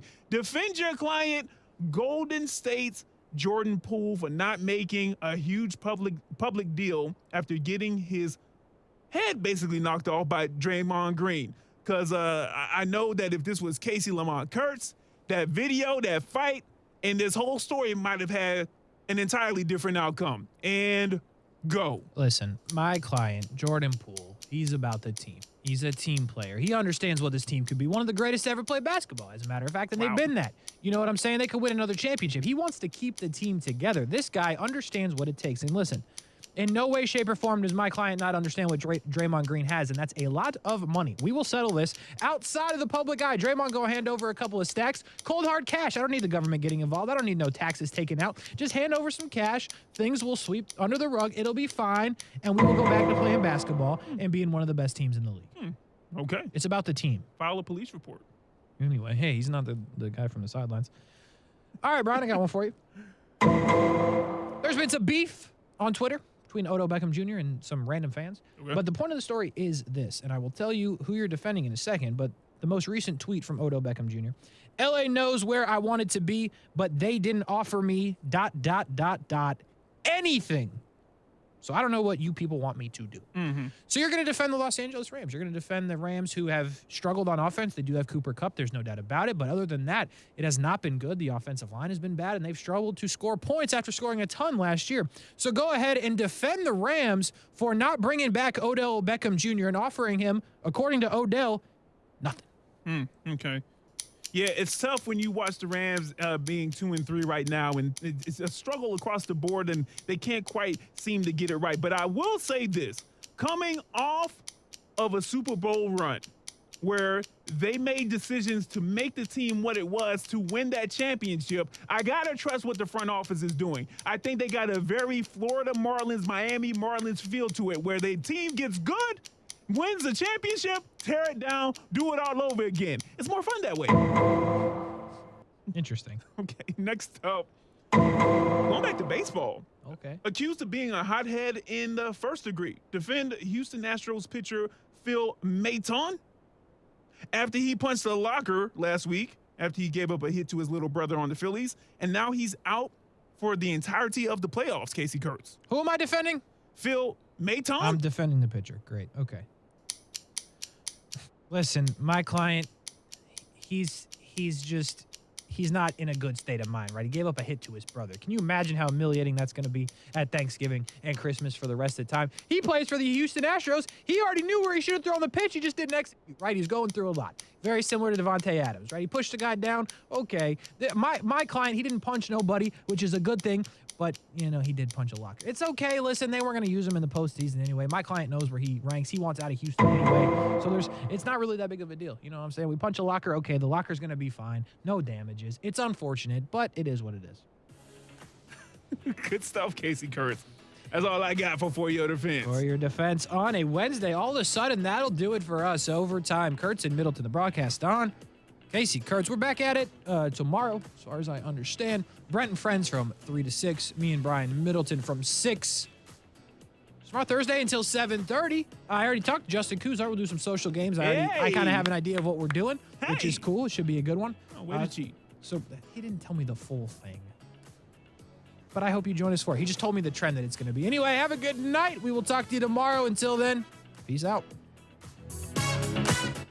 I want to eat a spicy chicken in my Tesla. Is it too